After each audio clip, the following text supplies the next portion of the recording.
Mahakumbh, the festival of faith, the world's biggest spiritual festival, the divine dip and the spiritual sangam,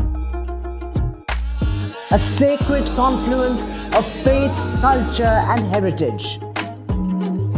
NDTV's mega coverage of the Mega Fest. NDTV at Mahakumbh 2025.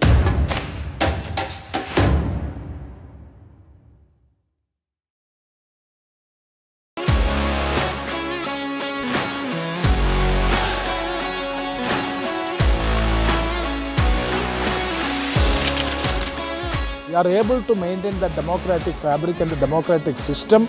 I want to do something that can make a difference. लगातार जनता की आवाज को सरकार तक पहुंचाने का काम मैं करता हूं. I was a student up until very recently. I really want to work and do something for my people because they have given me this opportunity. They have elected me. ये सोचा नहीं था कि राज्यसभा सांसद बनूंगी.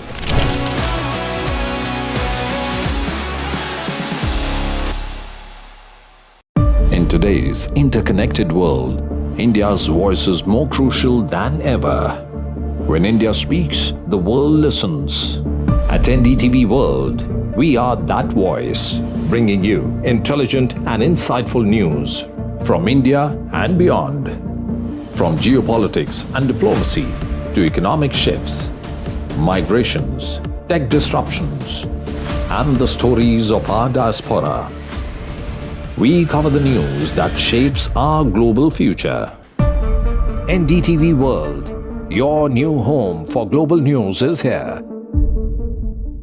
I've been reporting on all issues big and small from Andhra Pradesh, Telangana, rest of South India, bringing you all the action, all that you need to know, all that you want to know. The energy of Maximum City is infectious. I bring in that energy in our news coverage from financial capital Mumbai. Covering from the southernmost part of India over the last 23 years, I bring in-depth and 360-degree coverage from the Dravidian heartland. The land of Mishti is also known for its bitter politics. I have seen much water flow under the Howrah Bridge, covering Bengal in all its vivid colors.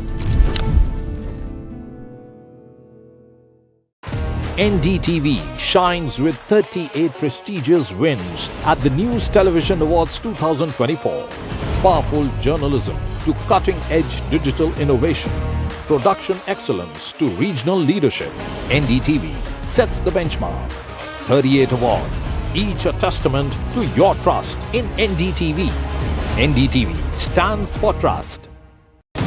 Empower India's growth engine. Join the game changers, industry leaders, policy makers, and innovators at NDTV's Emerging Business Conclave. Discover exclusive insights, powerful networking, and strategies to accelerate MSME growth in India. NDTV's Emerging Business Conclave, 19th December on NDTV Network. NDTV proudly upholds its legacy of trust and credibility. According to the prestigious Reuters Institute's Digital News Report 2024, NDTV is the topmost news platform in the country. Number one in both online and offline reach in India, beating all its competition. NDTV stands for trust. New day, new show, a new experience. Start your day with the news, not views. We bring you stories that matter And impact your lives. news that informs and keeps you ahead. From Maximum City, Mumbai, To the seat of governance, Delhi. NDTV brings to you the best breakfast show. The breakfast show only on NDTV 24/7 every morning at 8 a.m.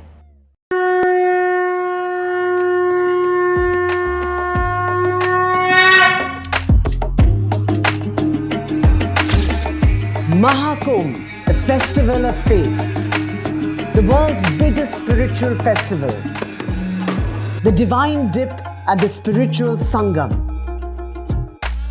a sacred confluence of faith, culture and heritage. NDTV's mega coverage of the Mega Fest. NDTV at Mahakumbh 2025.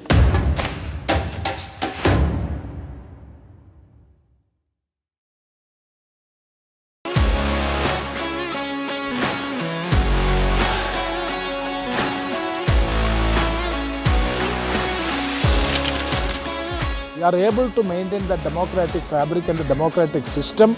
I want to do something that can make a difference. लगातार जनता की आवाज को सरकार तक पहुंचाने का काम मैं करता हूं। I was a student up until very recently. I really want to work and do something for my people because they have given me this opportunity. They have elected me. ये सोचा नहीं था कि राज्यसभा सांसद बनूंगी।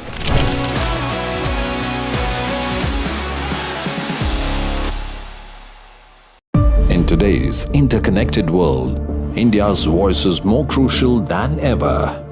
When India speaks, the world listens. At NDTV World, we are that voice, bringing you intelligent and insightful news from India and beyond. Rupees from the union government without a DPR being ready. The third part is the BR is alleging that all this is in fact a real estate scam, and therefore that's the reason why the BRS government is very keen on the Musi River development front. And they are also pointing out that the Chief Minister has spoken about a huge expense of more than 1 lakh crore rupees on the project, which they believe is hugely hyped, because they are pointing out that even the cleanup of the river Ganga took only half that amount, if not less. That is the projected figure as well. In Hyderabad, with camera person Nagraju, Uma Sudhir, NDTV. Now, the big political controversy here in Delhi in Parliament amid the face-off between opposition and government over Amit Shah's comments on Ambedkar. The Congress has demanded the Home Minister be sacked. They've said the Prime Minister should sack the Home Minister for insulting BR Ambedkar. There you can see the Home Minister now arriving. He will be making, addressing the media and addressing this issue, especially since we've seen the entire opposition attacking the BJP and the Home Minister with a privilege notice being issued by the Trinamool Congress in the Rajya Sabha, the Aam Aadmi Party holding a protest outside the BJP headquarters, and Congress as well holding a protest outside Parliament. Let's listen in. सभी media के साथियों का आज की इस press वार्ता में स्वागत है। आज हम लोगों के मध्य देश के यशस्वी गृह सहकारिता मंत्री श्री अमित शाह जी प्रेस वार्ता को संबोधित करेंगे। इस अवसर पर हम लोगों के मध्य भारतीय जनता पार्टी के यशस्वी अध्यक्ष और एवं देश के स्वास्थ्य मंत्री आदरणीय जगत प्रकाश नड्डा जी हम लोगों के मध्य हैं। संसदीय कार्य मंत्री आदरणीय किरण रिजिजू जी हम लोगों के मध्य हैं। देश के वाणिज्य मंत्री आदरणीय पीयूष गोयल जी हम लोगों के मध्य हैं। सूचना एवं प्रसारण मंत्री आदरणीय अश्विनी वैष्णव जी हम लोगों के मध्य हैं। मैं आदरणीय अमित शाह जी से आग्रह करूंगा कि वो प्रेस को संबोधित करें। मित्रों, आज की प्रेस वार्ता में आप सभी का स्वागत है।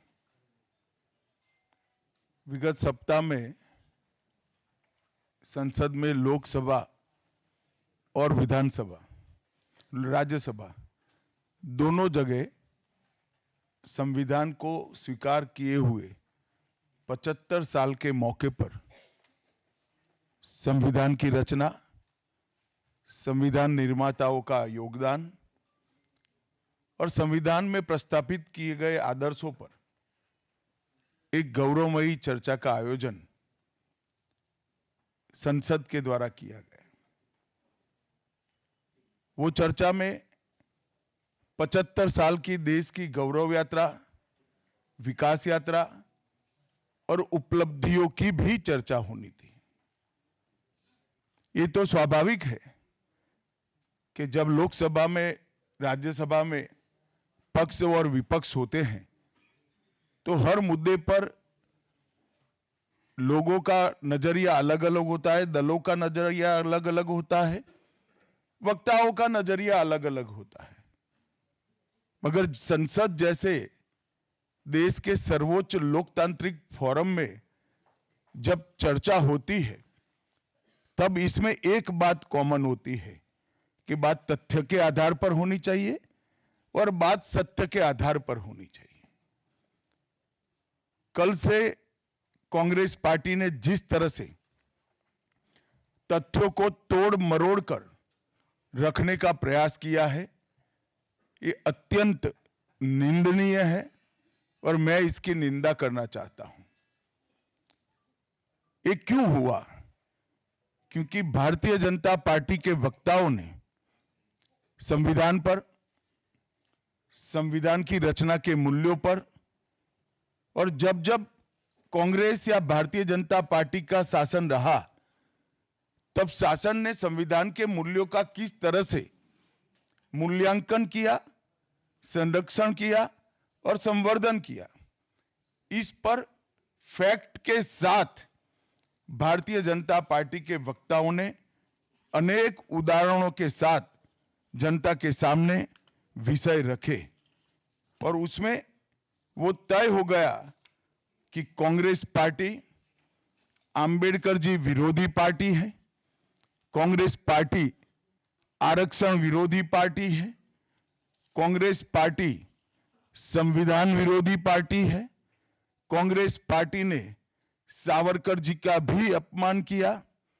कांग्रेस पार्टी ने आपातकाल डालकर संविधान के सारे मूल्यों की धज्जियां उड़ा दी, नारी सम्मान को भी सालों तक दरकिनार किया, न्यायपालिका का हमेशा अपमान किया, सेना के शहीदों का अपमान किया और भारत की भूमि तक को संविधान तोड़कर विदेशी देशों को देने की हिमाकत कांग्रेस पार्टी के शासन में हुई। जब ये पूरा सत्य उजागर हो गया तब कल से कांग्रेस पार्टी ने फिर एक बार अपनी पुरानी पद्धति को आजमाते हुए बातों को तोड़ मरोड़ कर और सत्य को असत्य के कपड़े पहनाकर समाज में भ्रांति फैलाने का एक कुत्सित प्रयास किया है।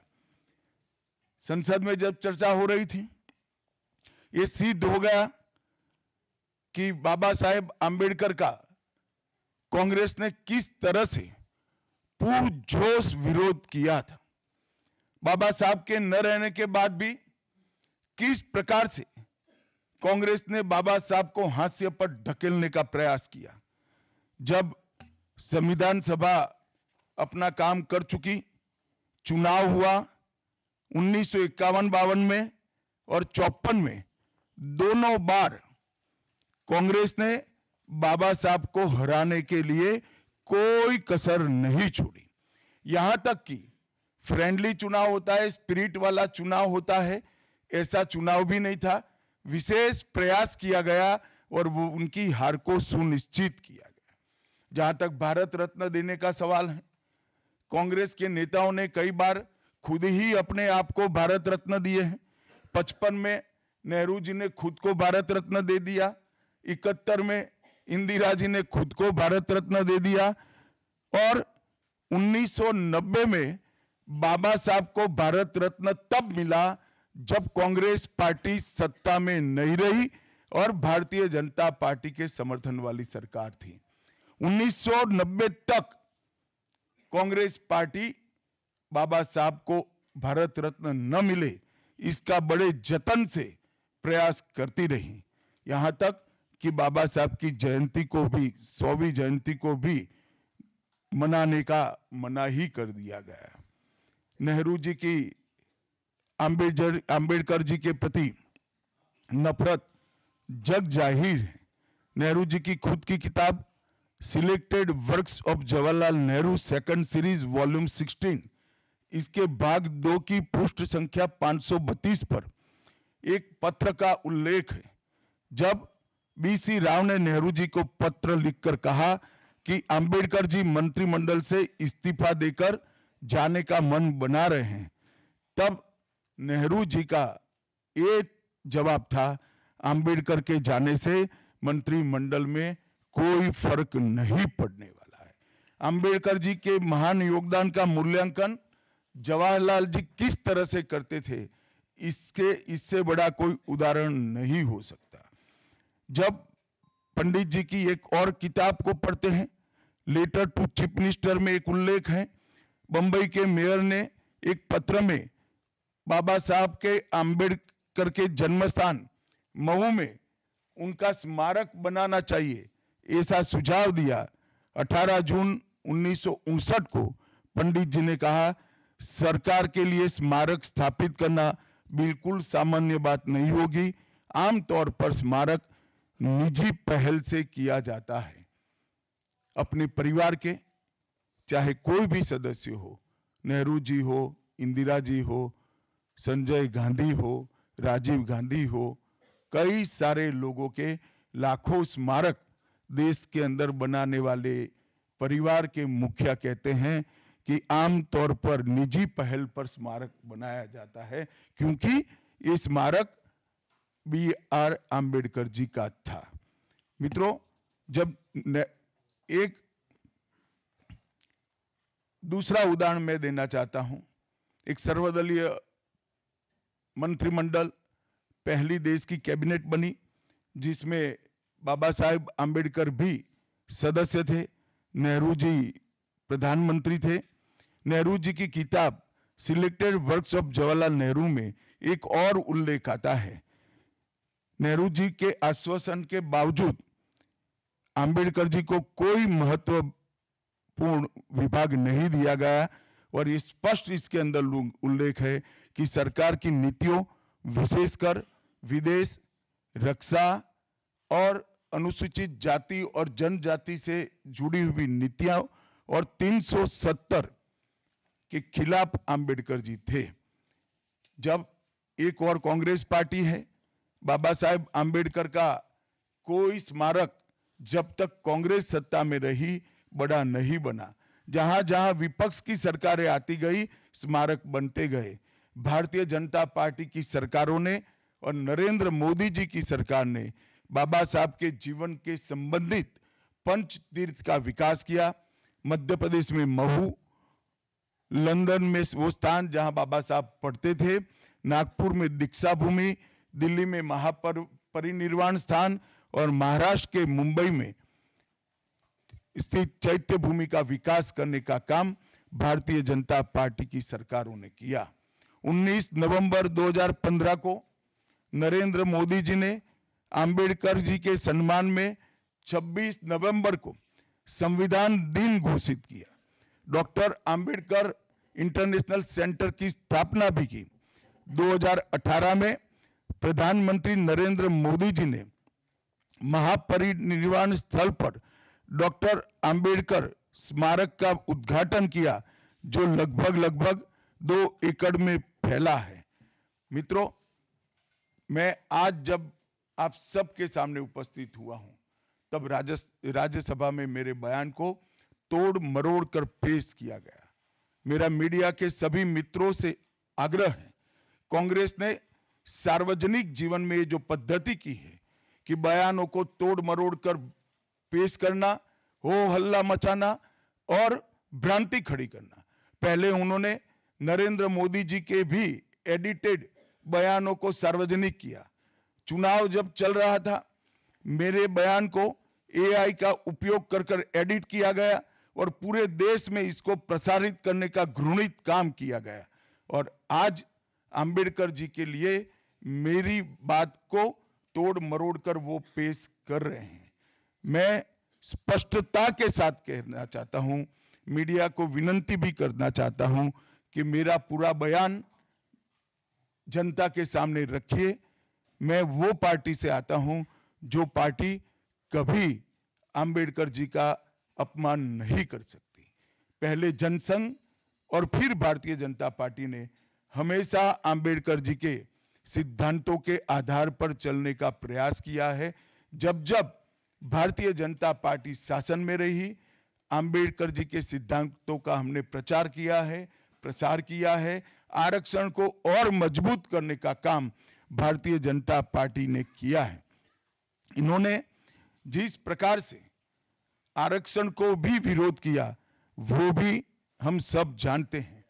पिछड़ा वर्ग आयोग, काका साहेब कालेलकर आयोग 53 में बना, 55 में रिपोर्ट आई, आज तक वो रिपोर्ट को लागू नहीं किया गया। 31 दिसंबर 1980 को मंडल आयोग बना, मंडल आयोग की रिपोर्ट आई। 80 में इंदिरा जी ने मंडल आयोग को ठंडे बस्ते में डाल दिया। 90 में जब गैर कांग्रेसी सरकार आई, तब मंडल आयोग की रिपोर्ट लागू हुई।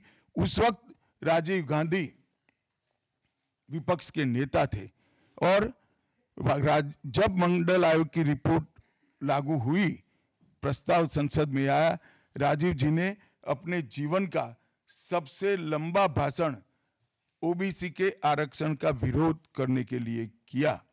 आज मैं फिर से एक बार आग्रह के साथ मीडिया को बताना चाहता हूं, सच्चाई को जनता तक पहुंचाना चाहिए। मेरी पूरी बात बहुत स्पष्टता के साथ, कोई कंफ्यूजन के बगैर राज्यसभा के रिकॉर्ड पर है।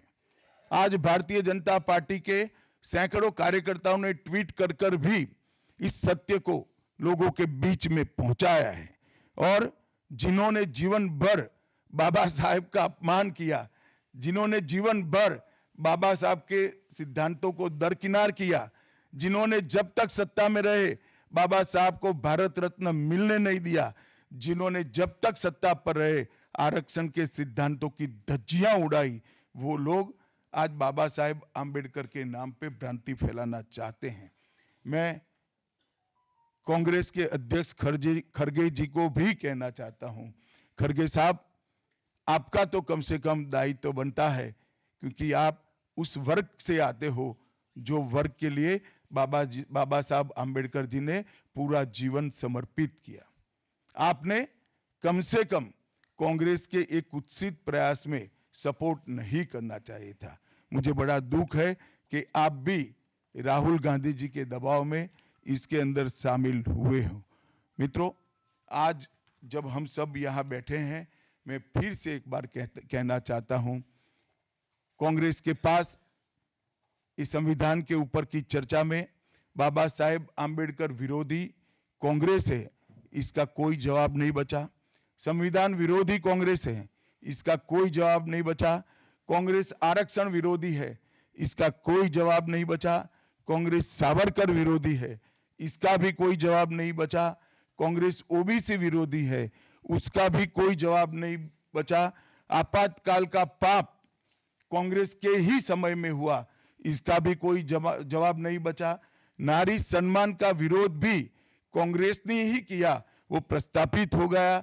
न्यायपालिका का अपमान ही कांग्रेस ने ही किया, वो भी प्रस्तापित हो गया। भारत की भूमि को भी संविधान को दरकिनार कर कर विदेश को सौंपने का पाप भी कांग्रेस ने ही किया, ये भी प्रस्तापित हो गया। तब फिर से एक बार चिर परिचित अपनी पुरानी नीति पर कांग्रेस आई है और उन्होंने मेरे बयान को तोड़ मरोड़ कर आधा ही दिखाकर जनता के सामने रखना और भ्रांति फैलाने का प्रयास किया है। कृपया मेरा पूरा बयान आप सभी लोग जनता तक पहुंचाइए, तो दूध का दूध और पानी का पानी हो जाएगा। मैं उस पार्टी से आता हूं, उस संस्कृति से आता हूं, जो स्वप्न में भी बाबा साहब के विचारों का या बाबा साहब के स्वयं का अपमान नहीं कर सकते। हम जानते हैं कि देश के संविधान को समावेशी बनाने में देश के पिछड़े वर्ग को, दलितों को, आदिवासियों को, गरीबों को और वंचितों को न्याय दिलाने के लिए और देश के लोकतंत्र की नींव को इतनी नीचे तक गहरी पहुंचाने में बाबा साहब का बहुत बड़ा योगदान है। पूरा देश बाबा साहब के प्रति कृतज्ञता व्यक्त करता है। कम से कम हम तो ऐसा नहीं कर सकते जिससे बाबा साहब का अपमान हो पाए। और मैं फिर से एक बार कांग्रेस के ये कुत्सित प्रयासों की घोर निंदा करता हूं और जो संविधान पर दोनों सदनों में चर्चा हुई, कम से कम भारतीय जनता पार्टी की ओर से चर्चा का स्तर मेंटेन करने का पूरा प्रयास किया गया था, विषय पर बोलने का आग्रह किया गया था और तथ्य के साथ बोलने का आग्रह भी हमारे सारे वक्ताओं ने किया था। वो सारे प्रयास पर कांग्रेस ने पानी फिरा है और मैं मानता हूं कि देश की जनता इसके इस प्रयास को भी जानती है, उनकी मानसिकता को भी जानती है और उनकी कार्य संस्कृति को भी जानती है। धन्यवाद। रविंदर जी,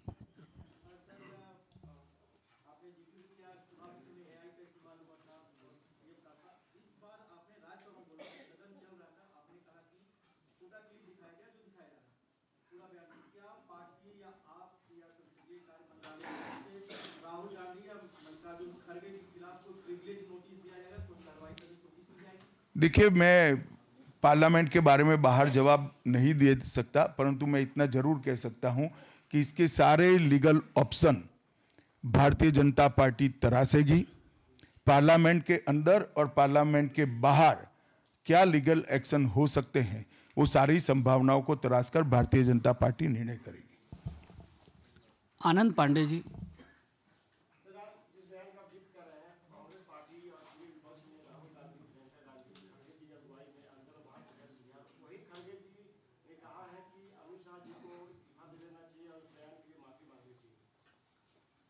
खड़गे जी मेरा इस्तीफा मांग रहे हैं, इनको आनंद होता है तो शायद मैं दे भी दूं, मगर इससे इनकी समस्या का अंत नहीं है। अभी 15 साल तक कम से कम उनको वही जगह पे बैठना है जहां वो बैठे हैं। खड़गे साहब, मेरे इस्तीफे से आपकी दाल नहीं गलने वाली है। Neeraj ji, ABP news.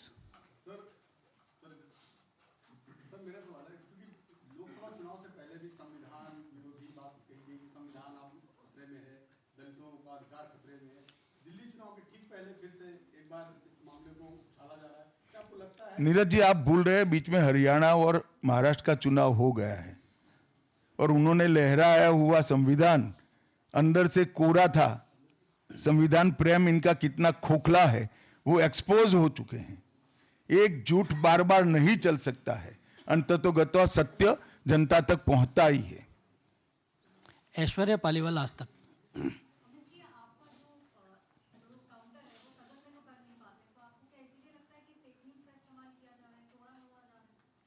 नहीं, सिर्फ मुझ पर नहीं, कई बार प्रधानमंत्री जी के लिए भी इस प्रकार के प्रयास किए, चुनाव के वक्त मेरे लिए भी किया था, फिर से एक बार कर रहे हैं।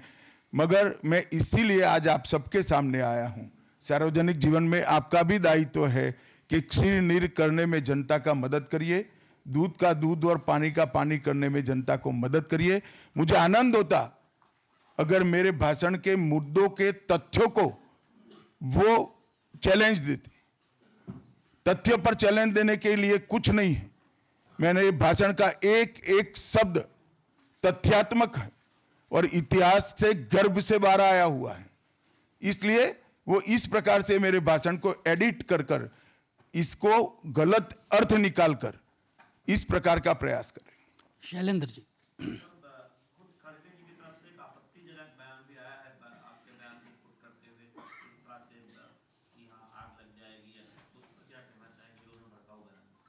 मुझे लगता है आप मेरी प्रेस को अच्छे से कवर करिए, कुछ नहीं होगा। प्रज्ञा कौशिक।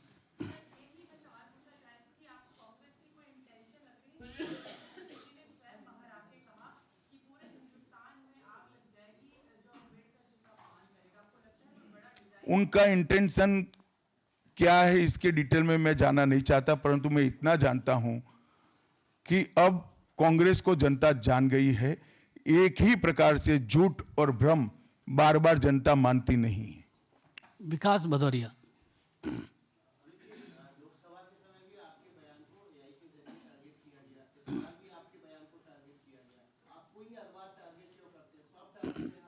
भाई, आपका सवाल गलत जगह पे, ये कांग्रेस कार्यालय में पूछने का सवाल है, मुझे क्यों पूछ रहे हो? यतेंद्र जी। यतेंद्र।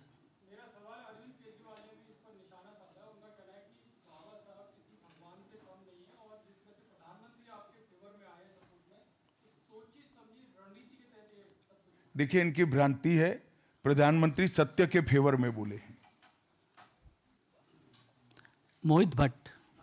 सर, जिस प्रकार से सारी विपक्षी पार्टियां भी अब साथ आ रही हैं, पहले वो अलग-अलग मुद्दों पे पार्लियामेंट में अलग-अलग दिखी थी, लेकिन इस मुद्दे पे वो सड़कों पे आने की बात कर रही है। आम आदमी पार्टी ने प्रोटेस्ट किया, टीएमसी भी प्रोटेस्ट करेगी, तो इस मुद्दे पे सारी विपक्षी पार्टी एक साथ आ रही है। देखिए, सत्य को किसी के सपोर्ट की जरूरत नहीं होती। हमारी बात में, हमारे मुद्दों के साथ सत्य स्वयं खड़ा है। सत्य सबके साथ सत्य ही रहता है, कितने भी लोग साथ में आए, इससे सत्य को कोई फर्क नहीं पड़ता। कृष्ण मोहन शर्मा। कृष्ण मोहन शर्मा, भारत एक्सप्रेस से। आज एक बहुत आश्चर्यजनक बात यह हुई कि जो कभी कहते थे कि मैं संविधान को नहीं मानता, मैं एनार्किस्ट हूँ, ये जनता ने संविधान के लिए नहीं अरविंद केजरीवाल को वोट दिया है, वो भी आपकी आलोचना कर रहे थे और कह रहे थे कि बाबा साहब भीमराव अम्बेडकर का बड़ा अपमान किया। चलो, कम से कम मेरे कारण अरविंद केजरीवाल जी संविधान का और बाबा साहब का सम्मान करने लगे, वो आनंद का विषय है। संजय जी।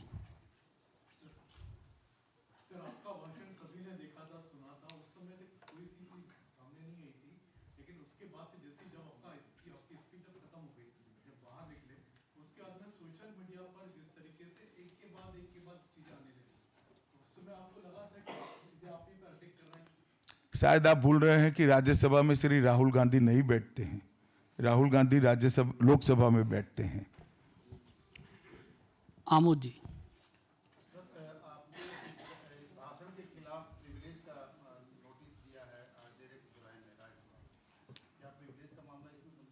मुझे क्या मालूम, हो तो स्पीकर साहब ने तय करना पड़ेगा, सभापति जी तय करेंगे। मोहित सॉरी अमित।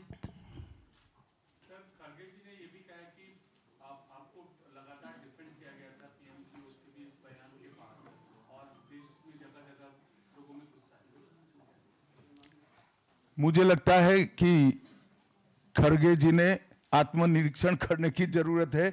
वो जो कर रहे हैं इसके प्रति गुस्सा है या मेरे बयान के प्रति, वो उनको थोड़े दिन में मालूम पड़ जाएगा। आप पूछना चाहते हैं?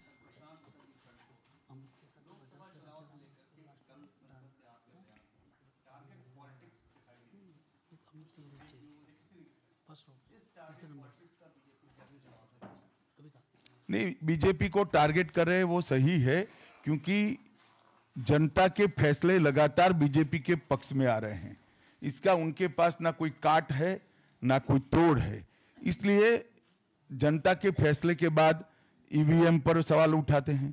जनता के फैसले के बाद खुशफहमी में रहते हैं कि हारने के बाद भी कि हम जीते हैं, और जनता के फैसले के बाद भी फिर से एक बार भ्रांति फैलाने का प्रयास करते हैं, परंतु जनता सब जानती है। अंतिम सवाल रविकांत जी।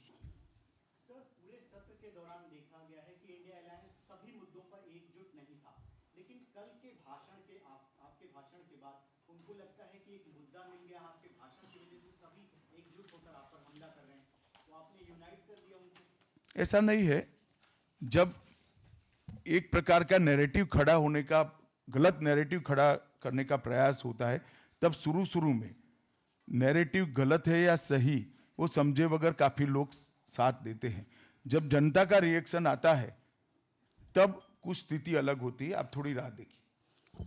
आप सभी मीडिया के साथियों का बहुत बहुत धन्यवाद। आप सब बहुत कम समय में आए, आपका आभार। धन्यवाद।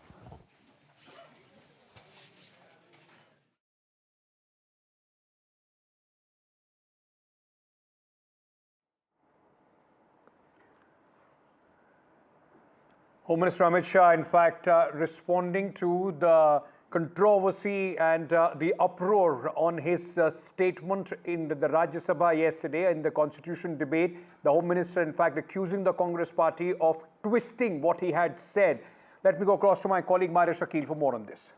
Yes, so remember yesterday's speech of the Home Minister was 85 minutes long speech, and when he communicated that there was mere lip service that was being done by the Congress party, that's where I think the Congress party latched onto it, and then we saw Mr. Mallikarjun Kharge do that press conference, the Congress MPs holding protests inside Parliament. Mr. Shah here saying essentially, judge us by our actions, judge this government based on what it has done in the last 10 years in fulfilling the vision, aspirations of Ambedkarite and that of Baba Saheb Ambedkar. He has gone on to talk about how the government of Prime Minister Narendra Modi in the last 10 years has worked tirelessly in multiple sectors in removing 25 crore people from poverty, strengthening the SC/ST Act, and how the flagship programs of the government, be it Swachh Bharat or Jal Jeevan Mission or Ujjwala Yojana, have touched upon the lives of the marginalized section. Look, this is an issue which is playing on the lines that there was this sense that the genesis, okay, let's go back in time here. The genesis of the constitution debate, Ankit, was because the opposition, particularly the Congress, wanted this discussion on the floor of the House. They were of the opinion that they will be able to counter the government and perhaps pin down the government on the issue that they have not been working in the framework of the constitution, and that this government, compromised constitution. What happened essentially was first Rajnath Singh, followed by Prime Minister Narendra Modi in the Lok Sabha. Then in the Rajya Sabha, you had Finance Minister Nirmala Sitharaman leading the government charge, and then Home Minister Amit Shah, who essentially spoke about how in 65 years of the Congress regime, there have been 77 amendments to the Constitution, and all or most of these amendments have been done keeping in mind the interest of the Gandhis, or keeping in mind that the Congress should stay in power. As far as 16 years of the BJP is concerned, including 5 years of Atal Bihari Vajpayee and 10 years of Prime Minister Modi, there have been in all 16 amendments, and in these 22 amendments, I beg your pardon, and these 22 amendments have been in the interest of the people of this country, be it the 101st Amendment, which has to do with the GST. So when this entire discussion was playing out, there was this sense certainly that the BJP had fielded its best speakers and they were able to capture the entire narrative around Constitution. Having said that, look at what has happened electorally. This was the same narrative, of course, which led to electoral setbacks for the BJP, particularly in the state of Maharashtra, where the numbers came down significantly. But when the assembly elections happened, the BJP hit back. And the historic mandate actually proved that this was not an issue, that Constitution, which has to be saved, cannot be a narrative in the state elections. Now what we are seeing is that the Congress sensing an opportunity with that statement of Home Minister Amit Shah, and now the Prime Minister, H.M. Shah himself, who held that press conference at the BJP headquarters, going all out to say that the real essence of the constitution maker, that is BR Ambedkar, his vision is being followed by the government of the day, and the other side, which is the Congress, which is essentially doing politics. What they have done is mere tokenism, and what they are doing is far-reaching impact on the lives of Dalits. Right, so the war of words continues, but Maria, it also tells you the urgency with which the Home Minister came himself. The entire BJP is lining up behind the Home Minister, Prime Minister tweeting as well.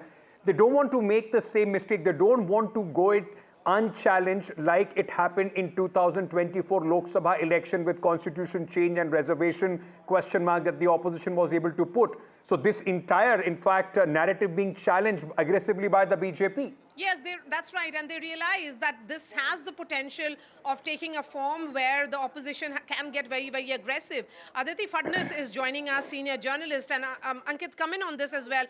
Aditi Fadnis, we started the day and we talked about, what H.M. Shah had said yesterday and how it would become a political talking point today with the adjournment notices which were given earlier this morning. And now look at how the day has panned out. You have Prime Minister Narendra Modi putting out entire set of tweets coming out in support of Home Minister Shah, saying that there is an ecosystem of the Congress which is spreading lies with regards to his speech. And now Home Minister Amit Shah himself condemning what he says, that there has been an attempt at spreading lies.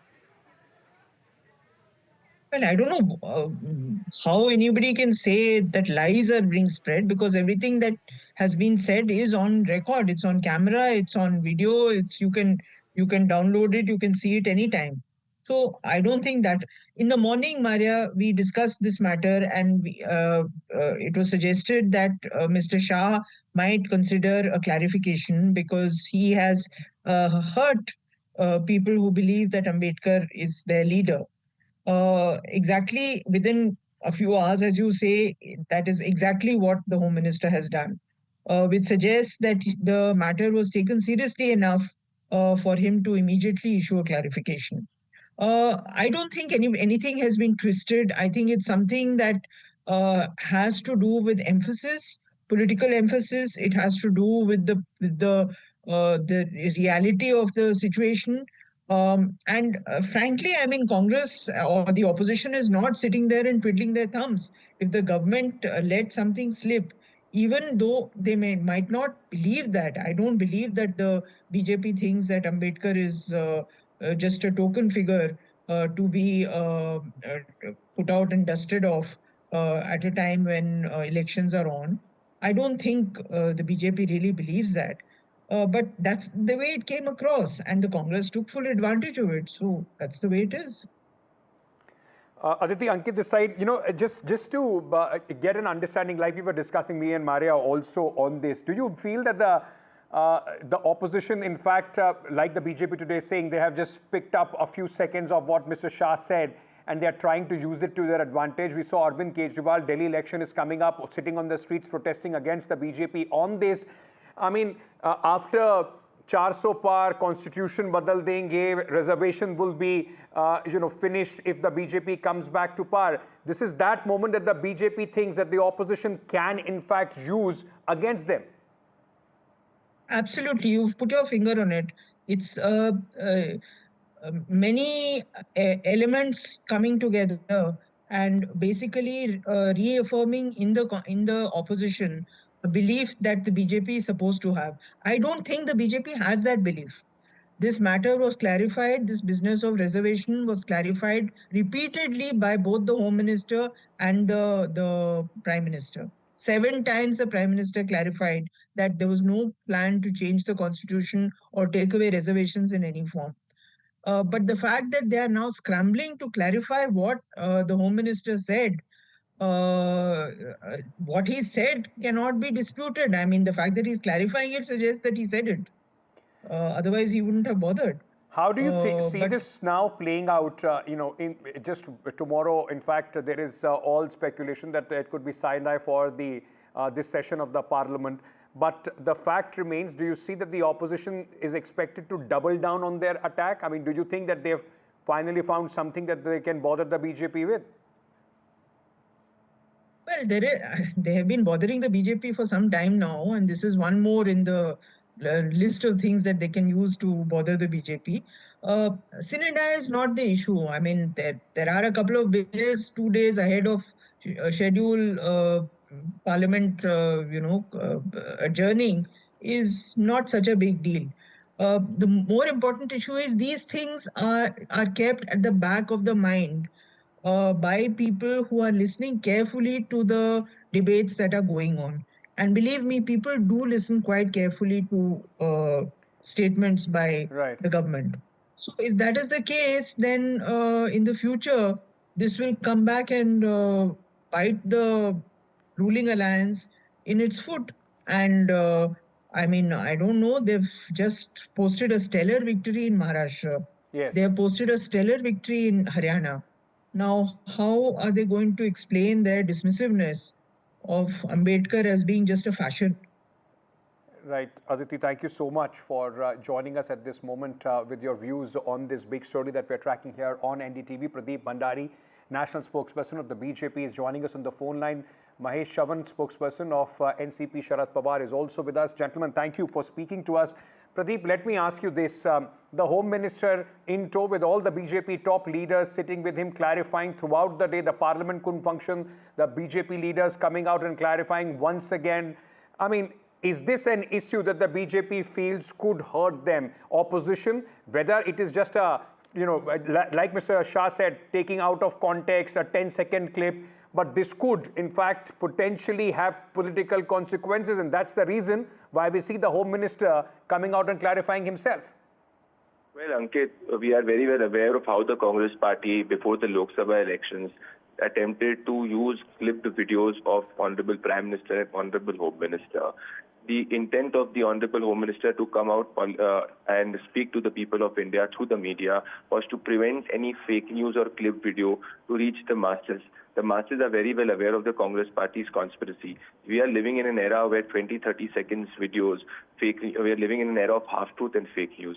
So the intent was to not let fake news spread and not let any misconceived notion go forward in front of the people of India, because it's the Prime Minister Narendra Modi's government which stands with Baba Saheb Ambedkar, which stands with the Constitution, and it's the Congress party which is against reservation, against the Baba Saheb Ambedkar's Constitution.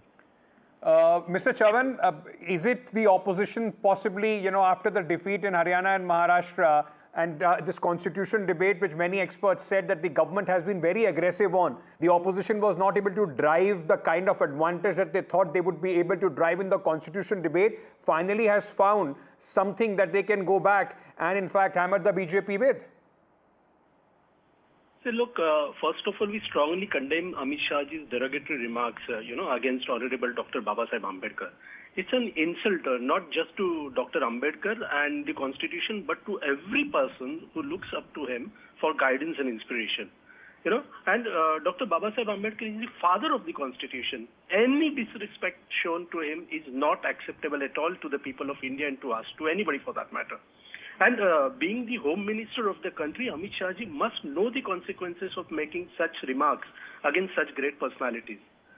You can imagine, had the BJP achieved its dream of securing 400 seats, they would have rewritten history to erase Dr. Babasaheb Ambedkar's contributions entirely. Okay. If this is how they behave after being reduced to 240 seats, imagine the damage they would have inflicted. So, Mr. Amit Shah should apologize to the people of India and step down from his position. This is what I can say.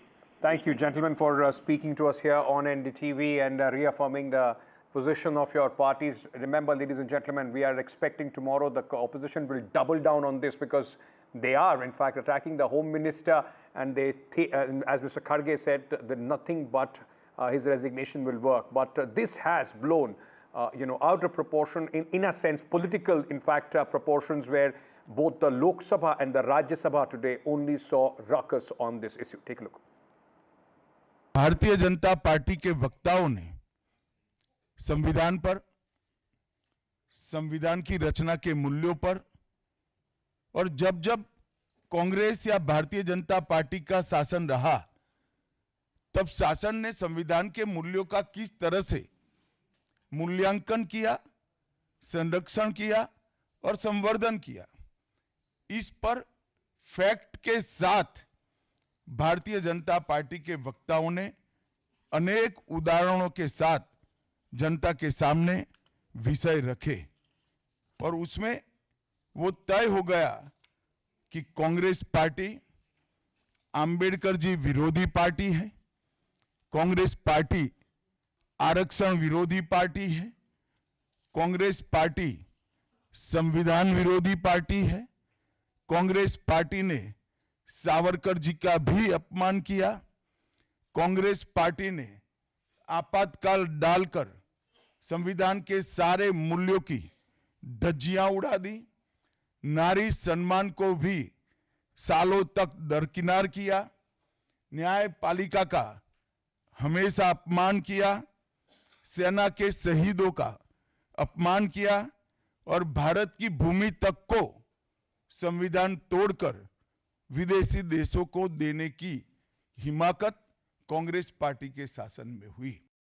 एक तो हम पूछ रहे हैं उनको मोदी जी बर्खास्त करना, एक पूछ रहे हैं हम देश के लोगों से माफी मांगना, या कोई दलितों का या दूसरों का नहीं, देश के लोग जो सब जिनका संविधान के ऊपर विश्वास है, और इस देश के लोगों से माफी मांगकर और वो राजीनामा देकर बाहर आना चाहिए, और अगर नहीं देते तो मोदी जी उनको आज किसी ना किसी तरह से बर्खास्त करना चाहिए। यही मेरी आप सब लोगों से विनती है। Moving on and now to the other story that we are tracking at this moment in Mumbai, ladies and gentlemen, there has been a tragedy where a ferry has capsized in Mumbai, where this ferry in fact was carrying about 80 people. The mishap took place near the gateway of India. One person has been reported dead, over 60 have been rescued. Now on camera, in fact, these visuals were caught where you can see that there was another boat which hit the ferry, which resulted in capsizing of this ferry, which was carrying about 80 people.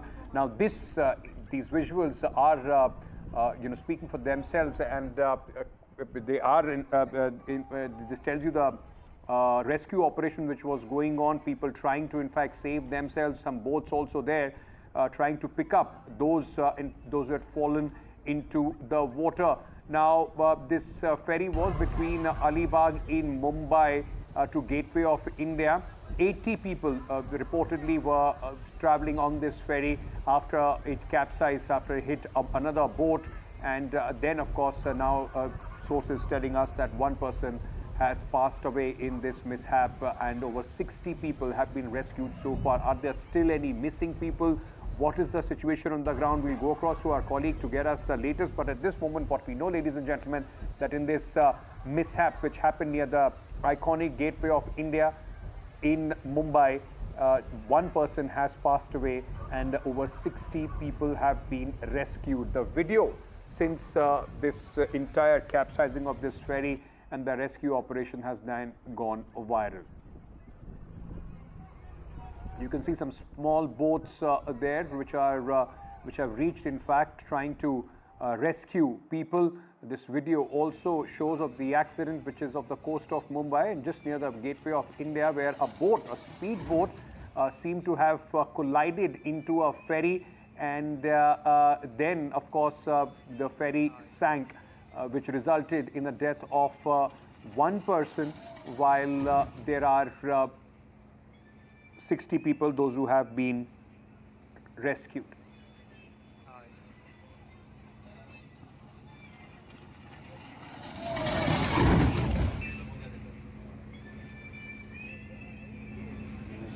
Quite a nightmare kind of situation if you see these visuals, this boat coming in and directly going into that ferry which was carrying about 80 people, and now what we have learnt is that one person has died in this mishap and there are 60 people, those who have been rescued.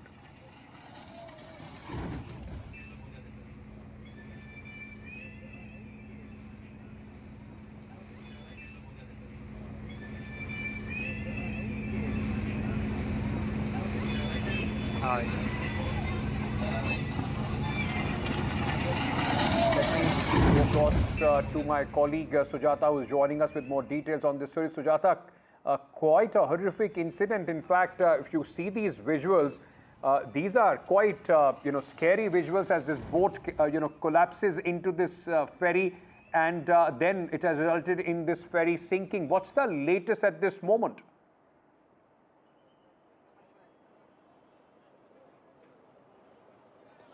Well, if we see that earlier, as per the information that was shared by the JOC, it was stated that there were only 30 to 35 people that were present on the boat. But now that the information comes in, it says that almost 80 people were present on the boat while it was hit by a speeding boat that belongs to the Navy, after which the boat in which there were people, it completely sank. It was submerged into water, and it also had women and young children on board. And however, all of the rescue teams were present at the spot to rescue people. And beforehand, when the speedboat it hit that boat, it was informed to people to get on with their life jackets. However, there were a few of them only present, because of which a lot of people had no other option but to drown. And thereafter, all of the boats nearby, they went on to get those people on their boats, and at present almost 20 people have been rescued and they have been brought back.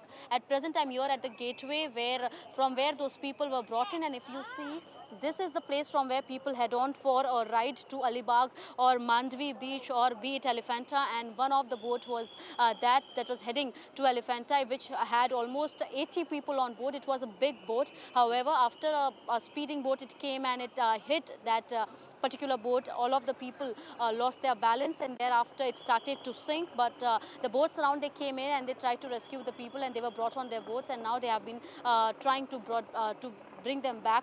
One person has been declared dead. The family members that have been recently brought here are waiting for the other people who have been rescued to be brought back here, so that they can identify who all are there with them. At present, if we see, 5 to 7 passengers are yet to be traced from the ferry that has capsized off the Mumbai coast, and several such numbers are coming up, but at present the Navy is yet to share an official information. The rescue operations are currently underway by the JOC, and also for now it is being stated that almost 5 to 7 people are yet to be found out. So somewhere rescue operations underway, but the number of people on the boat is yet to be confirmed. However, what we got to know from people who were on the boat operating the mechanism say that there were around 80 people present, and one of the eyewitnesses who did rescue himself wearing a life jacket immediately he was informed of the boat sinking, said to NDTV that it was because a speeding boat hit them. The people on the boat lost their control, and eventually leading to this accident happening.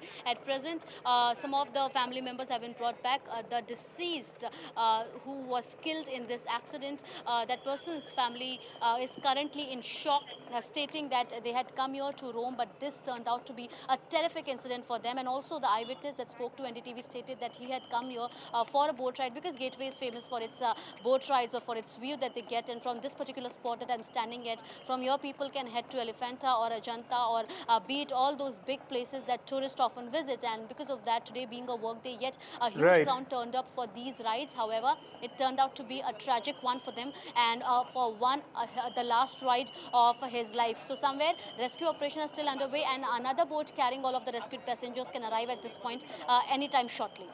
Sujata, what about the cause of this incident? Like we saw in that video, that that speedboat went into this ferry.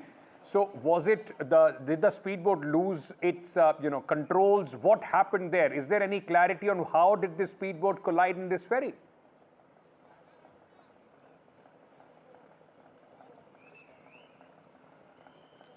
Well, like I mentioned before, that the Navy is yet to officially release a statement on this incident, but as per what we got to know from the people who were on board and also on the boats that were involved in rescuing the people, they state that while a far-sighted view that they got was of a boat heading on to Elephanta, and that is when immediately they see a speed boat that was riding in the ocean immediately comes and hits them up. Now, this incident occurred at around 3:55. 3 p.m. is the timing when this boat left from Gateway to Elephanta, and immediately once they were about to reach to Elephanta, it immediately was hit by a speedboat, and that is how this entire incident was caused. At present, as per the eyewitnesses, they say that a speedboat, it hit the big boat which was carrying 80 passengers, and thereafter it led to all the passengers on the boat losing their control, and eventually it was that a majority of them also lost their control and they were in the ocean. However, they were informed to get on to their life jackets. They did so, but the bigger question here is that why were there not enough life jackets in fact present in the ship? Because as we know that there is a particular limit of people who should be allowed on the boat while such rides are being taken off. Some of the passengers say that the boat was overcrowded. There were a lot of people present, and as soon as the speedboat, in fact, it hit the big boat, the people lost their control, and not only people, be it men, but there were young women, there were young children, there were elderly people who were present, and they all lost their control, and eventually they were back in the sea, and they had completely lost their control. And that is when all of the boats that were surrounding and in and around heading to Elephanta, they rushed for their rescue, and that is how people were rescued. One of the boats has come back, but the rest are yet to come, and once they reach, the people will be questioned, and immediately ambulances have also rushed the spot, and people from here who had come in the first boat, they have been taken for the first aid treatment. And at present, rescue operations are underway, and all of the remaining ships that were involved in rescuing people will head back shortly to the Gateway, because this is where the starting point of the ride began. Thank you for joining me with all those details at this moment. We'll keep tracking this story, ladies and gentlemen. As Sujata was saying, there is no clarity on exact number of people and how many are still missing at this moment. With that, we are slipping into a very short break. News and updates will continue here on NDTV. Stay tuned.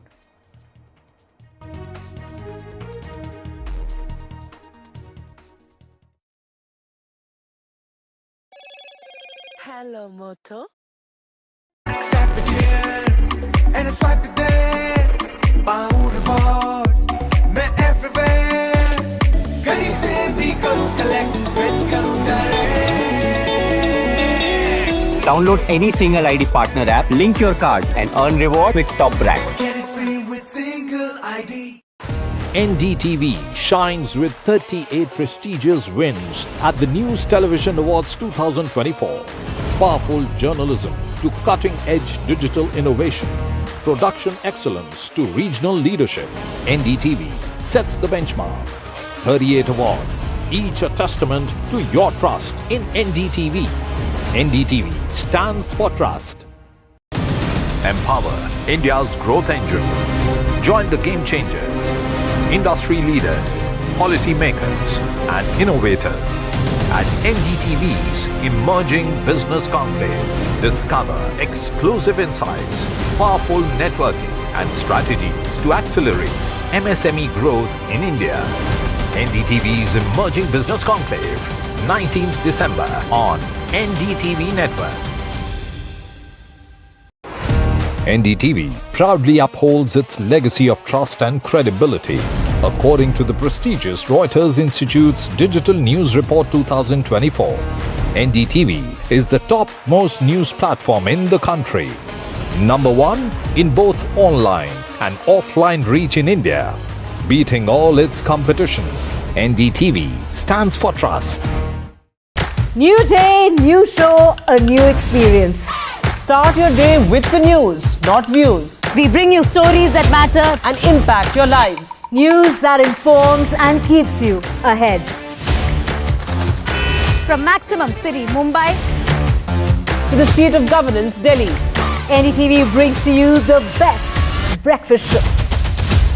The breakfast show only on NDTV 24/7 every morning at 8 a.m.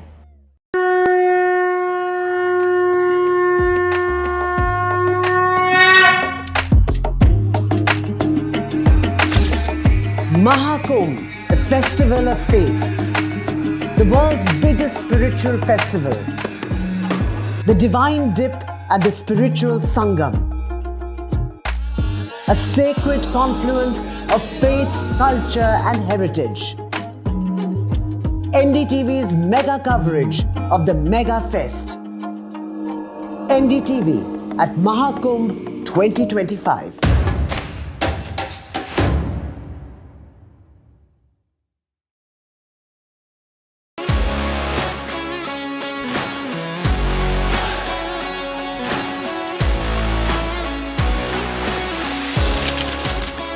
We are able to maintain the democratic fabric and the democratic system. I want to do something that can make a difference. लगातार जनता की आवाज को सरकार तक पहुंचाने का काम मैं करता हूं. I was a student up until very recently. I really want to work and do something for my people because they have given me this opportunity. They have elected me. सोचा नहीं था कि राज्यसभा सांसद बनूंगी.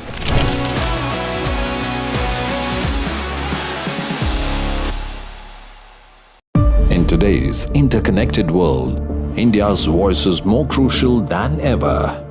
When India speaks, the world listens. At NDTV World, we are that voice, bringing you intelligent and insightful news from India and beyond. From geopolitics and diplomacy to economic shifts, migrations, tech disruptions, and the stories of our diaspora. We cover the news that shapes our global future. NDTV World, your new home for global news is here. NDTV shines with 38 prestigious wins at the News Television Awards 2024. Powerful journalism to cutting-edge digital innovation. Production excellence to regional leadership. NDTV sets the benchmark. 38 awards, each a testament to your trust in NDTV. NDTV stands for trust. Empower India's growth engine. Join the game changers, industry leaders, policy makers, and innovators at NDTV's Emerging Business Conclave. Discover exclusive insights, powerful networking, and strategies to accelerate MSME growth in India. NDTV's Emerging Business Conclave, 19th December on NDTV Network. NDTV proudly upholds its legacy of trust and credibility. According to the prestigious Reuters Institute's Digital News Report 2024, NDTV is the top most news platform in the country. Number one in both online and offline reach in India. Beating all its competition, NDTV stands for trust. New day, new show, a new experience. Start your day with the news, not views. We bring you stories that matter and impact your lives. News that informs and keeps you ahead. from Maximum City, Mumbai, to the seat of governance, Delhi, NDTV brings to you the best breakfast show. The breakfast show only on NDTV 24/7 every morning at 8 a.m.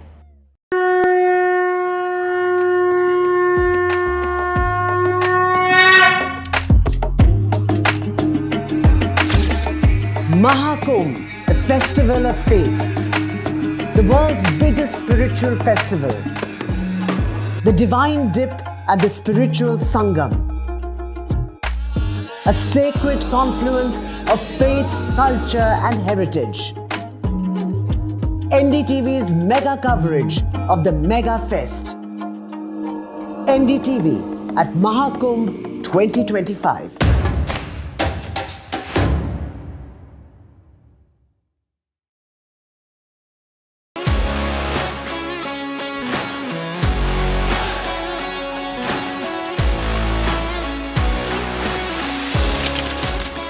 We are able to maintain the democratic fabric and the democratic system. I want to do something that can make a difference. लगातार जनता की आवाज को सरकार तक पहुंचाने का काम मैं करता हूं। I was a student up until very recently. I really want to work and do something for my people because they have given me this opportunity. They have elected me. सोचा नहीं था कि राज्यसभा सांसद बनूंगी।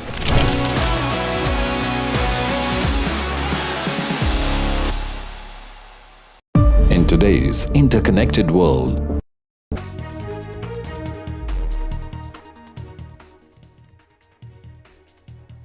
welcome back, ladies and gentlemen. Aam Aadmi Party has announced another political bonanza before the elections in Delhi, and this is called Sanjeevani Booty for the elders.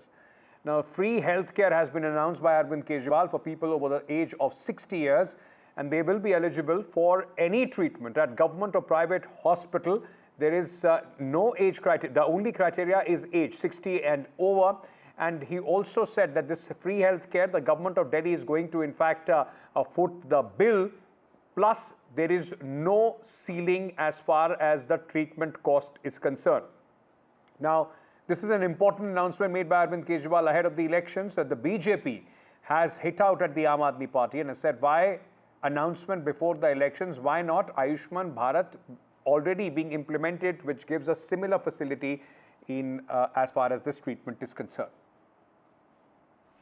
तो आज दिल्ली के बुजुर्गों के लिए मैं संजीवनी योजना का ऐलान करने जा रहा हूं कि 60 साल से ऊपर के हमारे जितने बुजुर्ग हैं उन बुजुर्गों का पूरा इलाज फ्री करवाया जाएगा। इसकी चुनाव के बाद हम योजना लेके आएंगे, योजना पारित करेंगे। संजीवनी योजना की घोषणा की है अरविंद केजरीवाल ने, बीजेपी इसे कैसे देखी? आयुष्मान स्वास्थ्य योजना ये पूरे देश में लागू हुई योजना है जिसको दिल्ली में लागू करने का प्रयास बार बार किया, लेकिन दिल्ली के मुख्यमंत्री ने इसको मना कर दिया। इस बात को लेकर दिल्ली के सातों सांसद दिल्ली हाई कोर्ट गए और हमने वहां पर कहा कि 5 लाख रुपए प्रति बुजुर्ग की ये योजना सबके लिए लाभदायक है। दिल्ली हाई कोर्ट ने दिल्ली सरकार को कॉल किया, उन्होंने कोई जवाब नहीं दिया। उन्होंने डिले टैक्टिस के ऊपर काम करने की स्कीम बनाई और पिछली तारीख पर उन्होंने कहा हमें कुछ और समय चाहिए। दिल्ली हाई कोर्ट ने उनको फटकार लगाई, कहा कि जब आपके पास फाइनेंशियल रिसोर्सेज नहीं है, आप बता चुके हो कि आपकी मजबूरी है, दिल्ली बहुत पीछे जा रही है, तो आपको दिक्कत क्या है। और साथ में एक ऑर्डर ये भी कर दिया कि जनवरी की जो डेट लगेगी, 10-11 तारीख के आसपास की डेट है दिल्ली हाई कोर्ट, उसमें आपको जवाब देना है। और चाहे कोड ऑफ कंडक्ट लागू हो गया तो भी आयुष्मान लागू हो सकती है, इस बात का कंफर्मेशन दिल्ली हाई कोर्ट ने दे दिया। अब क्योंकि जवाब इनके पास है नहीं, अगले महीने डेफिनेटली दिल्ली हाई कोर्ट से फेवर में जवाब आएगा, आयुष्मान योजना दिल्ली में लागू होगी। इसीलिए केजरीवाल जो झूठ बोलने के उस्ताद हैं, उन्होंने आज इस बात को घोषणा की कि हम संजीवनी देंगे। केजरीवाल साहब, आप 10 साल से कहाँ थे? 10 साल से आपकी सरकार थी, बुजुर्गों को पेंशन नहीं, महिलाओं को सहयोग राशि नहीं, दिल्ली को आपने कूड़े का ढेर बना दिया। मोहल्ला क्लिनिक 1000 की जगह 300-350, जिनके अंदर सब स्टैंडर्ड दवाइयां हैं। तो आपका मॉडल जो आपने दिखाया था वो दिल्ली की जनता बार बार देखकर थक चुकी है, आपकी झूठ को समझ चुकी है। Right, so Aam Aadmi Party already gearing up for the elections in Delhi. Former Chief Minister Arvind Kejriwal announcing this guarantee as well. Remember, Aam Aadmi Party has already announced all 70 of its candidates, and at this moment, all other political parties, the Congress and the BJP, are only, playing catch-up as far as the Aam Aadmi Party is concerned.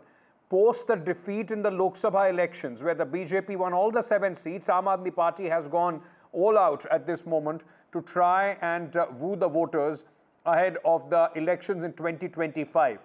Ladies and gentlemen, the Election Commission has already done some review meetings as far as the preparation goes for the elections, and it is expected that the model code of conduct could be announced as soon as the when the dates come in, and that could be from the first week of January itself, with the elections taking place in the first week of February.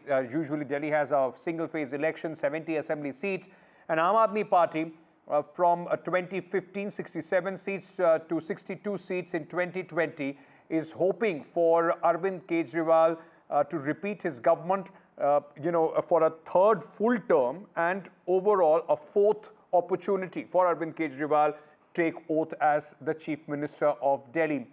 Can the BJP counter it? Is there a revival of the Congress? All those questions, in fact, being asked at this moment as Aam Aadmi Party, one after another, is announcing these schemes. Anmol Pamar of the Aam Aadmi Party joins us at this moment. Anmol, let me ask you this very straight.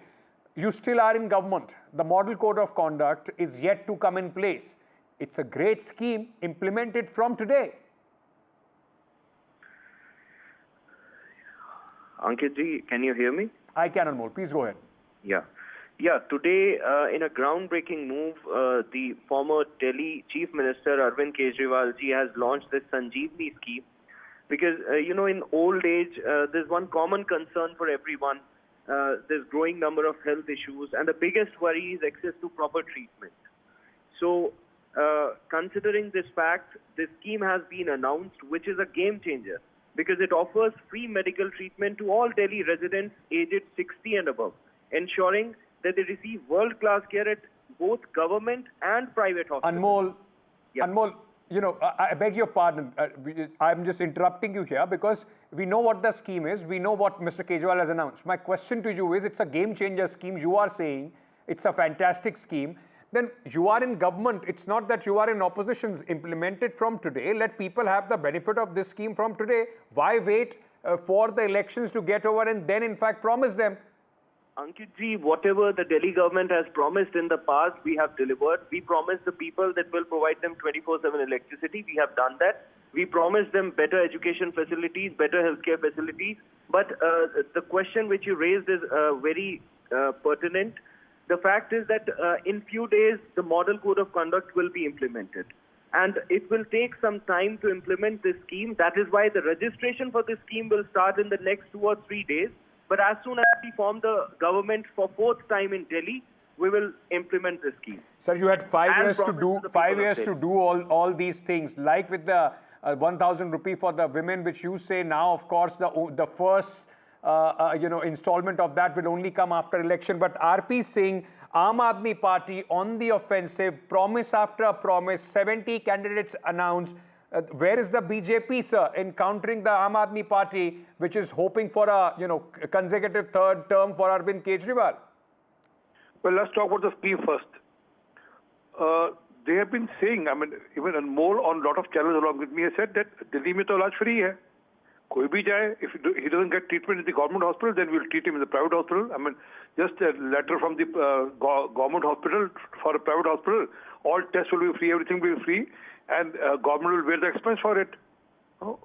So they were speaking like then, or they are trying to fool people now. So they have to clarify this, because as much I know, they have been announcing this again and again.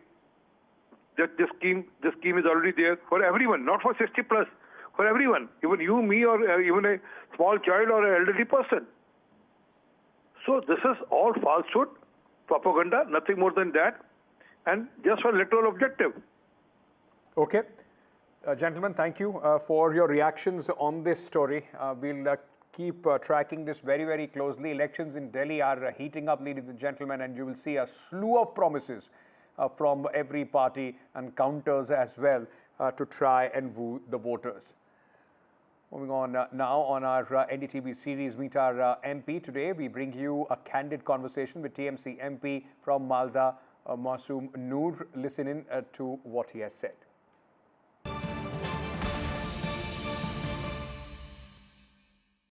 AISTMC MP Mausam Noor from Malda. Thank you so much, ma'am. This is part of our segment. It's called Know Your MP. Ma'am, when did you get into politics? Your family is seen as quite influential, but tell us a little bit about how you entered the field of politics. I was earlier in Delhi. I used to work as a lawyer. I was with the Supreme Court panel, and I was also associated with the firm Fox and Mandel. But since my family was in politics, and I also was very interested, I used to see my mother, my uncle, Mr. Ganikant Chaudhary, is a well-known name. Back in Malda, he's a legend. In Bengal, he's a legend. So I've seen them work. So it was also my desire to join politics maybe later in life. But since my mother passed away, I had to take a call, and I stood in her seat as an MLA in 2009. But then just same year there was the Lok Sabha elections, and at that time there was another seat, a new seat in Malda. So the new seat was called Uttar Malda, and the party gave me an opportunity to fight from there, and that's how my journey started in politics. But Malda is seen as a Congress stronghold, and still, you managed to make a difference with the party. So that way, your value in the party is quite a lot. So tell us, do you see yourself going in politics for a long time? Well, I was in Congress for 2 terms in the Lok Sabha, and then after that I joined Trinamool Congress. In 2019 I joined Trinamool Congress, and I also fought the election, but unfortunately because my cousin also fought against me, and there was a division, and unfortunately BJP won in my seat.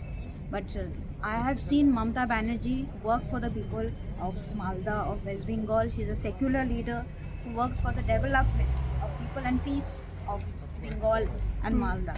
So I got very inspired by her, just like my uncle. I see her as a very strong leader. So under her leadership I've been working, and Malda Trinamool has also become very strong, because earlier in the Vidhan Sabha election also, out of the 12 seats Trinamool won 8 and Congress did not win any seats. So people of Malda have also started seeing Mamata Di as their leader and as a person who they can support. Okay, my last question to you, ma'am. People say a lot about dynasty politics. You come from a very influential family, but your family has also done work. Yes. How do you feel about this debate? See, this is a very long debate, and I guess people talk about people, but there is dynastic, just like in politics, in other fields also there is dynastic and legacy. But most importantly, the thing is that you have to work. Maybe you get an opportunity, maybe you get a platform, but after that your work speaks for itself. Okay, thank you, Mausam Noor of Malda, the land of mangoes. MP from Malda, Mausam Noor. Thank you so much. Thank you.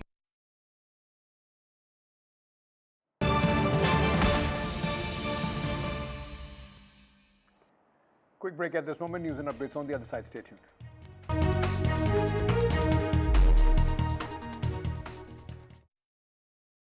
I've been reporting on all issues, big and small, from Andhra Pradesh, Telangana, rest of South India, bringing you all the action, all that you need to know, all that you want to know. The energy of Maximum City is infectious. I bring in that energy in our news coverage from financial capital Mumbai. Covering from the southernmost part of India over the last 23 years, I bring in-depth and 360-degree coverage from the Dravidian heartland. The land of Mishti is also known for its bitter politics. I have seen much water flow under the Howrah Bridge, covering Bengal in all its vivid colors.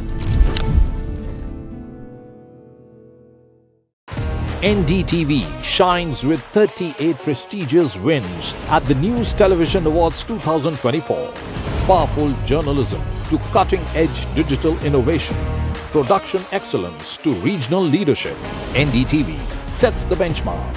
38 awards, each a testament to your trust in NDTV. NDTV stands for trust. Empower India's growth engine. Join the game changers, industry leaders, policy makers, and innovators at NDTV's Emerging Business Conclave. Discover exclusive insights, powerful networking, and strategies to accelerate MSME growth in India. NDTV's Emerging Business Conclave, 19th December on NDTV Network. NDTV proudly upholds its legacy of trust and credibility. According to the prestigious Reuters Institute's Digital News Report 2024, NDTV is the top-most news platform in the country. Number one in both online and offline reach in India. Beating all its competition, NDTV stands for trust. New day, new show, a new experience. Start your day with the news, not views. We bring you stories that matter and impact your lives. News that informs and keeps you ahead. from Maximum City, Mumbai, to the seat of governance, Delhi. NDTV brings to you the best breakfast show. The breakfast show only on NDTV 24/7 every morning at 8 a.m.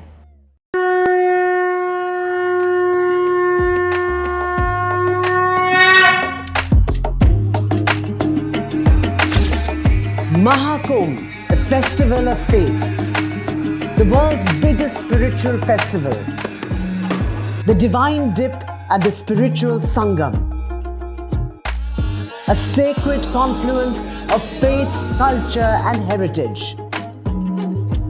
NDTV's mega coverage of the Mega Fest. NDTV at Mahakumbh 2025.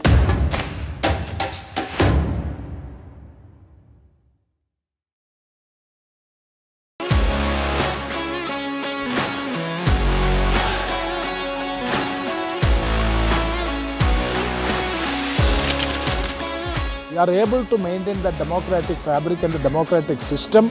I want to do something that can make a difference. लगातार जनता की आवाज को सरकार तक पहुंचाने का काम मैं करता हूं.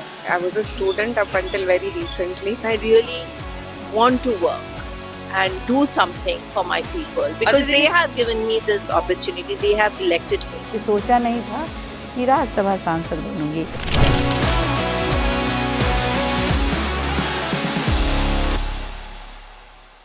In today's interconnected world, India's voice is more crucial than ever. When India speaks, the world listens. At NDTV World, we are that voice, bringing you intelligent and insightful news from India and beyond. From geopolitics and diplomacy to economic shifts, migrations, tech disruptions, and the stories of our diaspora. We cover the news that shapes our global future. NDTV World, your new home for global news is here. New day, new show, a new experience. Start your day with the news, not views. we bring you stories that matter and impact your lives. News that informs and keeps you ahead. from Maximum City, Mumbai, to the seat of governance, Delhi. NDTV brings to you the best breakfast show. The breakfast show only on NDTV 24/7 every morning at 8 a.m.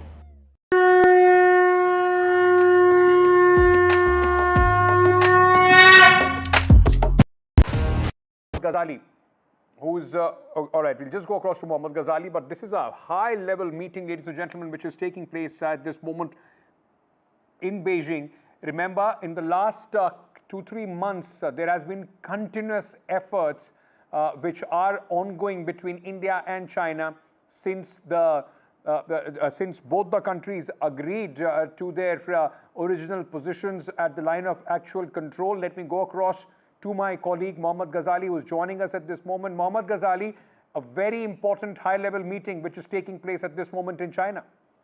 Yeah, so the meeting took place between Ajit Doval, the National Security Advisor, who also happens to be the special representative when it comes to the border dispute between India and China, and from the Chinese side, it is their Foreign Minister Wang Yi. So the National Security Advisor did meet Wang Yi, the Foreign Minister of China, regarding the border dispute. But what we are being told that besides these issues of border dispute, the other issues are also under discussion or came up for discussion regarding the connectivity issue.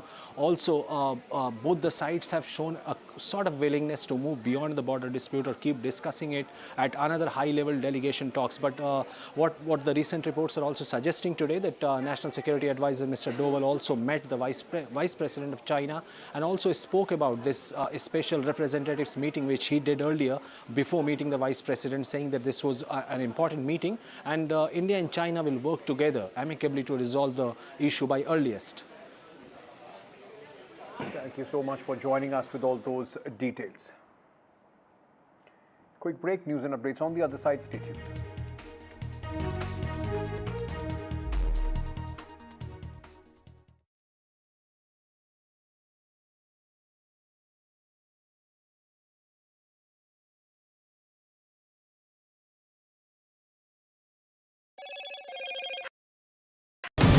Empower India's growth engine.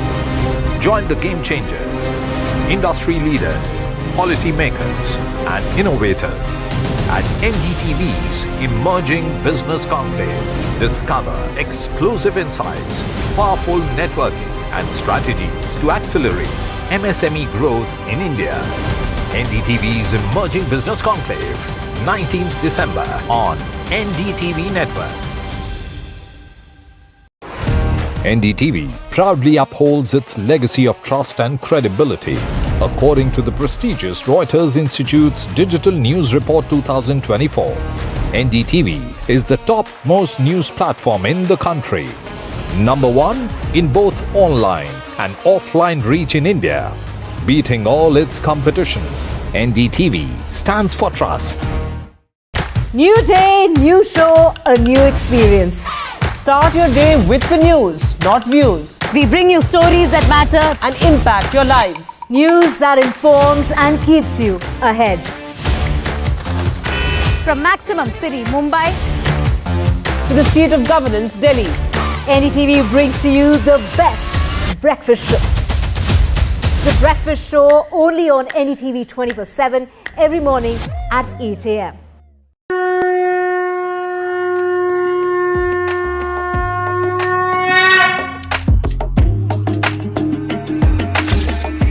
Mahakumbh, a festival of faith, the world's biggest spiritual festival, the divine dip at the spiritual Sangam, a sacred confluence of faith, culture and heritage. NDTV's mega coverage of the Mega Fest. NDTV at Mahakumbh 2025.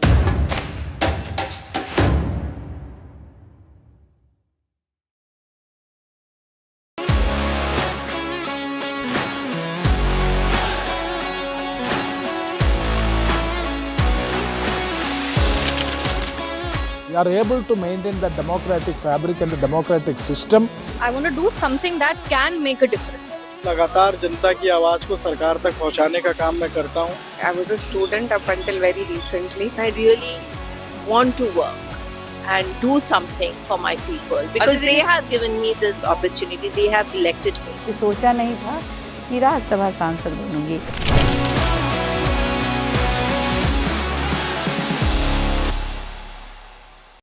In today's interconnected world, India's voice is more crucial than ever.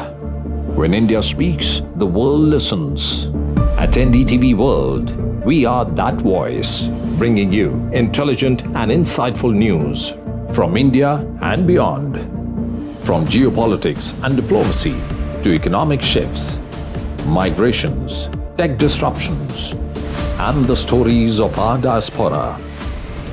We cover the news that shapes our global future. NDTV World, your new home for global news is here.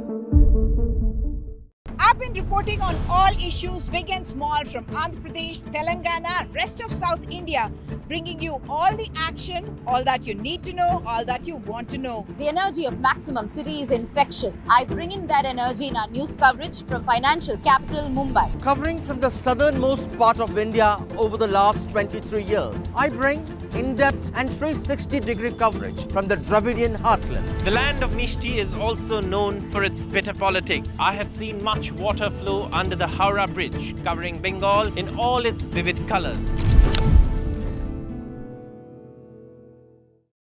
NDTV shines with 38 prestigious wins at the News Television Awards 2024. Powerful journalism to cutting-edge digital innovation, production excellence to regional leadership, NDTV sets the benchmark. 38 awards, each a testament to your trust in NDTV. NDTV stands for trust. Empower India's growth engine. Join the game changers, industry leaders, policy makers and innovators at NDTV's Emerging Business Conclave. Discover exclusive insights, powerful networking and strategies to accelerate MSME growth in India. NDTV's Emerging Business Conclave, 19th December on NDTV Network. NDTV proudly upholds its legacy of trust and credibility. According to the prestigious Reuters Institute's Digital News Report 2024, NDTV is the topmost news platform in the country. Number one in both online and offline reach in India. Beating all its competition, NDTV stands for trust. New day, new show, a new experience. Start your day with the news, not views. We bring you stories that matter and impact your lives. News that informs and keeps you ahead. from Maximum City, Mumbai, to the seat of governance, Delhi. NDTV brings to you the best breakfast show.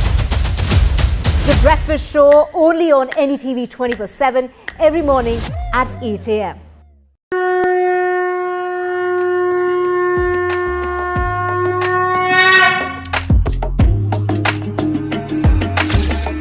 Mahakumbh, a festival of faith, the world's biggest spiritual festival, the divine dip at the spiritual Sangam, a sacred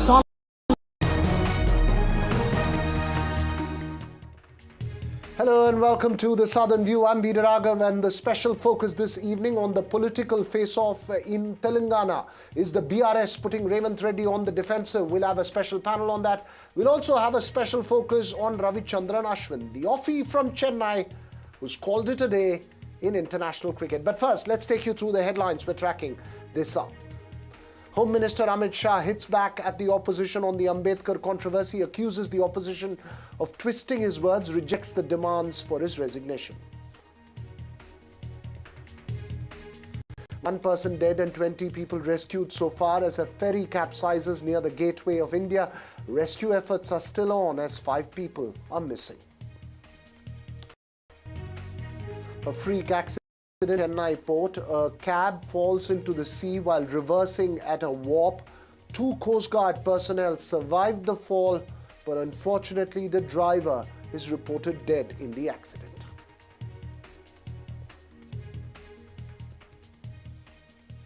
First up this evening, that heated political exchange in the state of Telangana between the Bharatiya Rashtriya Samiti and the ruling Congress party. The latest flashpoint is over the Musi Riverfront project and the Formula E controversy as well. The BRS launched an offensive against the Congress, accusing the ruling party of misleading the state legislature over the detailed project report or DPR for the 50,000 crore riverfront project. The BRS will now move a privilege motion in the state assembly. The project that aims to make the Musi River cleaner and develop the riverfront on the lines of the Sabarmati riverfront in Ahmedabad has been spearheaded by the Chief Minister Revanth Reddy to change the face of Hyderabad.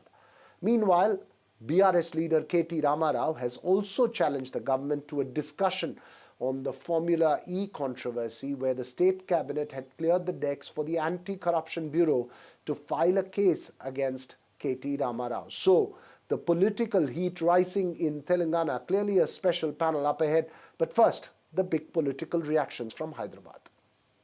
BRS leader K. Kavita has put forth certain documents suggesting that there are irregularities in what the government is proposing on the Musi development plan. What is your allegation now?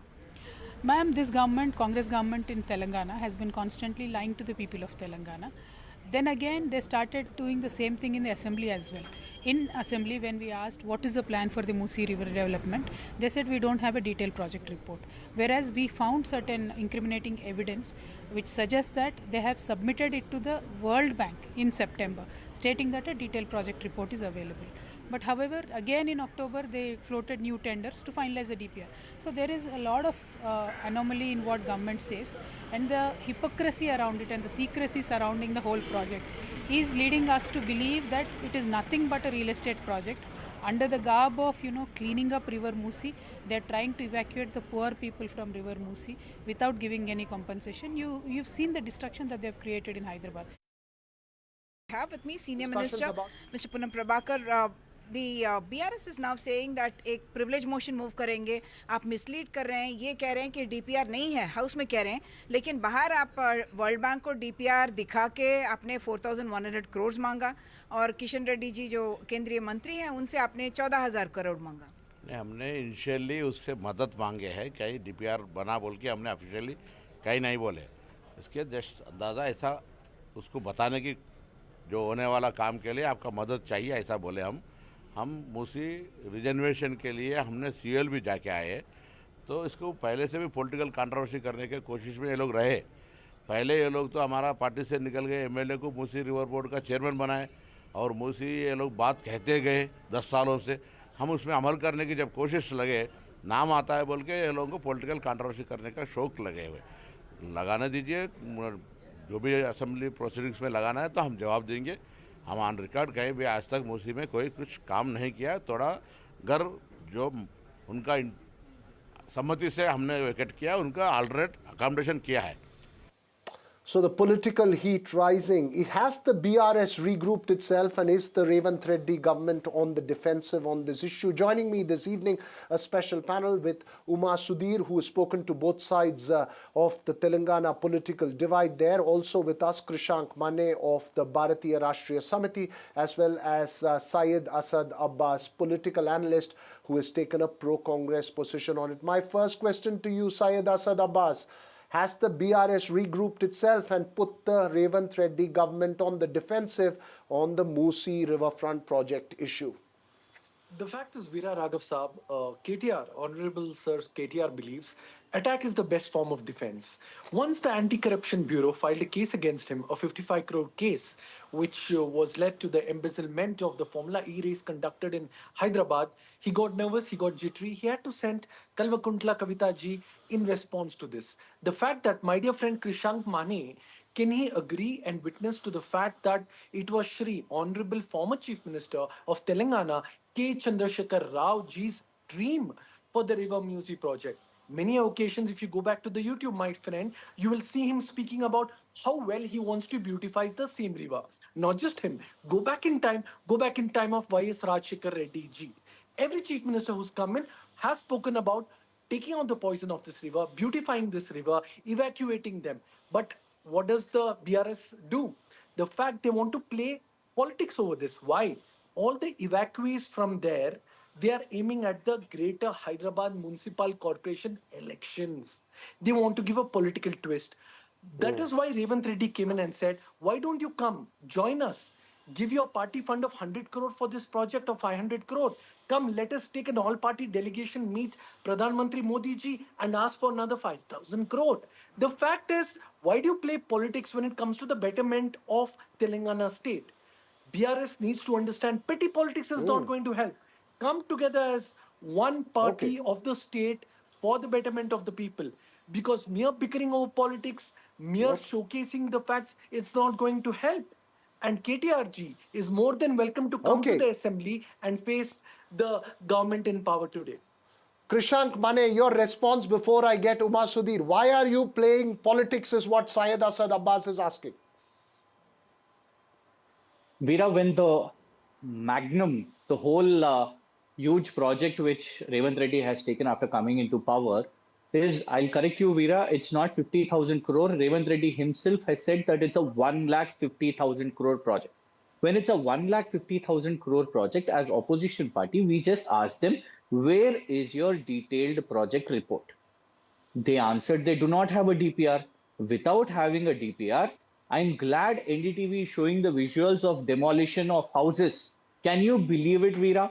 Without even having a DPR, without knowing what you're going to do, you say it is 1,50,000 crore, you demolish poor people's houses, and you go to the World Bank, ask for 4,100 crore, you go to the government of India, asking 14,000 crore. Our straight question was, and you go to Korea, you go to Dubai, you go to London, you visit there, and you know what is bizarre? You give contract to a company, Mainhart, such a company which is having an Interpol case from Pakistan for a 3,000 crore money laundering scam, which has been blacklisted by the Airport Authority of India, which has been questioned by the Jharkhand government, none other than India alliance partner Hemanta Soren himself. So many ambiguous questions. And now when we are questioning this, they've come up with this so-called Formula E against KTR. Yes, KTR has been questioning about this whole Musi demolitions. Our concern is, why did you demolish the houses of the poor people? This was the voice raised by KTR. And what are you doing? You have sought a permission from the governor without a DPR. Yes, and Veeraji, they've gone to honorable governor. We find it strange. Let's Syed answer and get Uma into the conversation. When Amit Shah ji was praising about Formula Sports in Kashmir yesterday in the parliament, here we see that for bringing an international sporting event to Hyderabad, which gave an economy of 700 crore boost. Syed, a very quick response from you before I get to Uma to get the facts right. Thank you. Very quick response. Veera Sahab, my dear friend Krishank Mane has raised question on this company, the Mainhart Singapore company, the firm. Respected sir, are you even aware that Mainhart Singaporean-based firm has a very large stake of interest in the Statue of Unity? Do you know that they are the principal architects of the same? Respected sir, when there is a business enterprise which is a multinational company and a conglomerate, there could be any of these allegations. Okay, but they remain only allegations. So it's absolutely wrong for you to... The core question here is about the DPR. Uma Sudhir, step in here. The core question here, as far as the Musi project is concerned, is about the DPR. On one day, the government says that there is no DPR in the assembly. On the other day, it says it has submitted a DPR because it's seeking a loan from the World Bank. Is that the bottom line?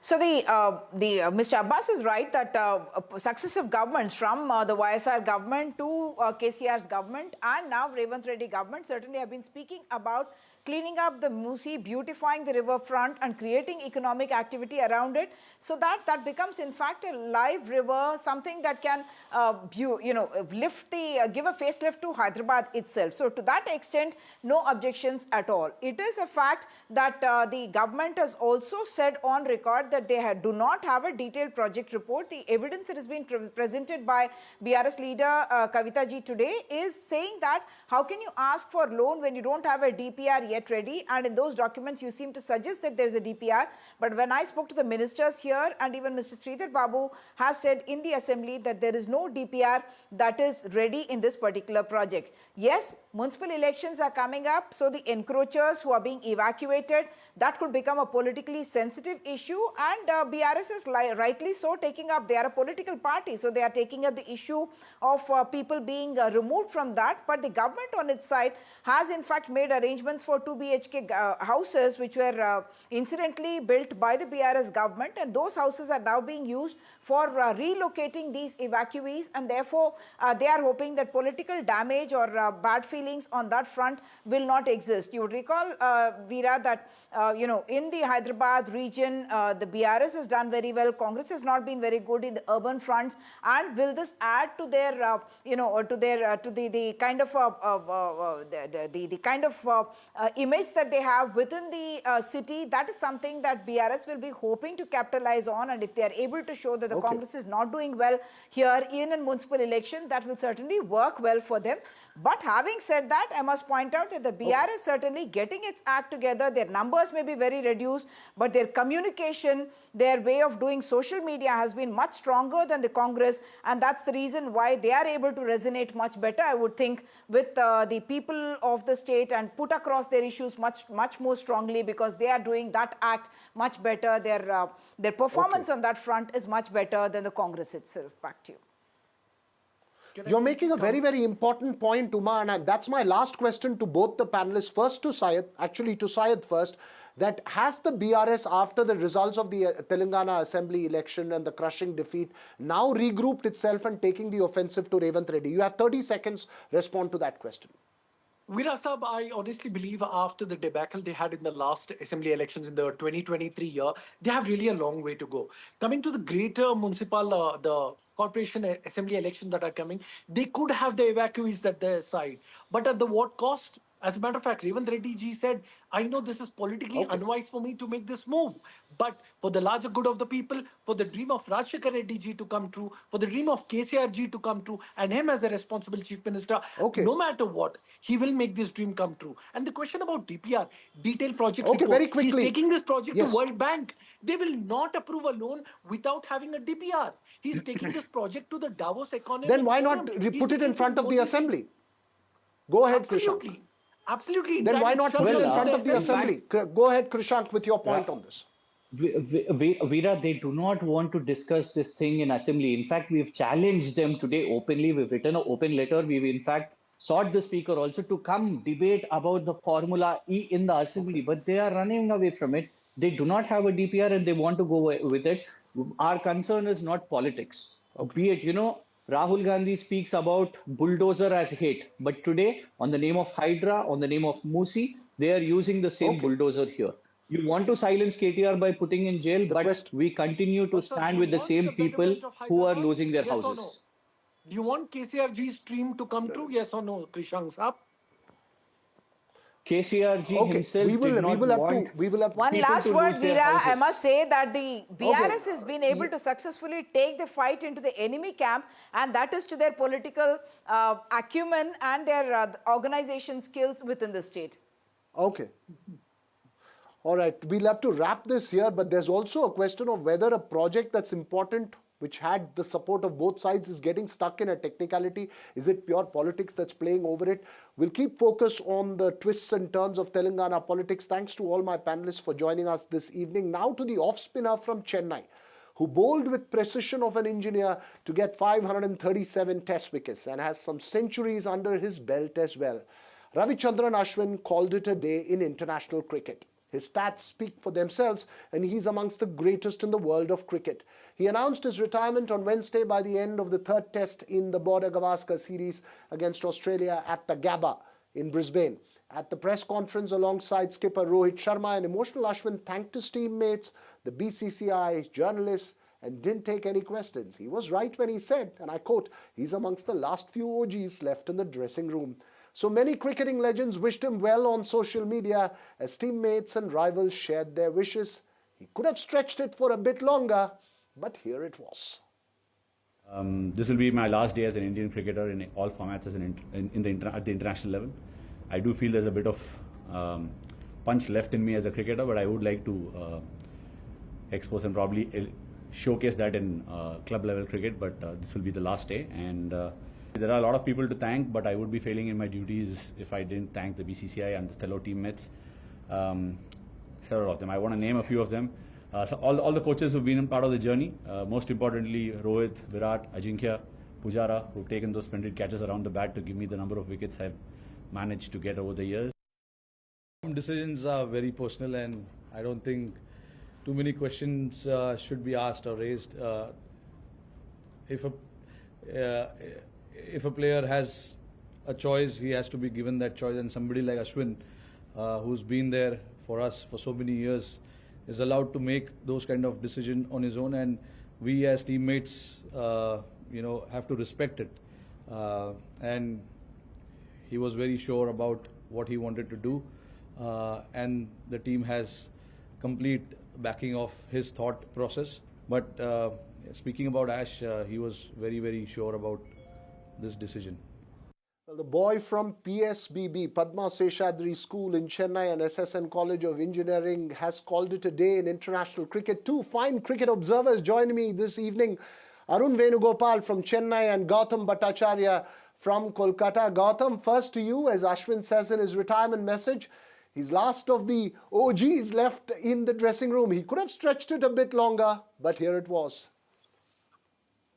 Yes, Ashwin had been, what we call very much his own man. He may have been thinking about it for some time, it seems, but the timing of the retirement does leave a bit of a question. He had always been the quintessential team person. There's still to go. India, with a bit of, with liberal help from Reigns, they had just managed to draw the test match. And there is a realistic possibility of them making the final of WTC as well. So therein lies the question whether he was not in a comfortable space and hence the call or not. Possibly we'll never know that. Right. Arun, lot has been spoken about his spin. We wouldn't know what has happened behind the resignation and the announcement today. But lots been spoken about his spin, but we don't tend to speak much about him as the batsman. He actually started off as a batsman before he turned into a spinner. Indeed, and that's the paradox that Rohit Sharma was referring to as well in the press conference today. At the under-17 level, when Rohit Sharma, in fact, was plying his trade as an off-spinner, Ravichandran Ashwin was a top-order batsman. He used to open the batting for the Tamil Nadu Colts as well. Just to dwell a little bit on the circumstances surrounding his retirement, which did come as a bolt out of the blue to a lot of observers. Some of his friends and what they have had to share on social media platforms are instructive in this regard, Veera, where they do talk about how Ashwin has been mulling over this decision for the last few months. And one of them even went on to say that he didn't take Ashwin seriously when he did speak about an imminent retirement. Correct. And Rohit Sharma did confirm as much that he persuaded him to stay on and play the Adelaide Test. Interesting. I read that Instagram post as well. And when I speak to a few people who have shared the dressing room with him at a Ranji level or at a state level or even at school, they say, most of them tell me that there's not much of a change in him, in the persona. Obviously, the demands of international cricket and the pressures of it would have made some changes, but they say he's still very much the same person. Any peek you can give into what's running through Ashwin's mind right now after he's announced his retirement? I think, like you rightly pointed out, nothing much has really changed, and he's still the same prompt texter. When you actually text him, leave him a message, he's very quick to respond. He sometimes even gets into a discussion. And the one thing that has been a standout, and I've known him for about 8 or 9 years now at a fairly professional capacity, and he has always come across as a very courteous, as a very very upstanding guy to talk to. And he's not the kind of guy who will make you feel intimidated. He's not the kind of person who will give you the aura, who will kind of make you feel small, so as to say that I am this huge international cricketer right in front of you. And one of those very tiny gestures that I remember from a few years ago, it's a small gesture, but it is very indicative of what the man is like. I did meet him once at like in his hotel room, and he had ordered some food for himself, and very quickly he wanted to know if I wanted something which he could order for me. And now this may be disregarded as a very small extension of courtesy, but I've seen many people who probably do not venture out to go that extra mile. I wonder if it was curd rice that was there, given the quintessential Tamil trait. But Gautam, no. you know, well, Ashwin beats those stereotypes rather well. Right. But Gautam, you know, you've seen cricket for so many years. There are many memorable innings. Some would say 2016 against the series in New Zealand, the third test at Indore, where he got 6 wickets in the first innings, 7 in the second innings. Some would rate that as one of his best performances. Any one memorable performance of Ashwin that you think is above the rest? You know, innumerable, honestly. I mean, for a guy who has taken 5 wickets, you know, every third test match, 2.8 tests, you know, that's what his average is. So, you know, that's what his strike rate is. So, it's difficult to recall any particular ones. I mean, I would say that,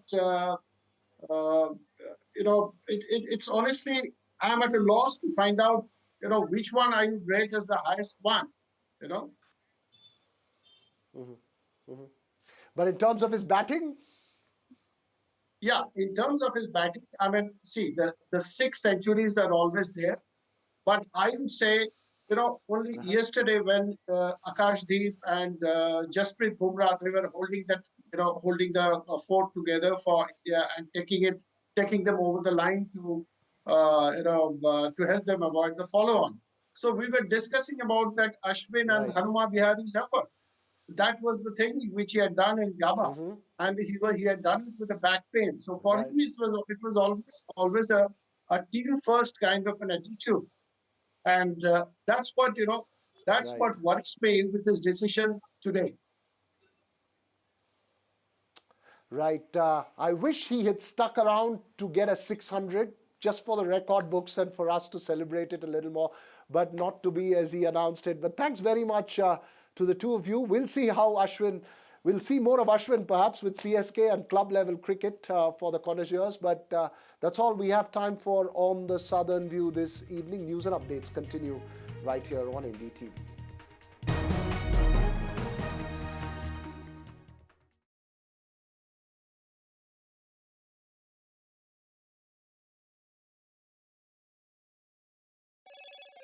Hello, Moto. Motorola Edge 50 Pro, world's first AI-powered pro-grade camera.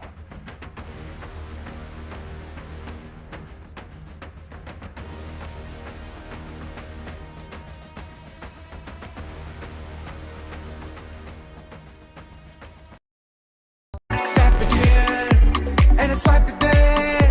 Pound rewards, मैं everywhere. कहीं से भी करूँ collect. Download any single ID partner app, link your card and earn reward with top brand. Get it free with single ID. In today's interconnected world, India's voice is more crucial than ever. When India speaks, the world listens. At NDTV World, we are that voice, bringing you intelligent and insightful news from India and beyond. From geopolitics and diplomacy to economic shifts, migrations, tech disruptions, and the stories of our diaspora. We cover the news that shapes our global future. NDTV World, your new home for global news is here. I've been reporting on all issues big and small from Andhra Pradesh, Telangana, rest of South India, bringing you all the action, all that you need to know, all that you want to know. The energy of Maximum City is infectious. I bring in that energy in our news coverage from financial capital Mumbai. Covering from the southernmost part of India over the last 23 years, I bring in-depth and 360-degree coverage from the Dravidian heartland. The land of Mishti is also known for its bitter politics. I have seen much water flow under the Howrah Bridge, covering Bengal in all its vivid colors. NDTV shines with 38 prestigious wins at the News Television Awards 2024. Powerful journalism to cutting-edge digital innovation, production excellence to regional leadership. NDTV sets the benchmark. 38 awards, each a testament to your trust in NDTV. NDTV stands for trust. Empower India's growth engine. Join the game changers, industry leaders, policy makers, and innovators at NDTV's Emerging Business Conclave. Discover exclusive insights, powerful networking, and strategies to accelerate MSME growth in India. NDTV's Emerging Business Conclave, 19th December on NDTV Network. NDTV proudly upholds its legacy of trust and credibility. According to the prestigious Reuters Institute's Digital News Report 2024, NDTV is the top-most news platform in the country. Number 1 in both online and offline reach in India, beating all its competition. NDTV stands for trust. New day, new show, a new experience. Start your day with the news, not views. We bring you stories that matter and impact your lives. News that informs and keeps you ahead. from Maximum City, Mumbai, to the seat of governance, Delhi. NDTV brings to you the best breakfast show. The breakfast show only on NDTV 24/7 every morning at 8 a.m.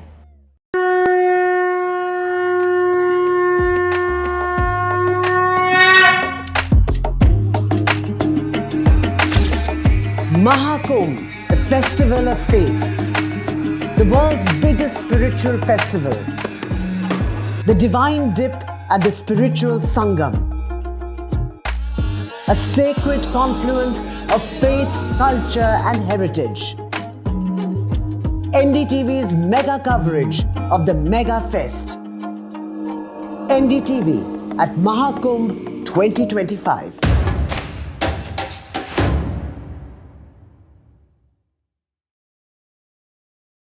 In today's interconnected world, India's voice is more crucial than ever. When India speaks, the world listens. At NDTV World, we are that voice, bringing you intelligent and insightful news from India and beyond. From geopolitics and diplomacy to economic shifts, migrations, tech disruptions, and the stories of our diaspora.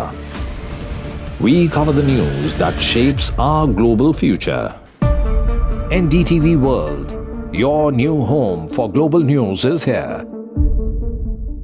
I've been reporting on all issues big and small from Andhra Pradesh, Telangana, rest of South India, bringing you all the action, all that.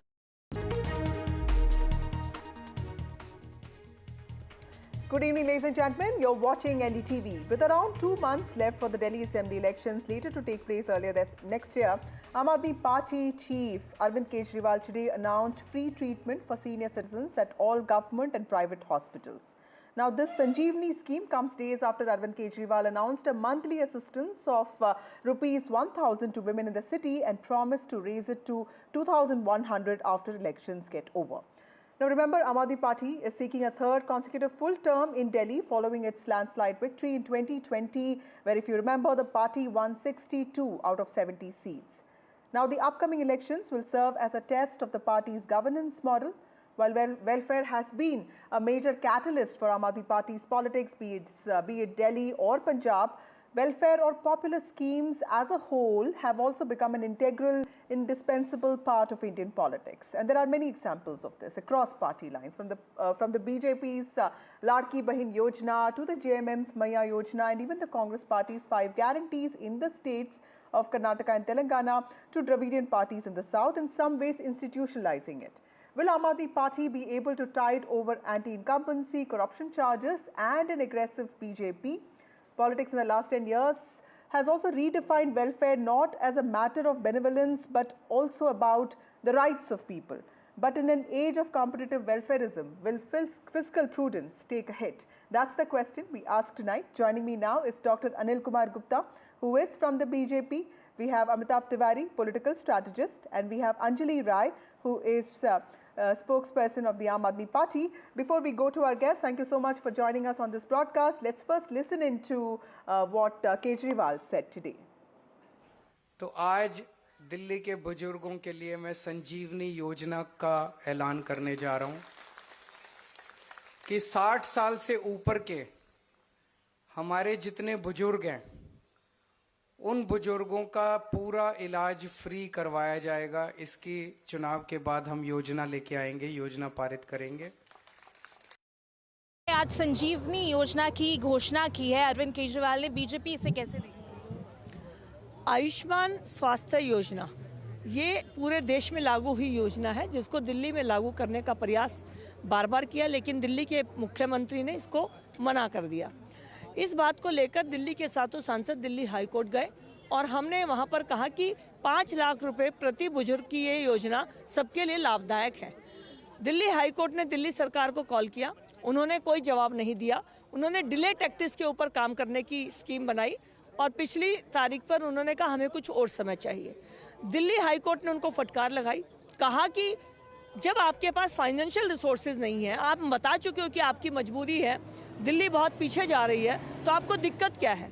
और साथ में एक order ये भी कर दिया कि जनवरी की जो डेट लगेगी, 10-11 तारीख के आसपास की डेट है दिल्ली हाई कोर्ट, उसमें आपको जवाब देना है।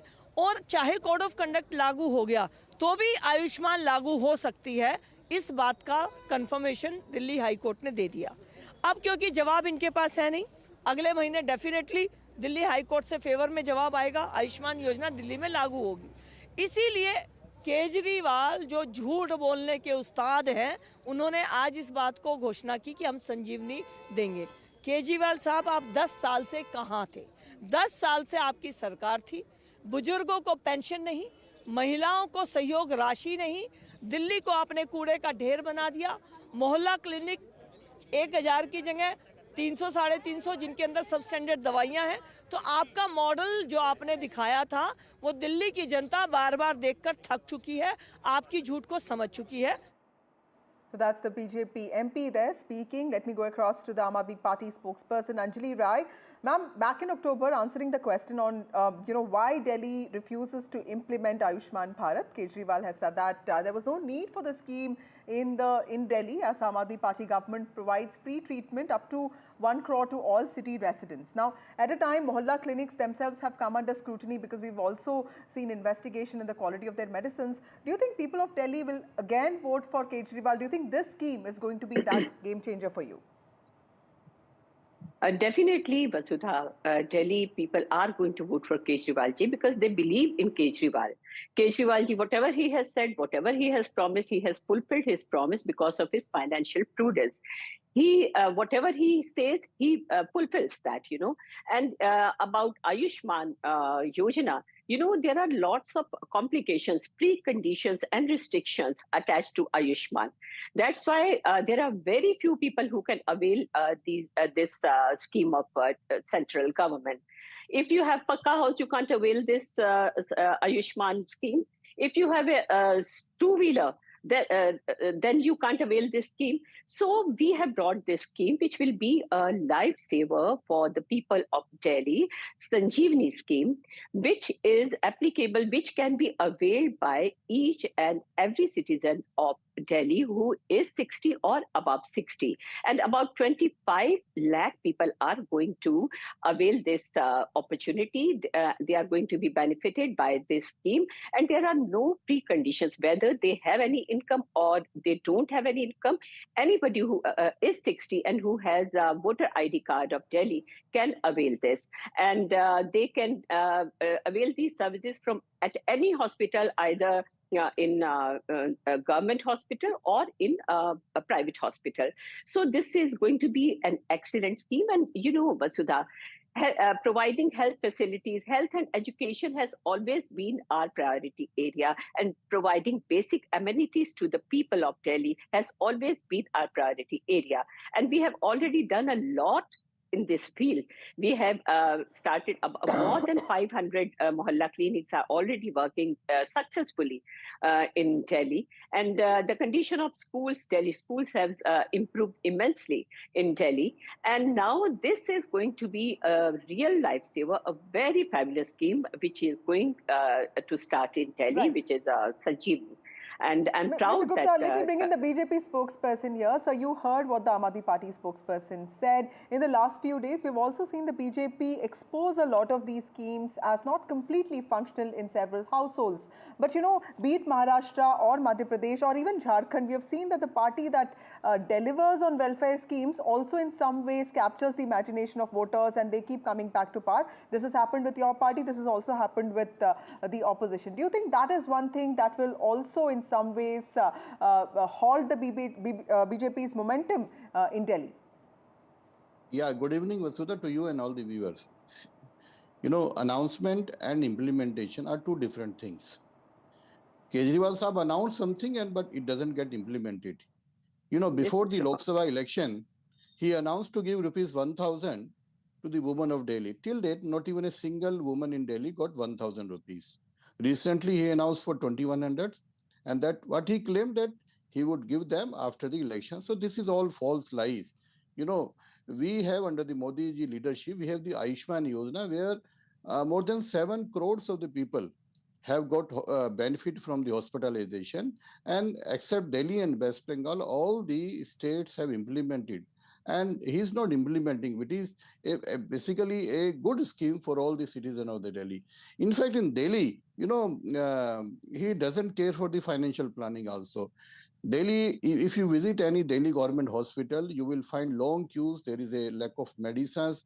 Even the basic testing of X-ray and ultrasound, you get a date of 2 months, 1 month, and all these things. And for last several years, these 6 major hospitals scheme for remodeling is pending for because of the funds. He has not given it. He promised in 2013 and 2015 answer to construct many hospitals, but not even a single hospital, new hospital got constructed in Delhi. So this is just, you know, he sometimes say that he's a magician. Yes, he's a magician in the term that he can fool the citizen of the people. He can announce something, but when implementation is there, he doesn't do anything. He normally, before the election, and you take his statement anytime, sometime before 2013 or before 2015, he announced something, but on the ground, it doesn't get implemented, either because of the funds or because the schemes are not. Right. On other hand, we have the central government under the leadership of Modi, where we deliver. We have been demanding, even our honorable MPs have approached the High Court also to implement this Ayushman Yojana in Delhi. And we hope this Ayushman Yojana will be implemented in Delhi, and the crores of people of Delhi will benefit. Right. Amitabh Tiwari, while this is a larger battle between Sanjeevani and Ayushman Bharat, the Prime Minister on numerous occasions in the past has been skeptical about the efficacy of welfare schemes. He has called them rebuttals, but now the BJP has not only amplified its welfare promises. In fact, in Delhi, they are also telling people that they are not going to stop the electricity subsidy or the free bus transport for women. Is this a sign of acceptance by the party that this is something that it cannot avoid, particularly after the Lok Sabha elections of 2024? See, clearly there is a very thin line of difference between welfare politics and rebuttals. And the BJP too has realized that to do well in elections or to win elections, it has to come up with some of these welfare schemes, like they have announced this cash income support scheme for women in MP and Maharashtra, which led them to win the elections. They were not the favorites to win the election. Now, if you see this scheme, this senior citizens account for around 12.5% of Delhi's population. And according to a research, senior citizens spend around 17 to 20% of their monthly household expenditure on healthcare facilities, which means that this scheme does appeal to the senior citizen category. Now is the question of implementation. When you talk about implementation, what happens is that the BJP also does not have a similar scheme at the national level nor in any state. So people would compare the track record of BJP's implementation of central schemes and Kejriwal's implementation of state level schemes. Also, Delhi being an urban state, there is a complex interplay of class and caste politics. Now this appeal is limited not only to the poor or socioeconomic class, it is also applicable to the middle class, because people who have retired would be happy to get free treatment from hospitals, etc. So we'll have to see how BJP comes up with a counter to this scheme in its manifesto. We've seen that they have come up with Gogo Yojana in Jharkhand, countering the scheme of the JMM-led government. So we'll have to see how the BJP comes and counters it. It may well announce a similar scheme or announce an enhancement of the Ayushman Bharat scheme, particularly in Delhi. It has already announced that the Ayushman Bharat scheme will be applicable for 70 plus citizens. So this gap of 60 to 70 perhaps it would need to fulfill, because it will be a battle of promises versus promises in the election. Anjali Rai, you heard the BJP spokesperson also speak and also the expert. There is a clear question that the BJP is asking Aam Aadmi Party on whether the Punjab government has been currently dispersing the monthly allowance to women that it promised, and also the kind of promises that Arvind Kejriwal himself made before Lok Sabha elections, because everyone understands that, you know, if you promise a whole slew of, deliverables and then you just deliver on a few of them, it is also seen as partial success. But it's not like the party is fulfilling all of those promises. Specifically in the case of Punjab, it seems like there has been a strain on the state's economy that the promises have taken. The electricity subsidy that was implemented is taking a toll on the state's economy. Vasudha, we inherited a lot of debt in the Punjab. But even then, we fulfilled a lot of promises, like providing free electricity, free water, and we started Mohalla clinics also. And only 2 years have passed. And definitely we are going to fulfill all of our promises which we made in our previous election. Rest assured, whatever Kejriwal ji says, he will fulfill his promises. In Delhi, he has fulfilled all the promises. Regarding giving 1,000 rupees to the women, which he promised, it hasn't been fulfilled as yet because he was sent to the jail, and all the work was definitely affected because of this. Now he's out, and the cabinet has already passed this scheme, and definitely we hope that before elections, all the women of Delhi gets this amount, and if not before elections, after elections, definitely when Kejriwal ji comes back, the women are going to get 2,100 rupees in their account every month. Dr. Gupta, one thing is that the Aam Aadmi Party, while be criticized for a lot of things that it does, it's been announcing a number of candidates. It may also be fielding defectors. But when is the BJP expected to announce its list of candidates? Because that also in some ways to a lot of people shows a level of preparedness. Do you think that is something that the BJP also needs to work on? See, ours BJP is... No. Dr. Gupta. Yeah. See, BJP is a cadre-based party. We are united, and there is a panic in the Aam Aadmi Party. You know, we have a procedure already. The Rai Shumari has been done. The Central Parliamentary will meet soon, and at the appropriate time, the central leadership will announce the candidates. What Madam from the Aam Aadmi Party was mentioning, you know, the citizen of Delhi has given more than 6 lakhs crores of rupees in the form of tax to Arvind Kejriwal and his government in last 10 years. And what he did to this finance, he could not construct even a new hospital. You take your camera to any hospitals, you know, you check the record of the health department of Delhi government. These 6 major hospitals are in dire need of money for revamping. Not even a single, you know, the ultrasound, the basic medicines. What you do, they talk of the Mohalla clinic, you take your camera, that is the primary treatment center. Even there is so much, and there is no availability of simple medicines there. So announcement is a different thing. You know, he himself mentioned 3-4 days back, so that he's a magician, he's a jadugar.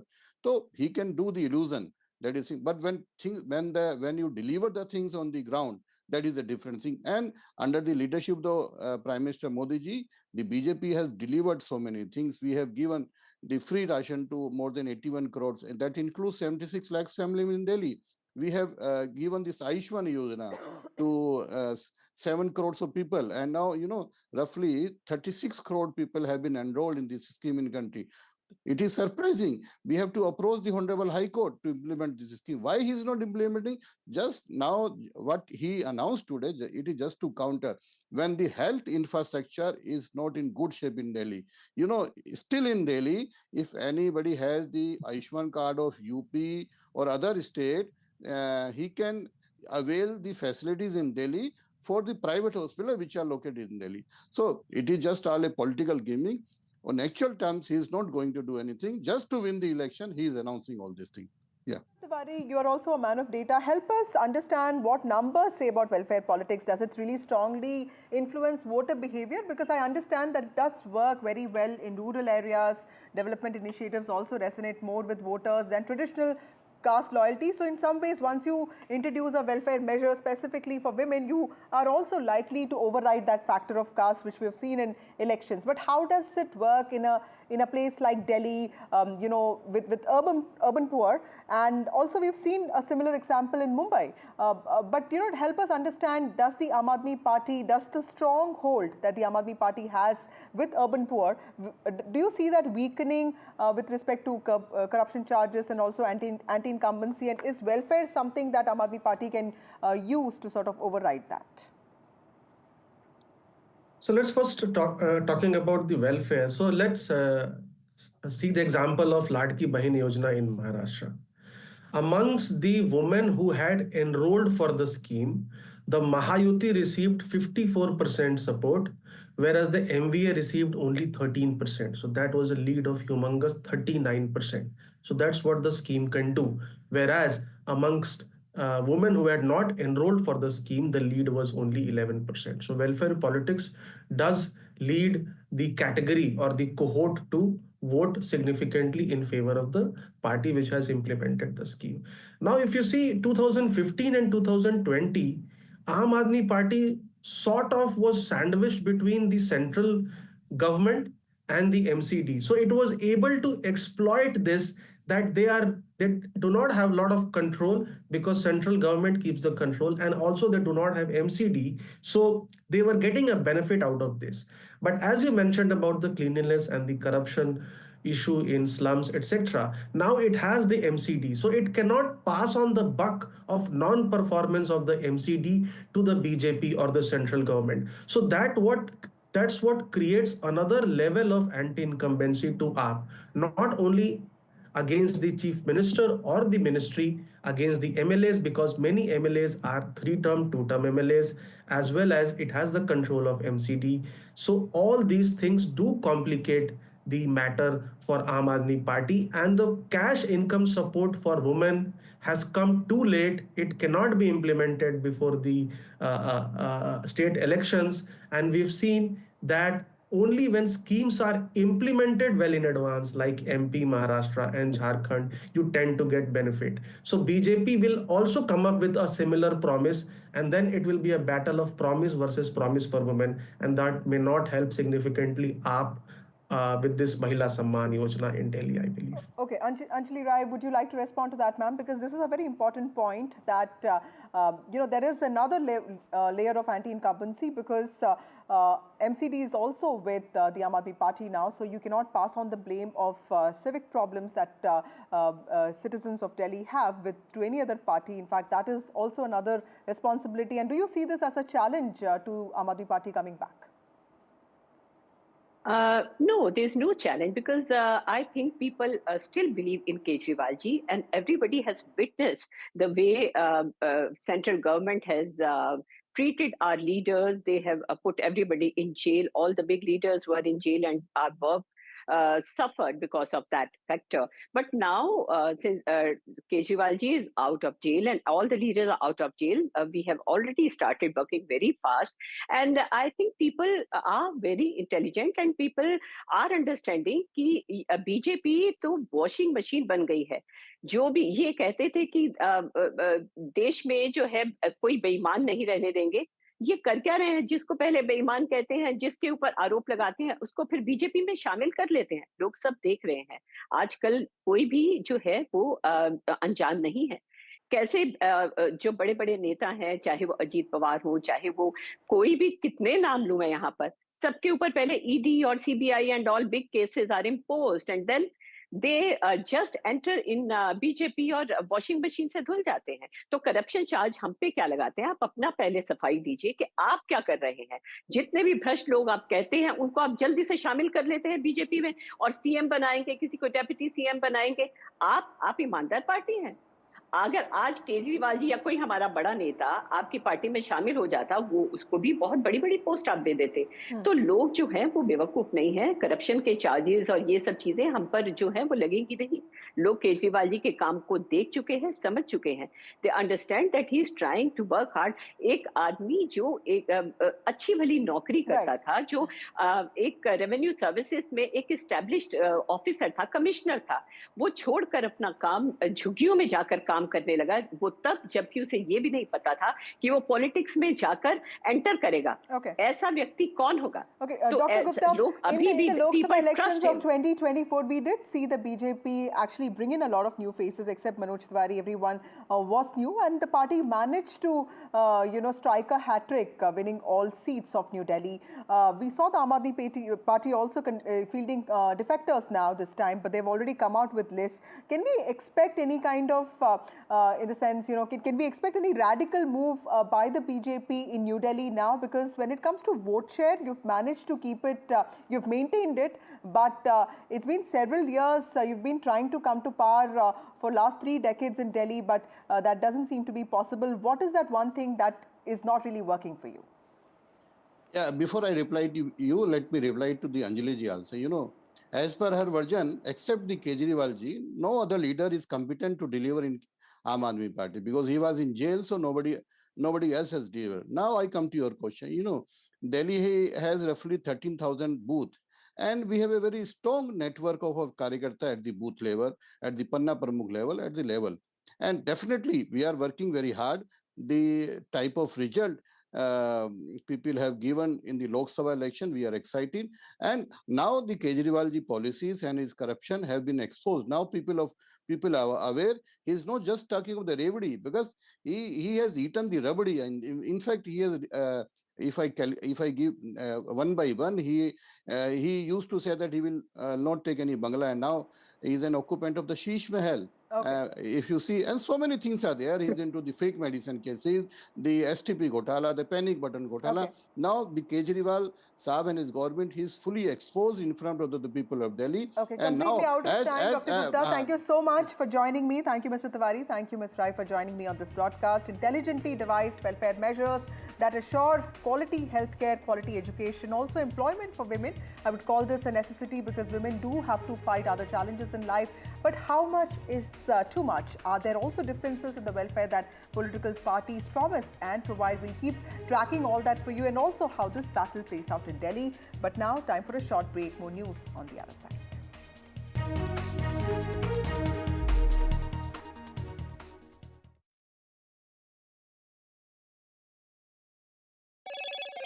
Hello, Moto. Motorola Edge 50 Pro. NDTV shines with 38 prestigious wins at the News Television Awards 2024. Powerful journalism to cutting-edge digital innovation. Production excellence to regional leadership. NDTV sets the benchmark. 38 awards, each a testament to your trust in NDTV. NDTV stands for trust. Empower India's growth engine. Join the game changers, industry leaders, policy makers and innovators at NDTV's Emerging Business Conclave. Discover exclusive insights, powerful networking and strategies to accelerate MSME growth in India. NDTV's Emerging Business Conclave, 19th December on NDTV Network. NDTV proudly upholds its legacy of trust and credibility. According to the prestigious Reuters Institute's Digital News Report 2024, NDTV is the top-most news platform in the country. Number 1 in both online and offline reach in India. Beating all its competition, NDTV stands for trust. New day, new show, a new experience. Start your day with the news, not views. We bring you stories that matter and impact your lives. News that informs and keeps you ahead.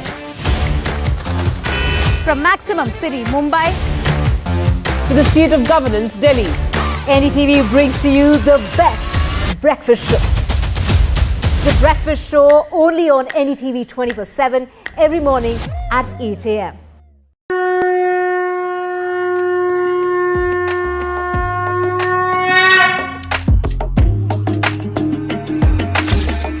Mahakumbh, a festival of faith, the world's biggest spiritual festival, the divine dip at the spiritual Sangam, a sacred confluence of faith, culture and heritage. NDTV's mega coverage of the Mega Fest. NDTV at Mahakumbh 2025.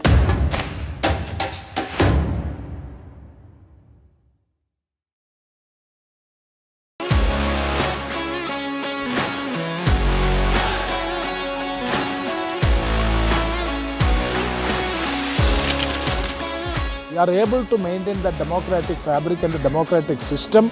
I want to do something that can make a difference. लगातार जनता की आवाज को सरकार तक पहुंचाने का काम मैं करता हूं. I was a student up until very recently. I really want to work and do something for my people because they have given me this opportunity. They have elected me. सोचा नहीं था कि राज्यसभा सांसद बनूंगी.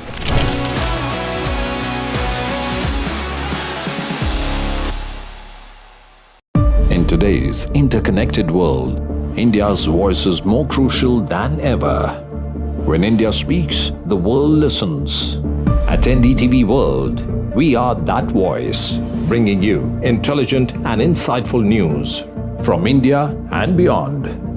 From geopolitics and diplomacy to economic shifts, migrations, tech disruptions, and the stories of our diaspora. We cover the news that shapes our global future. NDTV World, your new home for global news is here.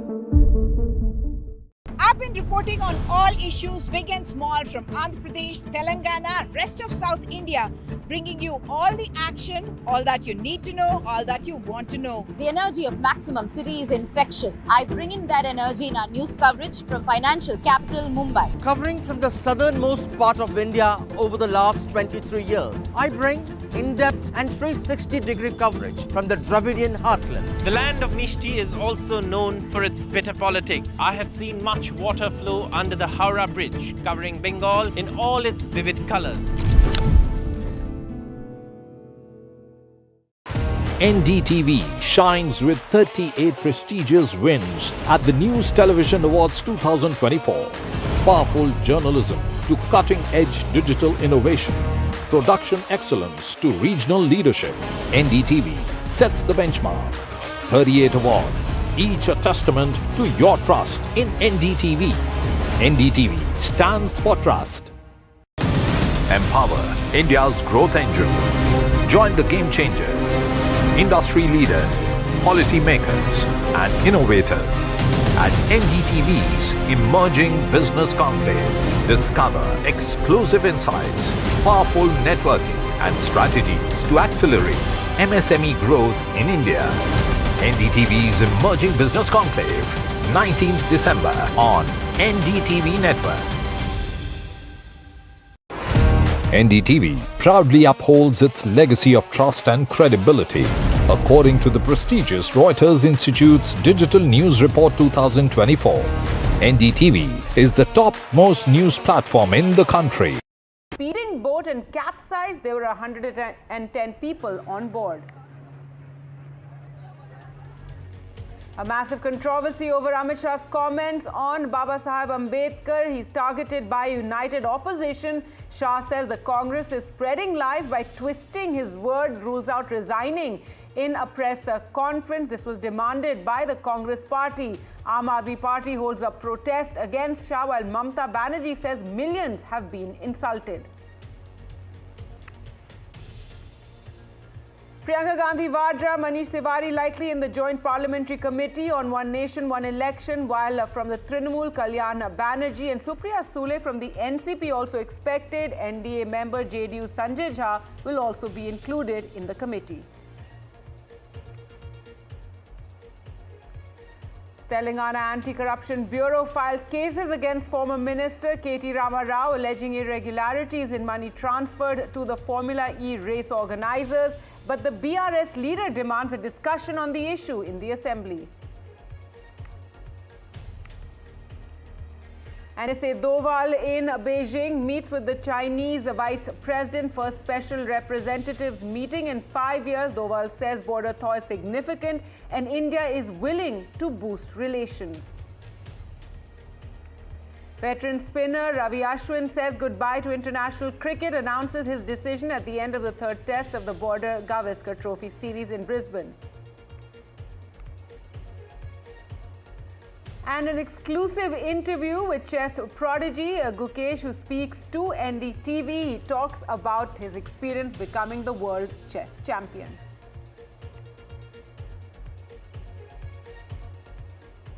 Our top story now, and 2 people are dead for critical after a ferry going to the Elephanta Island capsized after being rammed by a speedboat. This accident caught on camera that you can see on your screens there. The speedboat was zigzagging before hitting the ferry, and the ferry then capsized. It had 110 people on board. The boat had sailed from the gateway of India to Elephanta Island off the Mumbai coast. A very regular thing. It was a public ferry. Well, let's go across to Sujata now for more. And Sujata, what is the latest? A very unfortunate accident. Also, any action taken against the people in the speedboat?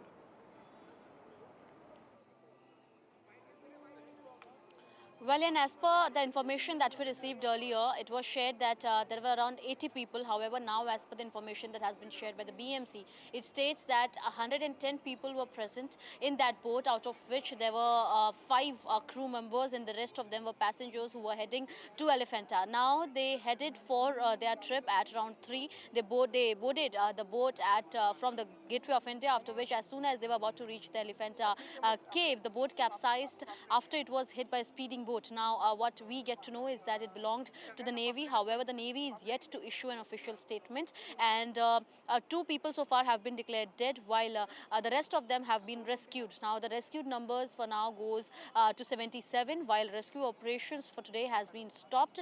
But after the counting is being done, more rescue operations shall be conducted by all of the Joint Operation Committee. Now, as soon as this incident was reported, the boats around that were present, they immediately rushed for rescuing the people, and also the people who were on board, they were informed that they have to wear their life jacket, but also there was a shortage of it, is what we get to know. For now, the rescue operations, though have been halted, the people were rescued through several ways of exit from the sea. One is the Bhaucha Dhakka, from where majority of them did take an exit. The other were brought back to the gateway of India, while they are now being treated at the hospitals where they have been admitted. So the rescue operations are underway, and also what led to this accident happening is a major concern, and the operations and also an inquiry by the Mumbai police is underway.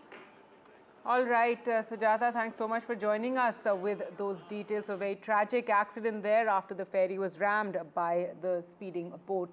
In other news, the big political story today, Home Minister Amit Shah at the center of a ferocious Congress-led opposition attack following his remarks in Parliament yesterday, when he said it's become a fashion to take Ambedkar's name. Today, counteract this evening in a press conference which he addressed, he accused his rivals of being anti-Ambedkar and anti-constitution and spreading lies, saying the Congress had twisted what he said. He also said he will not resign. This was a demand made by Congress President Mallikarjuna Kharge, who in fact said the PM should sack Amit Shah. Earlier, AAP leader Arvind Kejriwal also led a protest outside the BJP office, while Mamata Banerjee said the BJP's mask has fallen and that millions have been insulted. Rajya Sabha में मेरे बयान को तोड़ मरोड़ कर पेश किया गया। मेरा मीडिया के सभी मित्रों से आग्रह है, कांग्रेस ने सार्वजनिक जीवन में जो पद्धति की है कि बयानों को तोड़ मरोड़ कर पेश करना, हो हल्ला मचाना और भ्रांति खड़ी करना, मैं स्पष्टता के साथ कहना चाहता हूं, मीडिया को विनती भी करना चाहता हूं कि मेरा पूरा बयान जनता के सामने रखिए। मैं वो पार्टी से आता हूं जो पार्टी कभी अंबेडकर जी का अपमान नहीं कर सकती। पहले जनसंघ और फिर भारतीय जनता पार्टी ने हमेशा अंबेडकर जी के सिद्धांतों के आधार पर चलने का प्रयास किया है।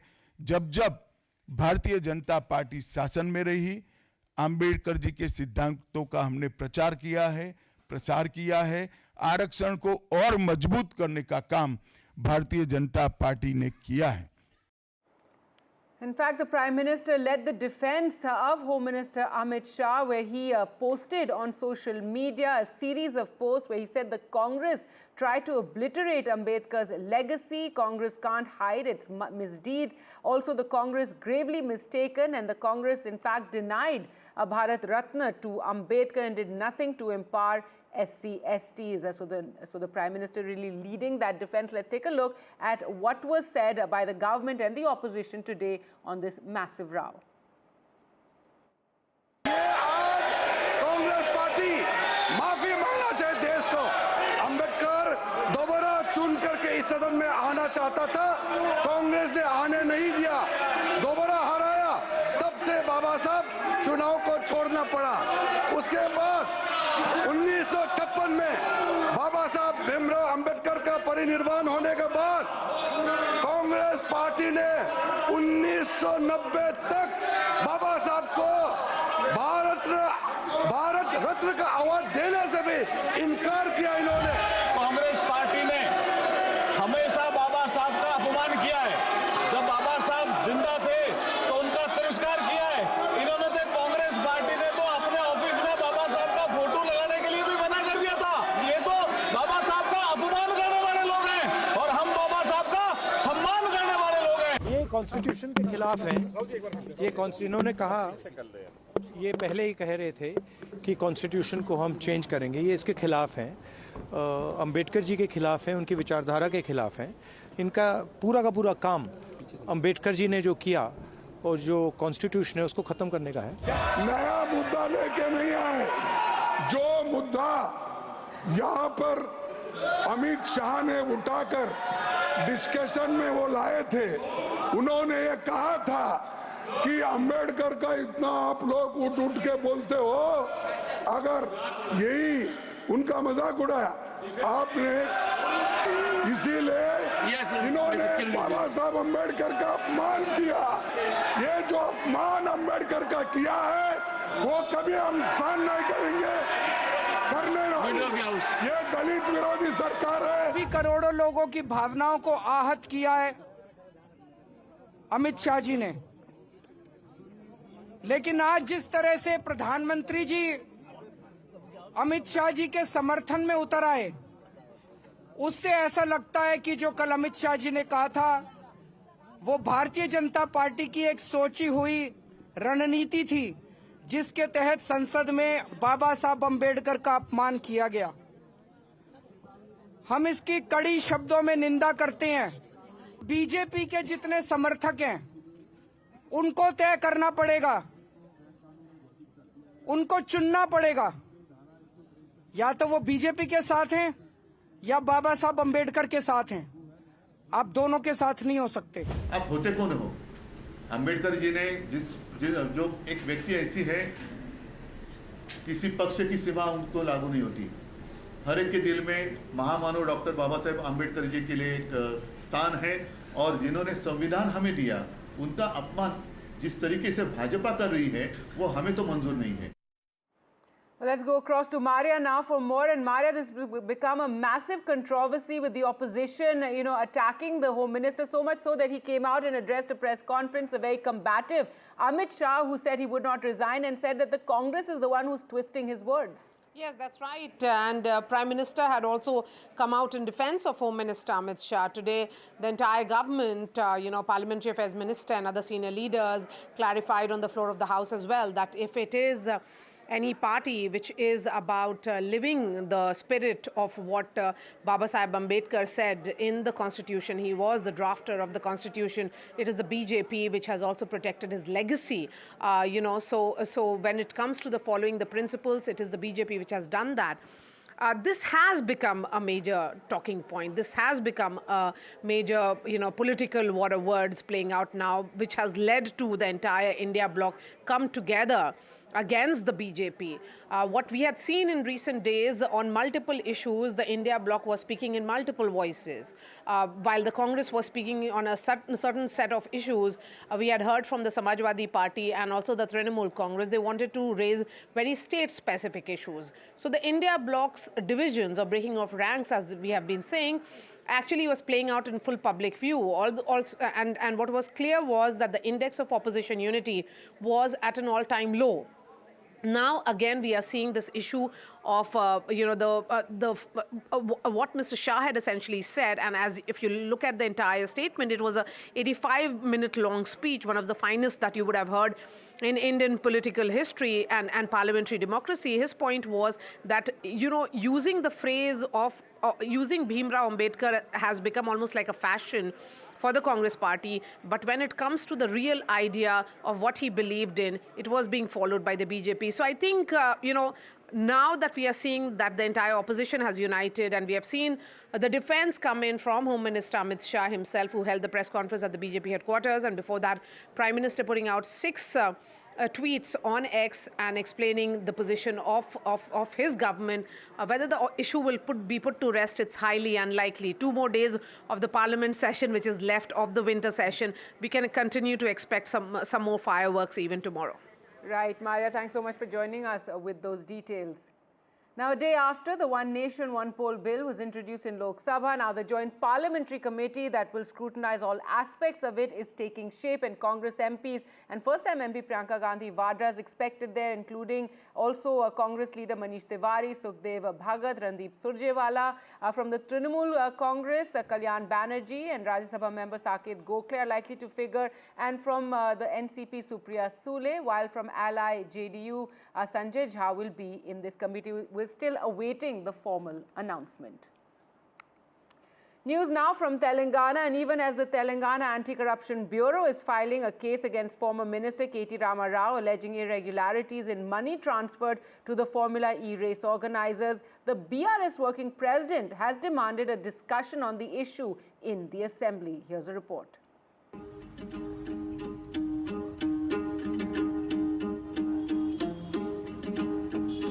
BRS leader K.T. Rama Rao donned the role of an auto rickshaw driver on Wednesday to drive home the point that the Congress had failed to fulfill its pre-election promises to 8 lakh auto drivers in the state. He claimed that 93 auto drivers had died by suicide, but their families have got no help.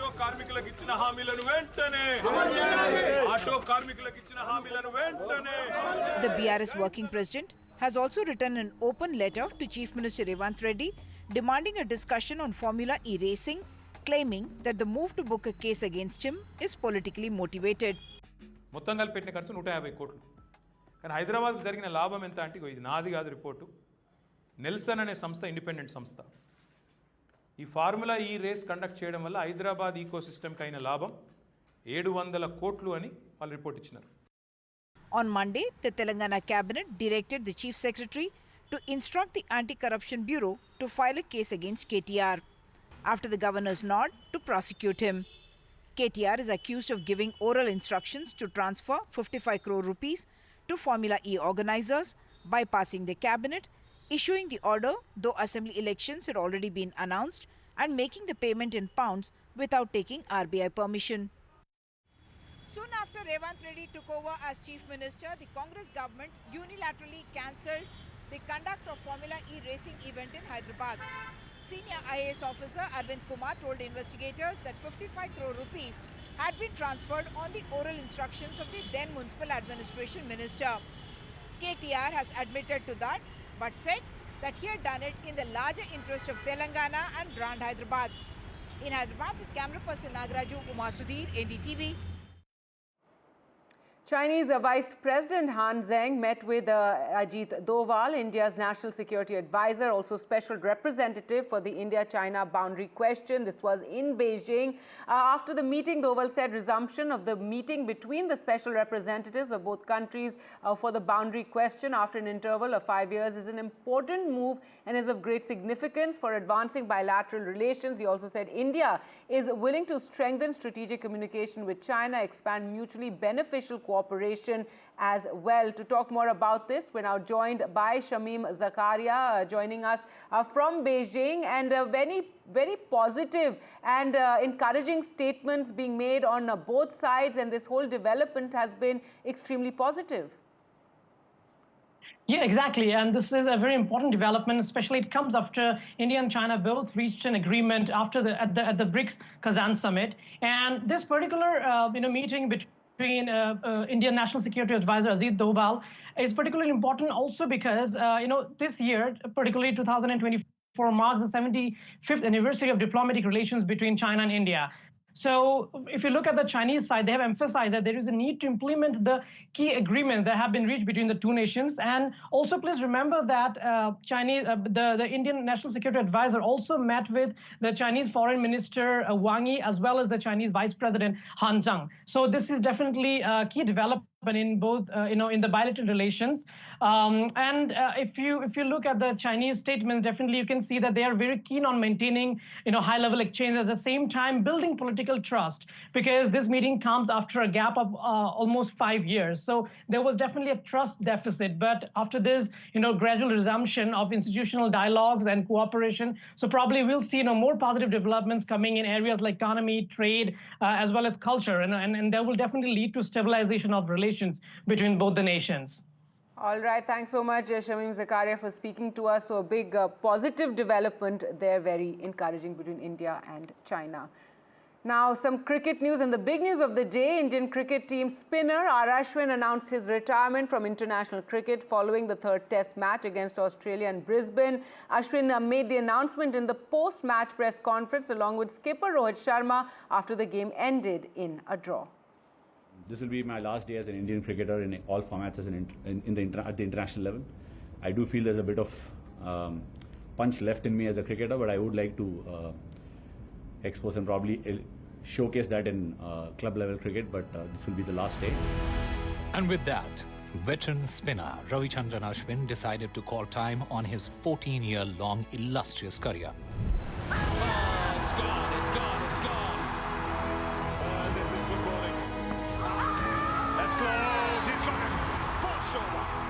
A man who redefined the art of spin bowling, from his magical deliveries to his cricketing acumen. Innocuous. Ashwin's career has been nothing short of exceptional. Gone. Beautiful piece of bowling. Some rash batting. Making his debut in 2011, he quickly established himself as India's premier off spinner. With over 700 international wickets, Ashwin is a testament to perseverance, skill, and intelligence on the field. Ashwin is arguably one of the greatest spinners of all time, leaving behind a legacy that is second only to the legendary Anil Kumble in the list of most test wickets by an Indian.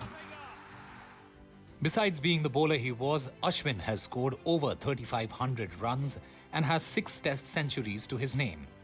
He has achieved a century and a 5-wicket haul in the same test match on 4 occasions. Ashwin will be next seen donning the Chennai Super Kings colours in IPL 2025, where he will reunite with his former teammate Mahendra Singh Dhoni. Ravi Ashwin's retirement marks the end of a remarkable journey, but his legacy will live on, both in the record books and in the hearts of cricket fans everywhere. With Sejal Gupta, Bureau Report for NDTV.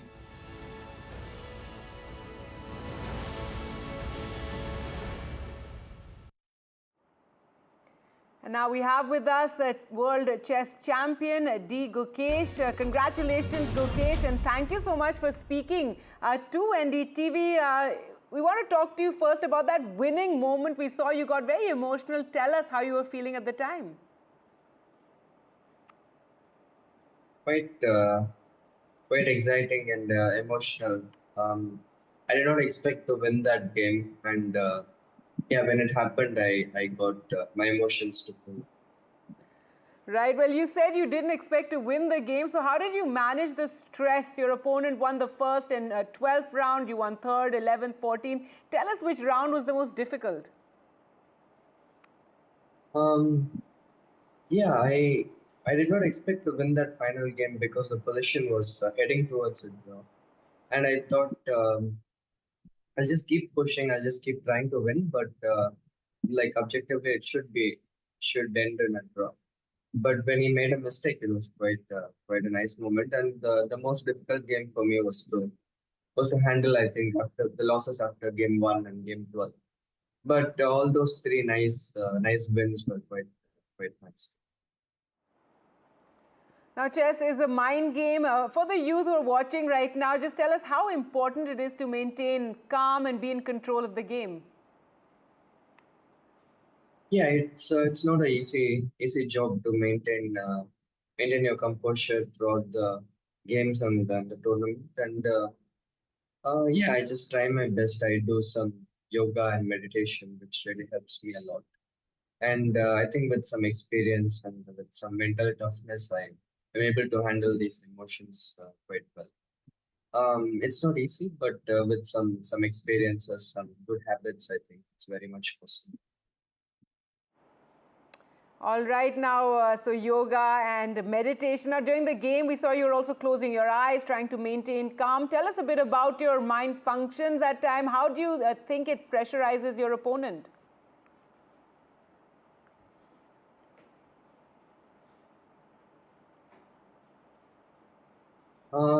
Yeah, when my opponent was taking long things in the opening, I tried to close my eyes because I knew what my reply would be to his moves, and I just tried to focus on my breathing and just stay in the moment and not put too much energy in those moments, because I'll be needing those in the later parts of the game. So there were some simple things that I tried to do, and there are always each player has their own way of dealing with different kinds of situations, and yeah, it's part of the mental side of the game is for sure very important part of the game. All right, D. Gukesh, well, thank you so much for speaking to us here at NDTV, and may you continue to be victorious and also inspire the youth. Thank you. And finally, an H-1B visa overhaul has been announced. There have been changes that have been made to the program for the visa in the United States. This aims to speed up applications and also extensions for F1 students. Here's a report. The Biden administration has announced that it's overhauling the high-skilled H-1B visa program. The aim is to speed up applications and impose penalties on companies abusing the system. The H-1B is one of the most highly competitive visas in the US immigration system's complex catalog, with big tech companies including Amazon, Google, and Tesla among the largest recipients.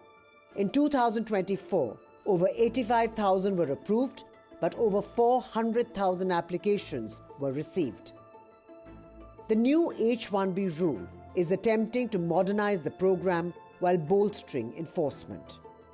One of the key changes to the program is that employers must demonstrate the legitimacy of the specialty occupation role at the time of filing the application.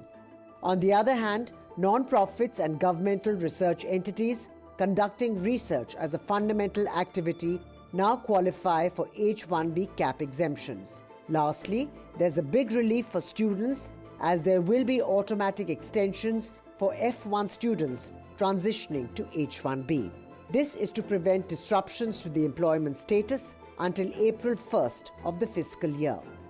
Though the changes seem to eliminate a lot of problems that spring up during and after H-1B applications, there are some concerns as well. Trump had embraced the opposite approach during his first term, as he did not expand skill-based legal immigration. Instead, his officials curbed visa programs for educated workers by overseeing them more stringently. This time, however, the president-elect's remarks are giving signs that even if the rules remain restrictive, at least they won't tighten further. The new rules will come into effect on January 17, 2025, 3 days before Biden leaves office. In the meantime, employers are advising their international employees to be in the United States by January 20th, Trump's inauguration day. The big tech industry hopes that tech giants like Elon Musk, who has developed a strong bond with the president-elect, could convince Trump to offer more visas to highly skilled foreign workers. All eyes are now on Trump and what his next move pertaining to high-skilled international workers would be. With Vishal Vivek, Bureau Report, NDTV World. All right, so some positive news there for Indians in the United States. That's it from me. Thanks so much for watching. Goodbye.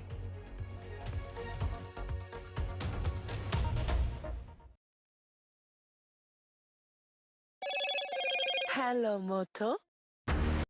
New day, new show, a new experience. Start your day with the news, not views. We bring you stories that matter and impact your lives. News that informs and keeps you ahead. From Maximum City, Mumbai, to the seat of governance, Delhi, NDTV brings to you the best breakfast show. The breakfast show only on NDTV 24/7 every morning at 8 a.m.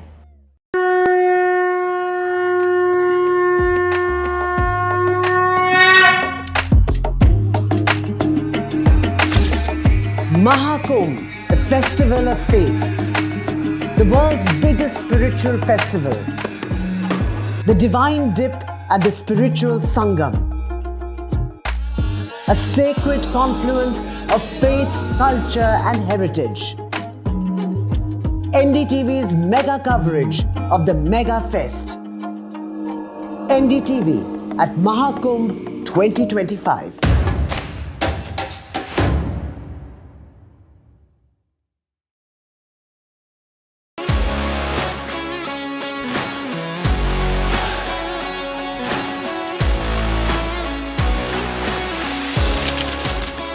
We are able to maintain the democratic fabric and the democratic system. I want to do something that can make a difference. लगातार जनता की आवाज को सरकार तक पहुंचाने का काम मैं करता हूं. I was a student up until very recently. I really want to work and do something for my people because they have given me this opportunity. They have elected me. सोचा नहीं था कि राज्यसभा सांसद बनूंगी.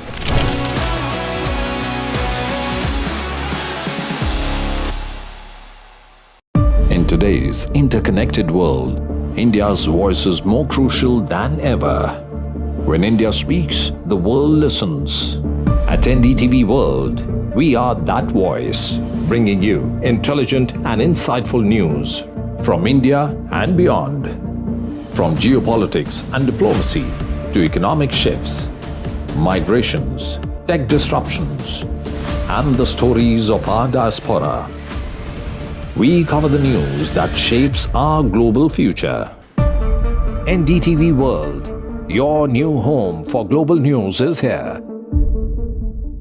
I've been reporting on all issues big and small from Andhra Pradesh, Telangana, rest of South India, bringing you all the action, all that you need to know, all that you want to know. The energy of Maximum City is infectious. I bring in that energy in our news coverage from financial capital Mumbai. Covering from the southernmost part of India over the last 23 years, I bring in-depth and 360-degree coverage from the Dravidian heartland. The land of Mishti is also known for its bitter politics. I have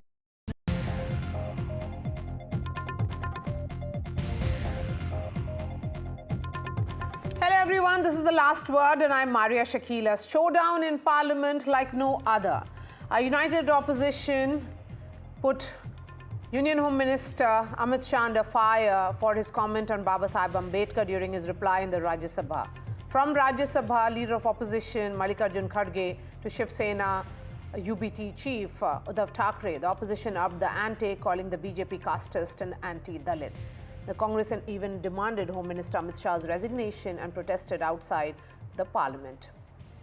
Then came the defense of the Prime Minister, saying that the Congress has indulged in every possible trick to obliterate the legacy of Dr. Ambedkar.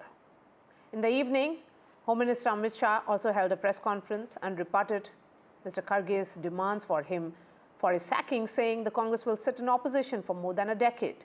On The Last Word, we ask, who is trivializing Ambedkar? First up, let's listen in to all the reactions which came today. राजीनामा देकर बाहर आना चाहिए और अगर नहीं देते तो मोदी जी उनको आज किसी ना किसी तरह से बर्खास्त करना चाहिए। खड़गे जी मेरा इस्तीफा मांग रहे हैं, इनको आनंद होता है तो शायद मैं दे भी दूं, मगर इससे इनकी समस्या का अंत नहीं है। अभी 15 साल तक कम से कम उनको वही जगह पे बैठना है जहां वो बैठे हैं।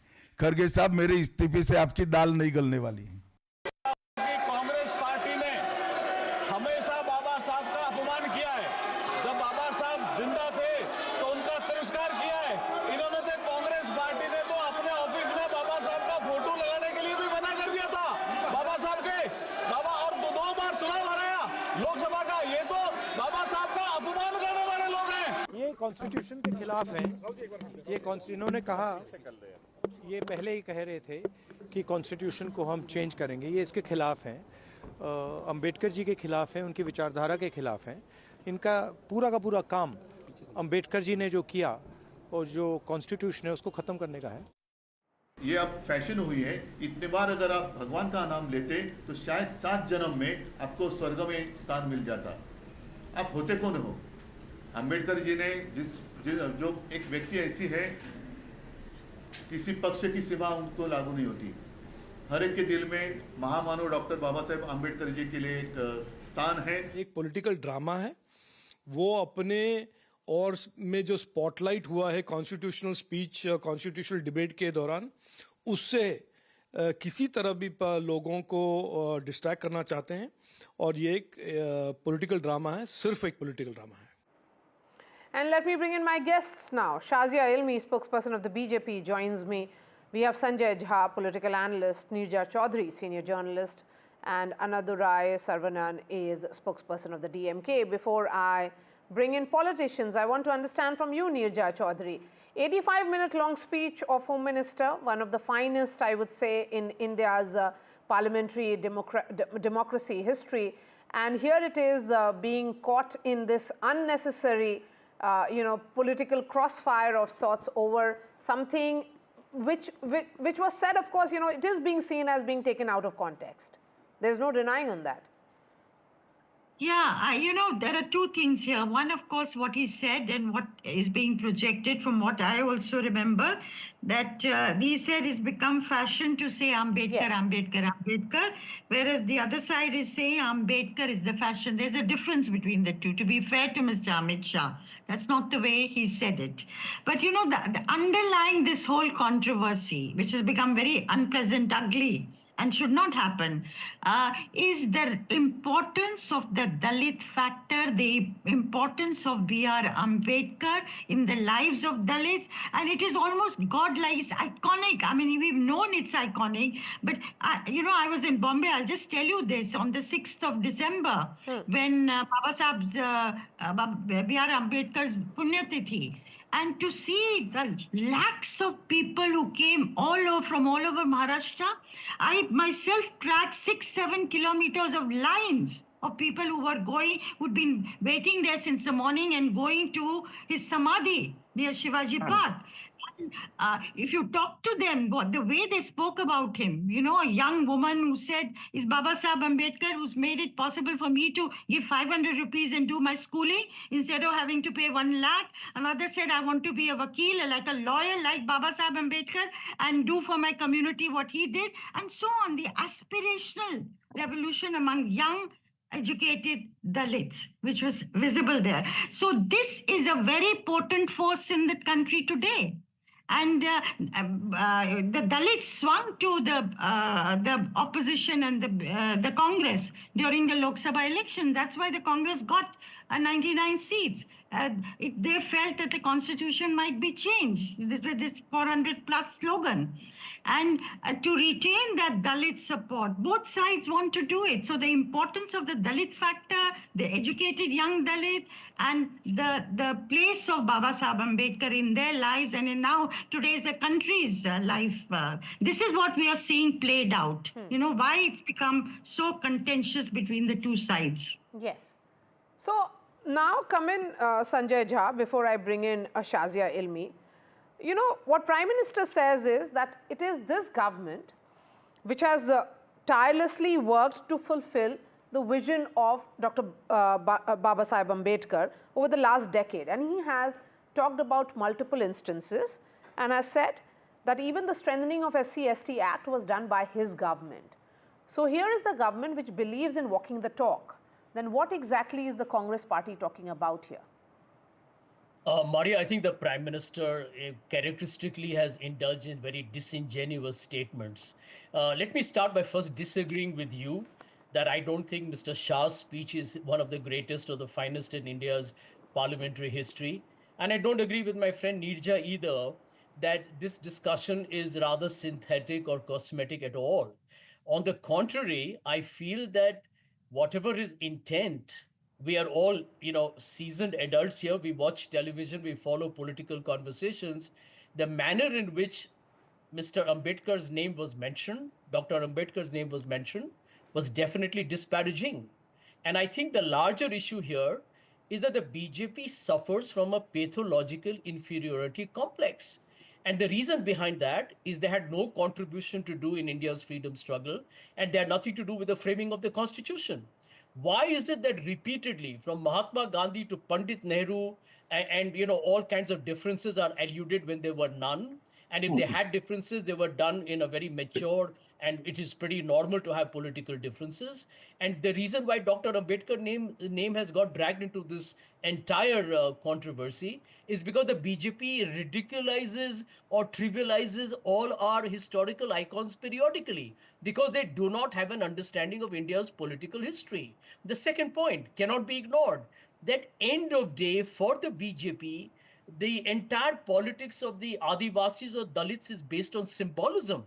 It is not, it's like saying we actually have a precedent belonging to the Adivasis and therefore we do good for them. Look at the violence against Dalits that have happened over the last 10 years. And that is a manifestation of their political project. And the important part, please do not ignore this, Maria. I'm not saying this by just being indulging in a partisan warfare, but look at the ideological mentors of the RSS and the BJP and what they had, their view on the constitution. Read Golwalkar. Read RSS leaders, in fact, till recent times. Mr. Sudarshan, read Mohan Bhagwat's speeches where he talks about making India into a Hindu Rashtra. Is that having any respect for the Indian constitution? The answer is a categorical no. So let's be honest, it is very unfortunate. I agree with you completely. Political parties trying to appropriate Dr. Ambedkar is bad enough. Disparaging him, I think, is even worse. So it's the battle of appropriation which is playing out here, Shazia Ilmi. And, what started on as BJP completely being on the front foot with the debate in the Lok Sabha and also in the Rajya Sabha, did it go wrong somewhere? Not at all. I think the way Amit Shah ji yesterday lambasted the opposition, completely equipped with the arsenal called facts of history, details, dates, all the words, all the actions made and done by the Congress party, starting from Nehru ji, just kind of showed Congress not just a mirror, but put them totally not just on the back foot, but it made them huddle and they have their backs to the wall. Which is why they had nothing to come up with but one 11-second clip, which they thought they will twist out of context, like they had used an AI-generated fake audio statement of Amit Shah ji during the Lok Sabha elections. And that is why I think they're so flummoxed, because one after the other, whether it's a matter of Bharat Ratna, whether it's a matter of Nehru ji campaigning against Ambedkar, and not just that, but making it a prestige issue, but ensuring that he loses both the times. Not just about making memorials, not one, but 5. And that's something that has been given a go by the Congress party all these years. But to the fact that talking about Ambedkar ji's differences with Nehru's idea of the foreign policy when it came to Pakistan, the whole idea of the Muslim personal law and looking away, and Hindu code bills that we know all about, to Nehru's own statements written in his own book, and to Ambedkar ji's own book, My Thoughts on Pakistan. So all these are facts. They are there in the public domain. But for the first time, and I'm so grateful and thankful to Rahul Gandhi for calling for this Samvidhan discussion, that all facts have been laid bare. And I learned now so many new things, as do many Indians, younger Indians too, that, oh my God, what was Congress party really up to? What was this Nehru-Indira Gandhi dynasty up to? And how selfish and self-vested they have been, that they have compromised not just with the constitution several times over and played loose and fast with the rules and all that, the democratic values enshrined in the constitution, but actually have gone against Jawaharlal Nehru, Ambedkar, starting from Nehru to Indira Gandhi. So I think we just got a real deep perspective, historical facts that were not there before. And who can refute them? So they can't refute it. Can they refute Bharat Ratna, that why was it denied for 50 years? Can they refute the fact that Nehru ensured that he gets himself one in 55 and Indira Gandhi gets in 71? Can they refute the fact that Nehru campaigned against Ambedkar ji? Can they refute the Hindu Code Bill and what Ambedkar ji had to say about it? Can they refute the fact that on the issue of Pakistan, how they stood on different places altogether? They cannot refute all those facts. You see, they're there.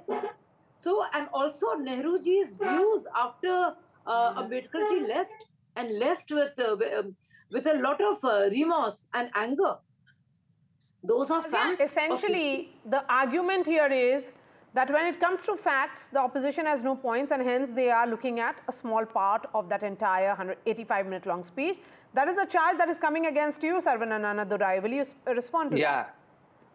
See, this issue is not about Congress and the BJP. This is not an issue Congress versus BJP where the BJP can conveniently come and say here, see what Nehru said, what the Congress did. This is all about what the BJP is doing now. How the BJP, with its Manuwadi mindset, has totally destroyed the opportunities. See, this is just symbolic. What Mr. Shah spoke in the parliament is derogatory. There can be no doubt about that. What has prevented him from asking an apology? He cannot. He cannot say what he has said. Yeah, the tone, the way he had spoken, everybody, his the tone of and how he equates that instead of chanting the name of Ambedkar, he should have chanted God's name. This is antithetical to Dr. Baba Saheb's own philosophy. I think it's a lot he was opposing these kind of things, and Mr. Amit Shah has the temerity, has the audacity to compare. Why are you chanting his name? Chant God's name. That is why our youth wing leader, Sports Minister of Tamil Nadu, Mr. Udayanidhi Stalin, says let him not do this postman's job. That is not the job of Mr. Amit Shah. Let him do something for the common man. And the way the reservation, how the RSS has played against reservation. These people are speaking about how Mr. Nehru, how the Congress opposed the Hindu Code Bill. What did the RSS do? The Jansangh do? They likened it to an atom bomb. That is how they were against Ambedkar. That same mindset is now continuing. Probably they are not able to take the fact that the SCs and STs and the OBs of this country have risen up.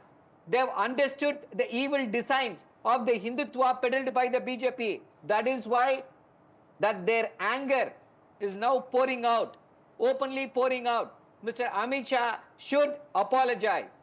And probably Mr. Mallikarjuna Kharge is seeking that Mr. Amit Shah should be sacked. Okay. If not for this, Shazia, will you respond quickly on that, and then I bring in others? Yes, I want to respond. I think the real questions cannot be answered. The actual, the way history has been, the kind of treatment accorded to Nehru, to Ambedkar by Nehru, is something that cannot be denied. And on the instance and the conversations around the Constitution, a lot has been said and a lot has been recorded. And I think a lot of revisitation of the history of India since 1950 has been unveiled. And all of it goes to say one thing, that whether it was Indira Gandhi or Nehru, they actually thought they were masters of the land. they always talked and referred to a very tall leader such as BR Ambedkar only as a Dalit leader. And because they did not want him to stand some kaksh, at the same level as them. And which is why they totally, whether it was Jagjeevan Ram later on, but right from the beginning, they made sure, the Nehru dynasty and all the believers of it and the stooges, that he never gets the stature that Nehru got, that Mahatma Gandhi got. They ensured, just as they did with Lal Bahadur Shastri or Sardar Patel or Subhash Bose. So I think it's very, very clear that again, when the debate was being heard by all, Congress had no option because they have nothing to say when it comes to real answering of facts as to why they have been so unconstitutional, anti-constitution and against Baba Sahib Ambedkar.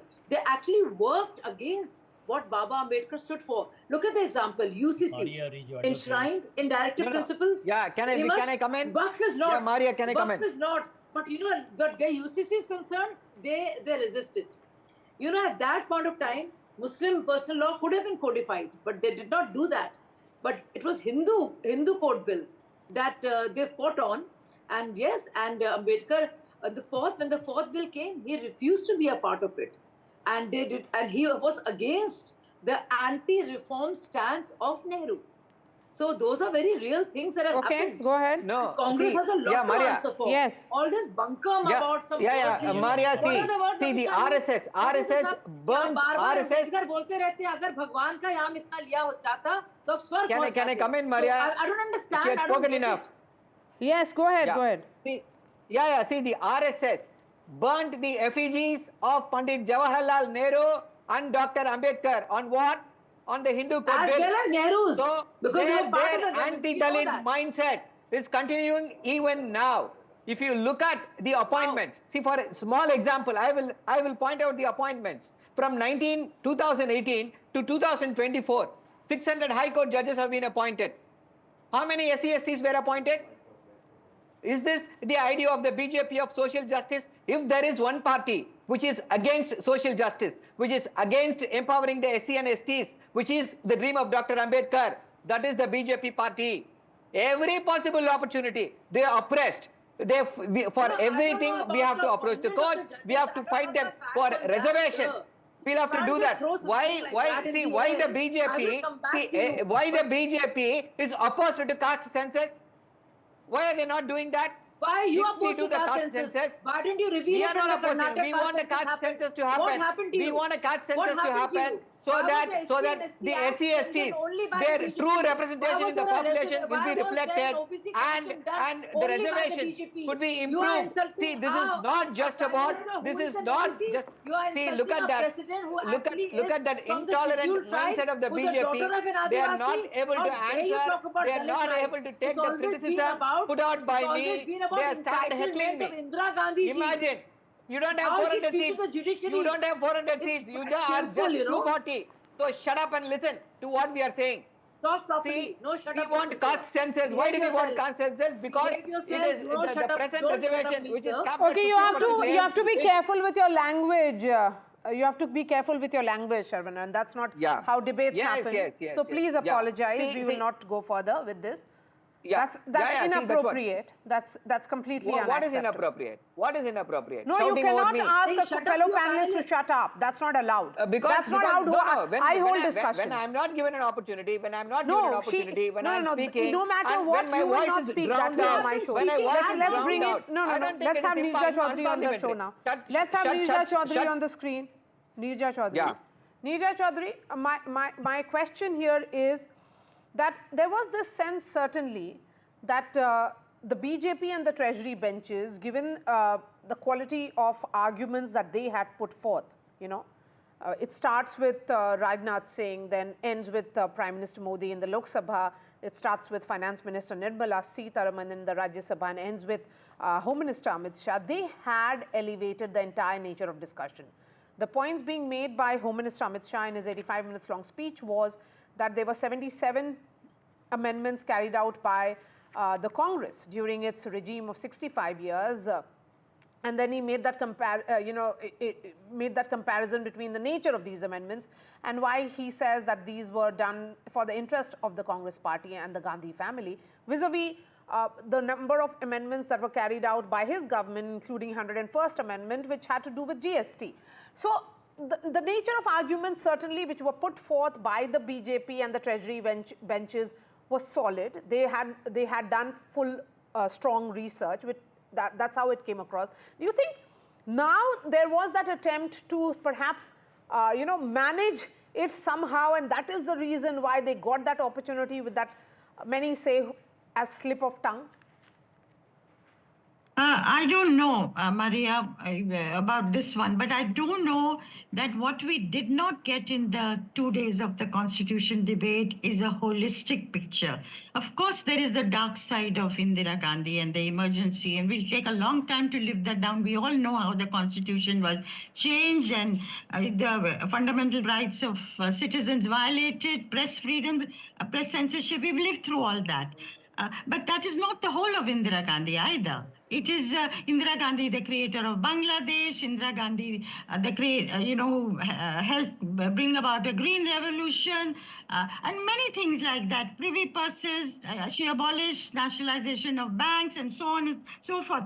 So also Nehru, you can disagree with Nehru, but he was the builder of modern India's institution. So what I'm saying, that is true of all the regimes. You can certainly, of course, the BJP has not been in power for as long as the Congress. So Congress is guilty of many more sins it has committed vis-a-vis, what we call the dark periods. But what I found it was a lost opportunity. There was nothing uplifting in that debate. It was you marshaled the arguments, you got your facts right, both sides did it, you abused each other, but you did not make me feel 75 years of India's constitution, the glorious journey you were supposed to discuss. Okay. You did not. You did not fire me or the young people. What is the plan for the future? I'm very sorry to... All right, we've really come to the end of this discussion because there's a piece of breaking news that is coming in now. Shazia Elmi, Nirja Chaudhary, Sanjay Jha and Sarvanan, thank you so much for joining us. In fact, the Joint Parliamentary Committee on One Nation, One Poll has been formed. There are 21 MPs from the Lok Sabha in the JPC. Anurag Thakur, who is a member of Parliament of the BJP, Bansuri Swaraj from the BJP are part of it. From the Congress, you have Priyanka Gandhi Vadra and Manish Tiwari. Also, as part of the JPC is Supriya Sule of the NCP Sharad Pawar faction, Dr. Shrikant Eknath Shinde as well, who is the son of the Deputy Chief Minister of Maharashtra. Eknath Shinde's son is part of it. Then you have likes of Dharmendra Yadav from the Samajwadi Party and Kalyan Banerjee representing the TMC. And then there will be another 10 members from the Rajya Sabha. So in all, it will be a 31-member committee, which is a joint parliamentary committee, which will be deliberating over the 192nd amendment, 129th amendment to the bill, which will essentially bring in ONOP, as we colloquially talk about, which is one nation, one election. Of course, it's a long way to go for this, but the joint parliamentary committee picture is now clear. The list is out. With that, it's a wrap from me. Of course, this will be put up before the Lok Sabha tomorrow. But for the moment, Vishnu is right here in the studio. Mari, thank you very much. We've got an exciting episode of Left, Right and Centre coming up in just a few moments. What is coming up is that big Parliament face-off on the entire issue of Ambedkar. We'll be looking at that very closely. Also, the National Security Advisor in Beijing, important talks with the special representative of China, Wang Yi, on the border question. He's also met the Chinese foreign minister. We ask whether the dragon can be trusted. And finally, a real twist, a real turner when it comes to R. Ashwin, the great Indian spinner, who's now resigned from all forms of international cricket.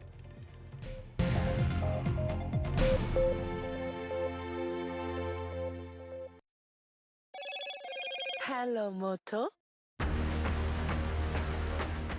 Motorola Edge 50 Pro. World NDTV shines with 38 prestigious wins at the News Television Awards 2024. Powerful journalism to cutting-edge digital innovation. Production excellence to regional leadership. NDTV sets the benchmark. 38 awards, each a testament to your trust in NDTV. NDTV stands for trust. Empower India's growth engine. Join the game changers, industry leaders, policy makers and innovators at NDTV's Emerging Business Conclave. Discover exclusive insights, powerful networking and strategies to accelerate MSME growth in India. NDTV's Emerging Business Conclave, 19th December on NDTV Network. NDTV proudly upholds its legacy of trust and credibility. According to the prestigious Reuters Institute's Digital News Report 2024, NDTV is the topmost news platform in the country. Number one in both online and offline reach in India. Beating all its competition, NDTV stands for trust.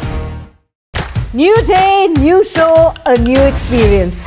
Start your day with the news, not views. We bring you stories that matter and impact your lives. News that informs and keeps you ahead.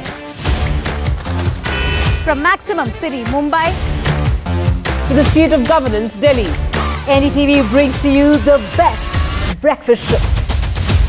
The breakfast show only on NDTV 24/7 every morning at 8 a.m.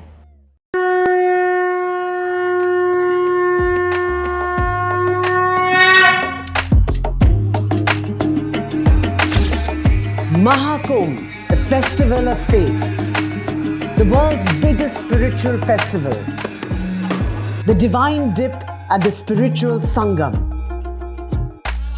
a sacred confluence of faith, culture and heritage. NDTV's mega coverage of the Mega Fest. NDTV at Mahakumbh 2025.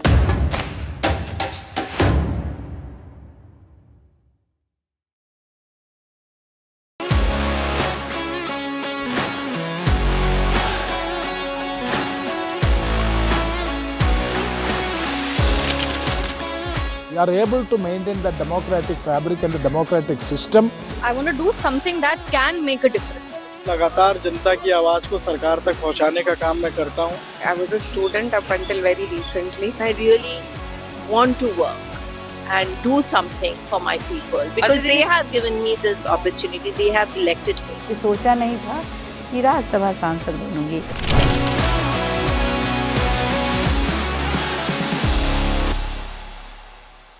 In today's interconnected world, India's voice is more crucial than ever. When India speaks, the world listens. At NDTV World, we are that voice, bringing you intelligent and insightful news from India and beyond. From geopolitics and diplomacy to economic shifts, migrations, tech disruptions, and the stories of our diaspora. We cover the news that shapes our global future. NDTV World, your new home for global news is here. I've been reporting on all issues big and small from Andhra Pradesh, Telangana, rest of South India, bringing you all the action, all that you need to know, all that you want to know. The energy of Maximum City is infectious. I bring in that energy in our news coverage from financial capital Mumbai. Covering from the southernmost part of India over the last 23 years, I bring in-depth and 360-degree coverage from the Dravidian heartland. The land of Mishti is also known for its bitter politics. I have seen much water flow under the Howrah Bridge, covering Bengal in all its vivid colors.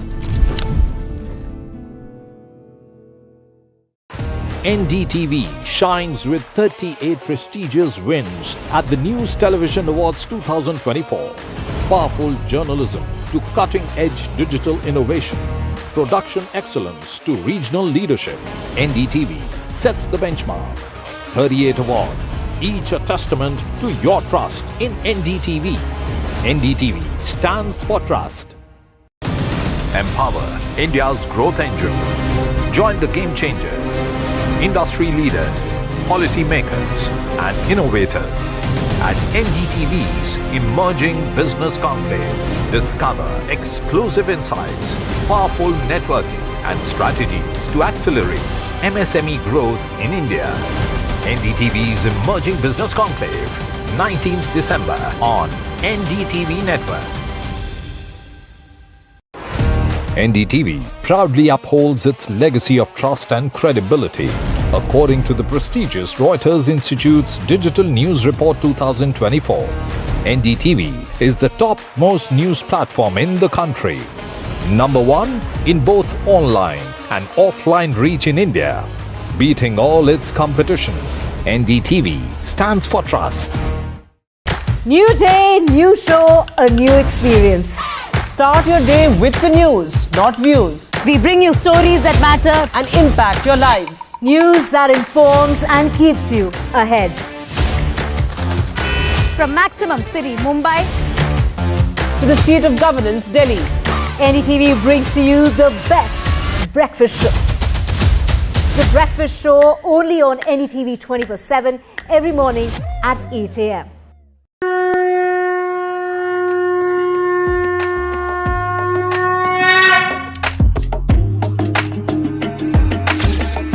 Mahakumbh, a festival of faith, the world's biggest spiritual festival, the divine dip at the spiritual Sangam, a sacred confluence of faith, culture and heritage. NDTV's mega coverage of the Mega Fest. NDTV at Mahakumbh 2025.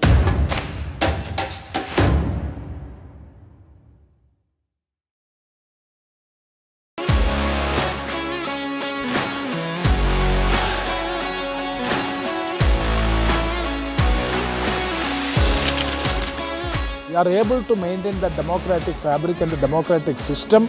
I want to do something that can make a difference. लगातार जनता की आवाज को सरकार तक पहुंचाने का काम मैं करता हूं. I was a student up until very recently. I really want to work and do something for my people because they have given me this opportunity. They have elected me. ये सोचा नहीं था कि राज्यसभा सांसद बनूंगी.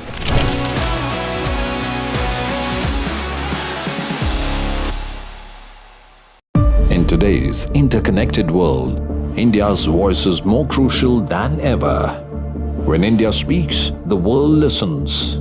At NDTV World. भी दूं, मगर इससे इनकी समस्या का अंत नहीं है. अभी 15 साल तक कम से कम उनको वही जगह पे बैठना है जहां वो बैठे हैं. खरगे साहब, मेरे इस्तीफे से आपकी दाल नहीं गलने वाली. All right, well, joining us at this stage, Gopal Krishna Agarwal, spokesperson of the BJP, and Dr. Milind Awad, he's an associate professor at JNU, and he studied Ambedkar very closely indeed. We'll also be joined by Salim Dharanidharan, the spokesperson of the DMK representing the opposition on this debate. But first, let me come to you, Gopal Krishna Agarwal. Now, the opposition claims that Amit Shah's remarks in the Rajya Sabha, where he stated that it had become a fashion for the Congress to repeatedly take Ambedkar's name, was disrespectful to Dr. Ambedkar.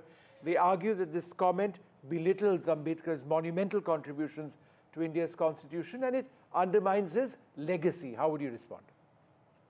I just want to say one thing, that how do you assess the legacy and how do you assess the contribution of the our party versus Congress party on uplifting or recognizing the contribution of Dr. Ambedkar ji? You do it through what you have done on the ground for his legacy. What you are speaking, just one sentence, a 12-second clip from a 90-minute speech from the Home Minister. You pick out a 12-second clip and then say, try to negate the whole work that the Bharatiya Janata Party has done for recognizing and giving him his due place in history to Dr. Ambedkar ji. And at the same time, you are taking the cover of that 12-second clip to All right, Mr. Agarwal, undo half the a what second. Let you me have go across done. to Salim Dharanidharan of the DMK. Mr. Dharanidharan, are you there? Can you hear me? Yes, I am there. All right. So my question is, the Prime Minister today tweeted, and I quote, if the Congress and its rotten ecosystem think that their malicious lies can hide their misdeeds for several years, especially their insult towards Dr. Ambedkar, then they are gravely mistaken. How would you respond to this? It was a remark to the Congress party, but obviously it's one directed at the opposition as well, since you are all together, presumably. No, firstly, I'm a DMK spokesperson. Of course, Congress is a long-standing ally, and it's an ideological alliance. But having said that, I'd like to ask, let's not go back 70 years, 80 years, no? Let's talk about what's happening. What has the Prime Minister and the BJP done for Dalits and the scheduled tribes? Out of the 600 judges appointed in the last 10 years, what number are Dalits? First question, minuscule. How many union secretaries out of about 70 odd ministries? How many union secretaries are Dalits or scheduled tribes? The percentage is zero. In fact, after BJP has come to power, 90% of the secretaries, as per the data I have, which also was published in Wire and several publications, right, 90% belong to upper caste. Where is the social justice? We know how the former president was not allowed to enter a temple in the term of Prime Minister Modi. So you can have rhetoric, but we have to see what has been done, right? DMK as a party has clearly imbibed the ideology of Ambedkar ji. I'll give you an example. The first constitutional amendment for reservation was brought about because of DMK's protest. DMK was the first party in India to exceed the reservation and take it up to 67%. DMK was the first party in India to give internal reservations within the Dalit quota for Arundhatiyas, 3% quota. The worst of among the scheduled caste. And again, DMK was the first party when in power introduced most backward caste, carving out reservations within the backward caste. But I would have the most important question here is, Ambedkar was the one who hated the RSS ideology. When Savarkar had the idea about Hindu Rashtra in 1924, it was Ambedkar who vehemently opposed it. RSS was vehemently opposed within the Congress. All right, highly by fair enough. Mr. So you're Ambedkar. talking about how Dr. Ambedkar felt about the RSS. Let's get a perspective on this. Dr. Milind No, Awad. 1 second, 10 seconds. I just want to make one more observation. Can we just keep the strike rotating? I will come back to you. Dr. Awad, the opposition accuses the BJP of misinterpreting and misrepresenting Ambedkar's views, and you heard Salim Dharanidharan pointing out that in fact there were huge differences in the past as well on how Ambedkar himself saw the RSS. So, you know, the question is, the opposition accuses the BJP of misrepresenting Ambedkar's views to fit its political narrative, particularly around, let us say, uniform civil code, let us say reservations, let us say the role of caste in politics. They claim that the BJP stance on these issues contradicts Ambedkar's vision of equality and justice. Is there any truth in this? I think it's important to see the context, what Ambedkar actually talked about when he writes caste critique or when he writes on nation nationalism. Any parties should go beyond the political rhetorics and try to contextualize Ambedkar in the larger social political situation.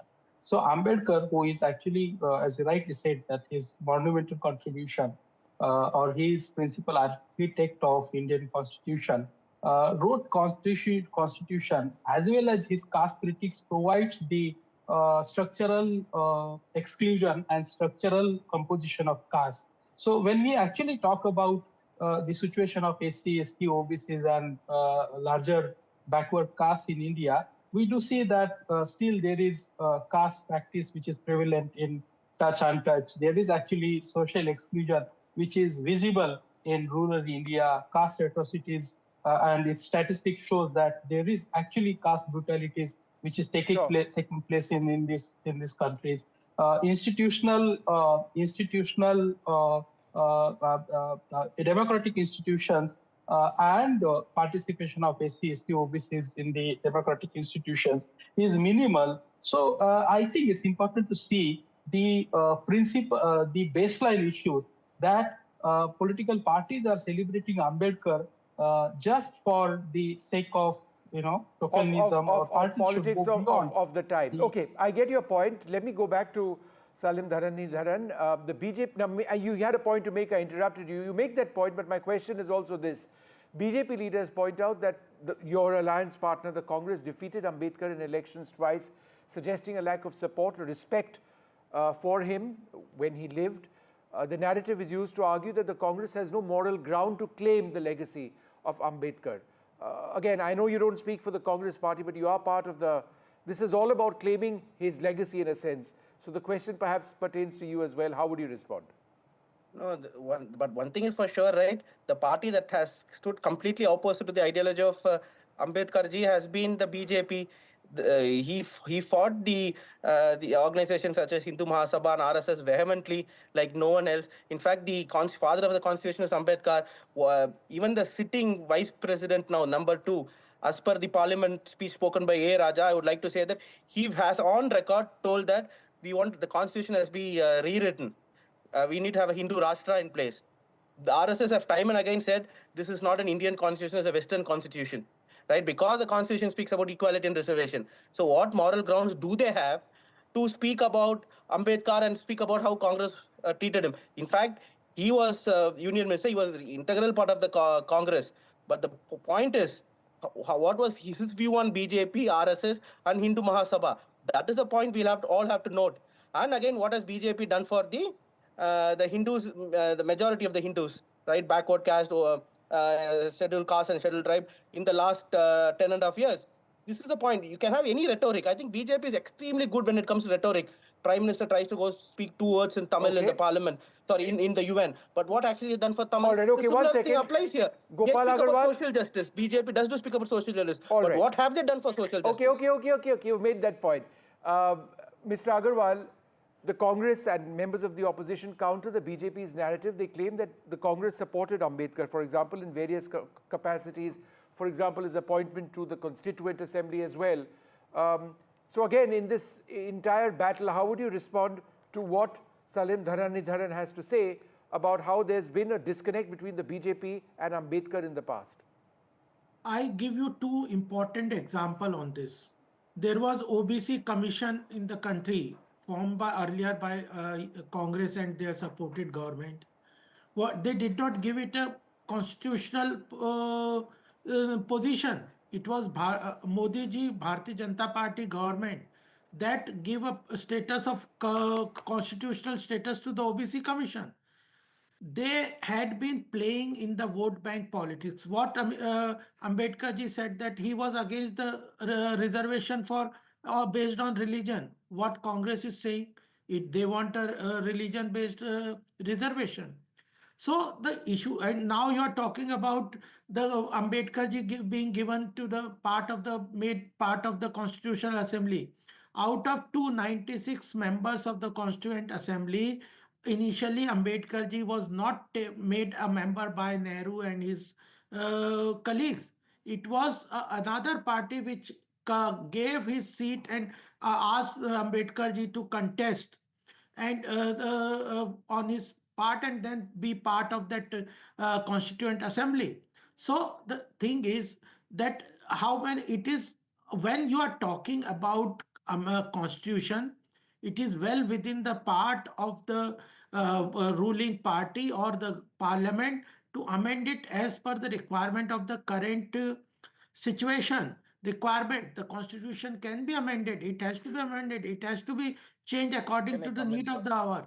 But in 1975, it was Indira Gandhi who brought the 39th Amendment and the 42nd Amendment, which was struck down by the Supreme Court as being said that it is against the this amendment is against the basic structure of the Constitution. It is violating the basic structure of the Constitution.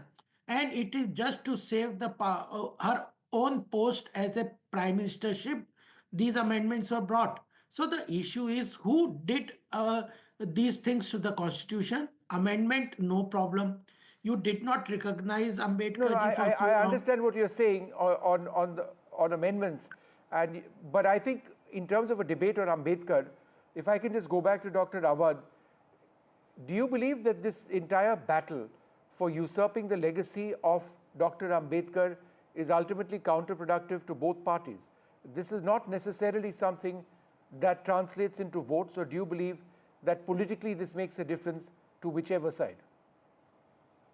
I think it's important to see that we are actually, high democracy and a country of high democracy and low civility.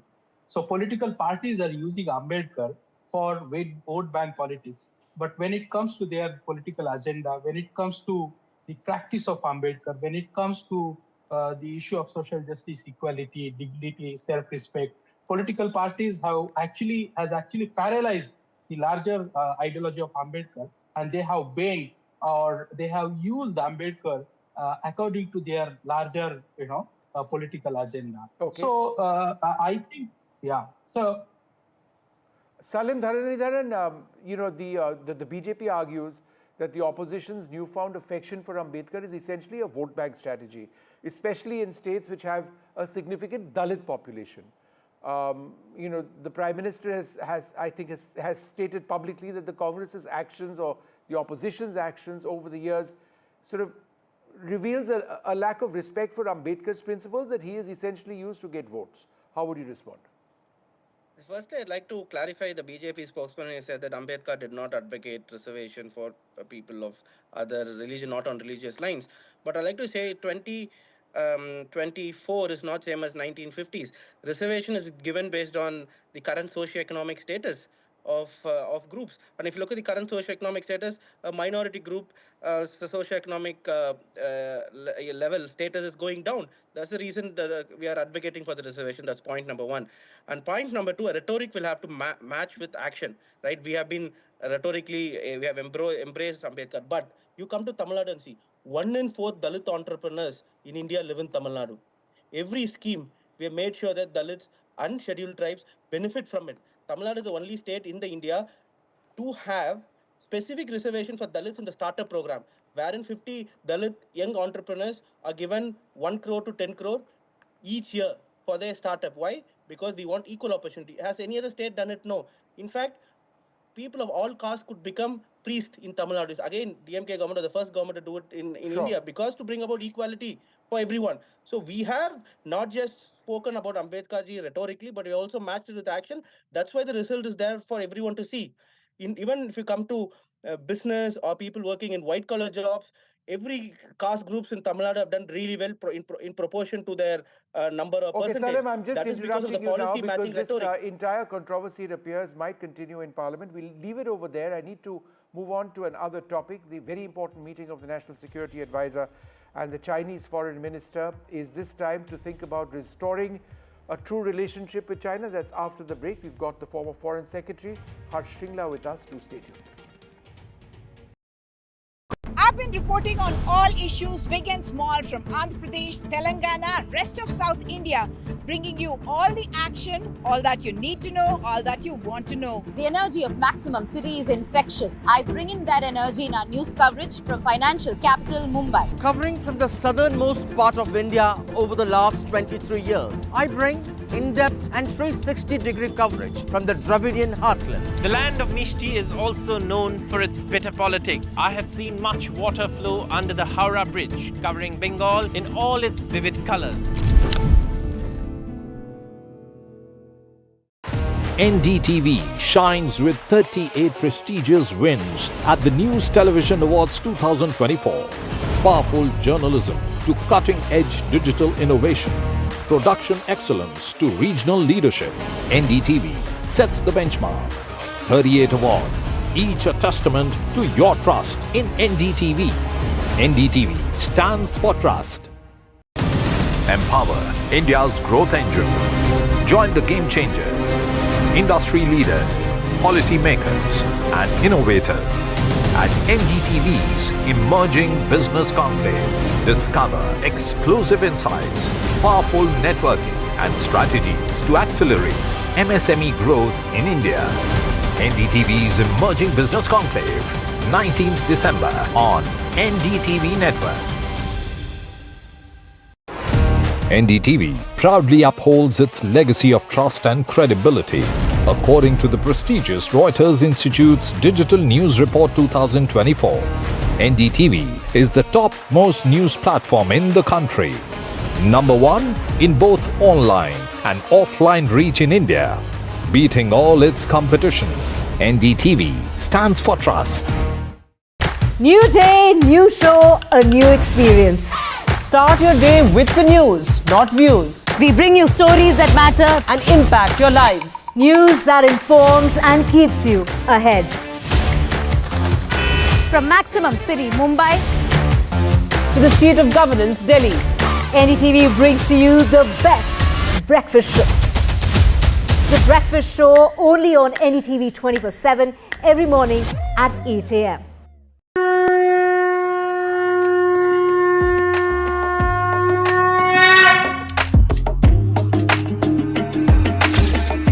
Mahakumbh, the festival of faith, the world's biggest spiritual festival. Welcome back. The National Security Advisor Ajit Doval has met the Chinese Foreign Minister today, Wang Yi. He's also met the Vice President of China earlier on in Beijing. With Wang Yi, the meetings were to discuss peace along the line of actual control. The significant meeting is the first special representatives dialogue in 5 years. It aims at implementing commitments from the Modi-Ji talks. Joining us now, very special guest, Harsh Shringla, the former Foreign Secretary of India and G20 Sherpa. Thanks so very much for being with us. Just looking into point number 6 of the statement issued by India, where it says they've provided positive directions for cross-border cooperation, exchanges including resumption of the Kailash Mansarovar Yatra, data sharing on trans-border rivers and border trade. Would you say that this is the big takeaway? So, I mean, you have two statements, right? The Chinese have issued a statement which talks about a 6-point consensus. And ours is a more succinct, less dramatic statement, which is essentially, goes to the core of the matter. Both statements are primarily saying the same thing, but if you put them together, you get a slightly larger picture. And as you correctly pointed out, one of the, immediate, let's say, deliverables announced as a result of this meeting was a resumption of cross-border exchanges, essentially amounts to a resumption of the Kailash Mansarovar Yatra, but also resumption of border trade at Nathula, which I think is important for a state like Sikkim and, the bordering areas.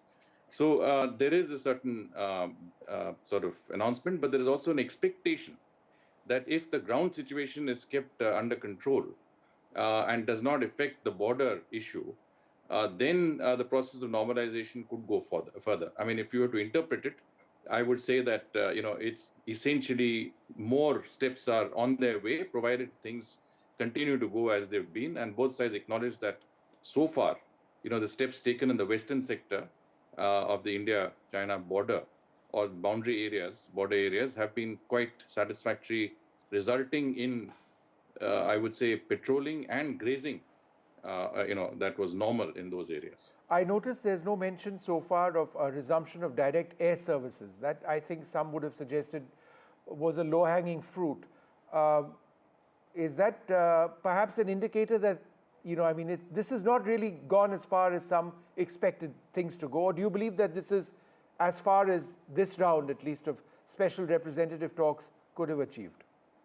So it's a step-by-step process, because remember, we have only reached the first stage, that is, de-escalation. You still need, the second process, which is disinduction, and involves the thinning of troops from the border areas. All of these have to go satisfactorily. I think from our side, it is important that we keep the process, going in a calibrated manner based on the results on the ground. I think that is a part of that, consensus that both sides speak of. And therefore, if the situation on the ground does not impinge on the boundary area, so to speak, then the normalization process will continue. And the next, as you say, the low-hanging fruit would be resumption of air services, possibly also a liberalization of the visa regime, and in a certain way. So there are many steps that could be taken. If you looked at the press statement that the Chinese side had issued after our special representative NSA Ajit Doval ji called on the Chinese vice president, he talks about what are the areas that can be done. He talks about the the fact that next year represents the 75th anniversary of the establishment of diplomatic relations. He talks about high-level exchanges. He talks about normal exchanges on trade, economy, culture. And he also talks about gradual resumption of institutional dialogue. So all of these are really the areas where the Chinese, I think, wish to reach. And that itself is a process, and that is the objective, but there is a process behind it, and that process must continue in a calibrated manner. That's the sense I get from our side. Can China be trusted? So you trust but verify, and I think verification here is very, very critical because every step of the way should be calibrated based on developments on the ground. I think the special representatives meeting is very important. It comes after 5 years, and the fact that they've decided to strengthen that mechanism, and as our side calls it, sort of inject a new vitality, I think is a sign that both sides want to speed up that process of, I would say, finding a sort of a fair, reasonable and mutually acceptable solution at both sides. I'm talking about, in inverted commas, solution to the boundary question. I think that is where I think we have to be very calibrated in what we do, because it's not just the Ladakh border, and that process is still on, but it's a question of examining the entire border in its entirety and reviewing what can be done to avoid friction and to make it as, I would say, a cooperative sort of system of border guarding as possible. And from that, you go on to, normalization relationships, which will ultimately end up in what existed before 2020. It's that boundary question, though, which is the basis of the relationship truly flourishing, right? We use the word boundary, we use the word LAC, McMahon Line elsewhere. We don't use the word border in most places. It refers to, both sides talk about border areas, but it really is a question of demarcation of the boundary. But right now, it's only a question of managing the border areas. How do you manage the border areas that does not lead to friction? Well, we've been trying to fix that border for decades. There's been no forward movement. I think I take your point when you say that we're just trying to get to that stage where we can have the more serious conversations. For now, it's managing the situation on the ground. Thank you very much, sir, for being with us, Ambassador Shringla, for sharing your views on this. Thanks very much indeed. I'm also joined by Einar Tangen, a senior fellow at the Taipei Institute and chairperson Asia Narratives channel based in Beijing. General Rameshwar Yadav joins us as well. Einar Tangen, thank you very much for being with us. One step forward, two steps forward. How would you characterize what you're seeing what you've seen in Beijing today? Well, I think the previous minister expressed it quite succinctly. This is a question where trust has been at a low ebb for quite some time, so it's trust but verify. It's good that people are talking. So these are small steps. I would prefer small steps to large steps simply because you cannot have large steps until you have this trust relationship. And I would agree that this has to ultimately, if it's going to work out for both countries, result in a border situation which is acceptable to both. In the interim period, sir, do you believe that both sides need to step up economic ties? I know China has really wanted that. It makes sense for India at a basic level as well. But again, it's that issue of trust. What China has said so far is that, look, we have a problem. We've been unable to resolve the boundary issue. Keep that aside and let us work towards areas where we can flourish, the economy being one of them. India has been more reticent in that regard. Do you believe that there could now be a meeting ground on the issue of greater trade based on what we are seeing in the statements today? Well, I think you have to separate these two issues for the moment. I agree with, as I said, the previous minister, as his assessment, that this is baby steps. This has been a long-standing 4-year process of loss of trust, mutual hostility, and it has to go very slowly. One of the issues to think about is that China and India, although they're neighbors, have very different approaches to negotiations. In India, they want the other party to make an offer, express what they want. China tends to draw circles around what they think is possible based on what they think you want. So the reticence here is trying to get both to come clean and say exactly what it is they want and what is possible, because you can't always get what you want. The question is, what is possible that would achieve peace and be mutually beneficial to both sides? That's a fascinating point. Would you like to add a little bit more to that? How negotiating styles between Beijing and New Delhi are fundamentally different. The way we communicate is different. The way we talk to the media is certainly different. And therefore, you know, that impacts the basic issue of trust as well, right? Absolutely. I mean, because, you know, you're very suspicious of somebody who isn't responding to you. I remember a meeting involving a high-level Russian figure and some Chinese, very high-level Chinese people. And, you know, the Russian was very direct. And he said, look, you know, this is what we want, and this is what I want to talk about. And the Chinese responded by drawing circles, and he became extremely frustrated. And I just said to him, I said, listen, they're not trying to frustrate you.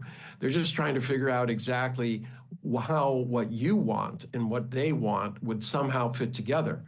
And they don't want to make any promises because it's very hierarchical, but they want to get a sense of where you are, where they think they are, and then, as I said, how this comes together. And this is very, very difficult. And this is one of the reasons in a multipolar world, it's not just China and India or the US or any other. All countries have to understand deeply how other countries react, what their interests are. And that requires more than just language. You have to understand the history, the culture, everything about the philosophy, approaches, literature, even popular music. How is it that people see themselves on both sides? And until you can learn that and accept that there are differences, but there are ways of addressing those, it's very, very hard to communicate. All right, I'm also joined by General Rameshwar Yadav. Thanks, General, very much for being with us. I think the big takeaway in the last couple of months is that the disengagement process seems to be holding. It's not de-induction. It's a disengagement in limited areas, but an important one. How much of what we are talking about now is premised on that piece on the line of actual control in in Ladakh actually remaining? As far as the disengagement in Dapsang and other areas are concerned, it is holding on, and it is a very small step as of now, but much more needs to be done. That is one point. Second point is, you had asked earlier, do we trust Chinese? My answer is no, we do not trust them. And in fact, that in 2020, when they came in here, all of a sudden, from that day onwards, means the trust factor has gone down drastically. So it will take a lot of time and a lot of efforts on part of China to restore that trust with us. And what has happened today in the meeting and whatever communique has come out, they are talking of everything else. They're talking of politics, they're talking of communication, they're talking of air passages and other things, but they're not talking of military to that extent, unless it has not been declassified as of now. What I was expecting that this meeting, our national security advisor will take this entire process of disengagement, then de-escalation and de-induction. That process should be worked out, how it could be done. But I don't think that it will take, I don't think it will be possible in a shorter time frame. It will take time. We are also very observant, watching their moves on by and large every day. And it is only after a lot of observation, and once we get adequate confidence, then only we can think of de-escalating this entire situation. Otherwise, there's no surety that China will not come back again in some Is that a other view, form. General Yadav, that is shared by senior army officials serving, that they are worried about going too far with the Chinese right now, given what we've seen over the last 4 years? Yes, you see, means China came in here, this political military coercion, what they were trying to do, they have failed in that. And they had realized much earlier that if they take some kind of a military adventure against India, they may not be successful. And that is something which will result in loss of face for China, which they cannot afford to do that. But accordingly, they have delayed everything on the quiet. There are more than 21 meetings between the core commanders and military level, along with the diplomats that we have. As far as other foreign ministry communications, they are in touch with each other. Now they want to go back from a position of strength. This is what the perception is as of now. And today's meeting, they have talked about everything else except the disengagement and de-escalation to the extent that we were expecting. All right. I think that viewpoint represents the divergence which at a fundamental level still exists between both sides. But I would suggest that the fact that after 5 years we've got these talks happening at the level of special representatives is very important. And let's hope that both sides can understand where each side is coming from in order for this to be a lasting peace. I'd like to thank you both very much for being with us. We're going to take a short break up after that. One of India's greats, Ashwin, retires from international cricket. It's a decision which has really been unexpected right in the middle of the series in Australia. But what a contribution he's had to Indian cricket. We discussed that with two great Indian stars, Dilip Doshi, the former left-arm spinner, and Farooq Engineer. That's coming up.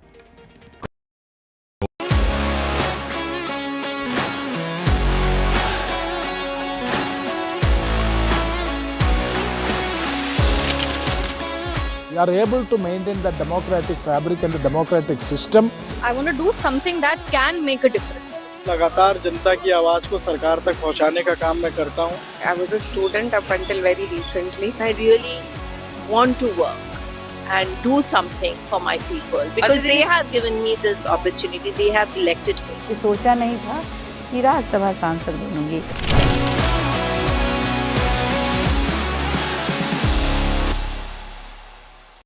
In today's interconnected world, India's voice is more crucial than ever. When India speaks, the world listens.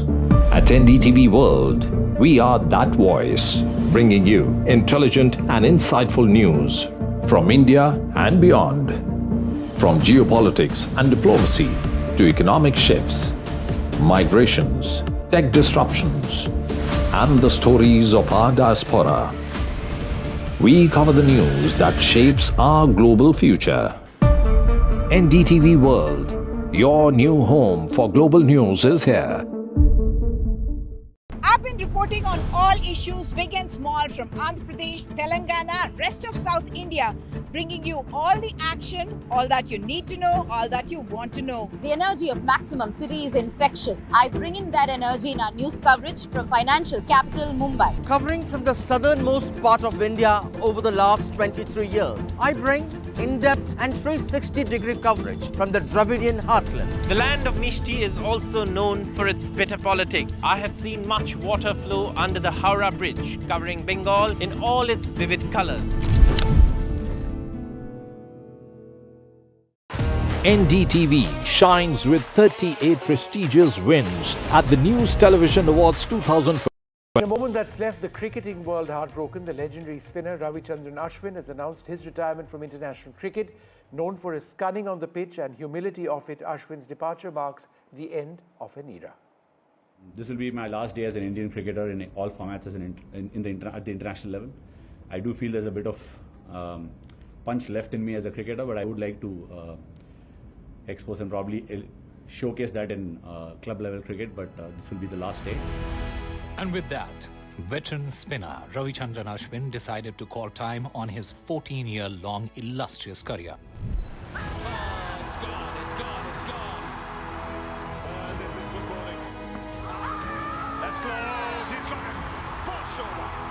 A man who redefined the art of spin bowling, from his magical deliveries to his cricketing acumen. Ashwin's career has been nothing short of exceptional. Beautiful piece of bowling, some rash batting. Making his debut in 2011, he quickly established himself as India's premier off spinner.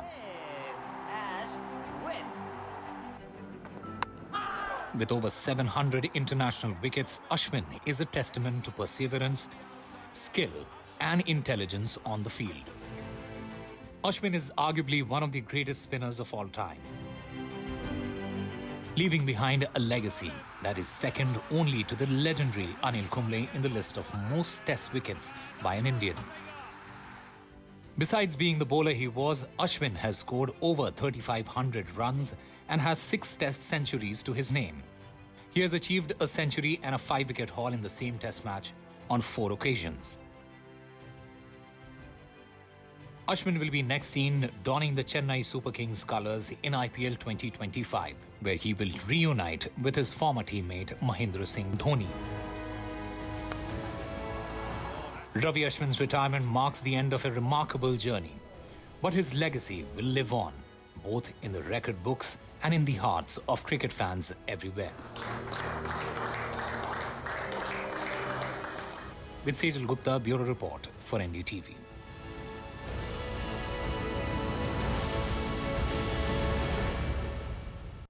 Well, what a cricketer he's been. I'm joined now by Dilip Doshi, the former Indian left-arm spinner. Thanks, Mr. Doshi, very much for being with us.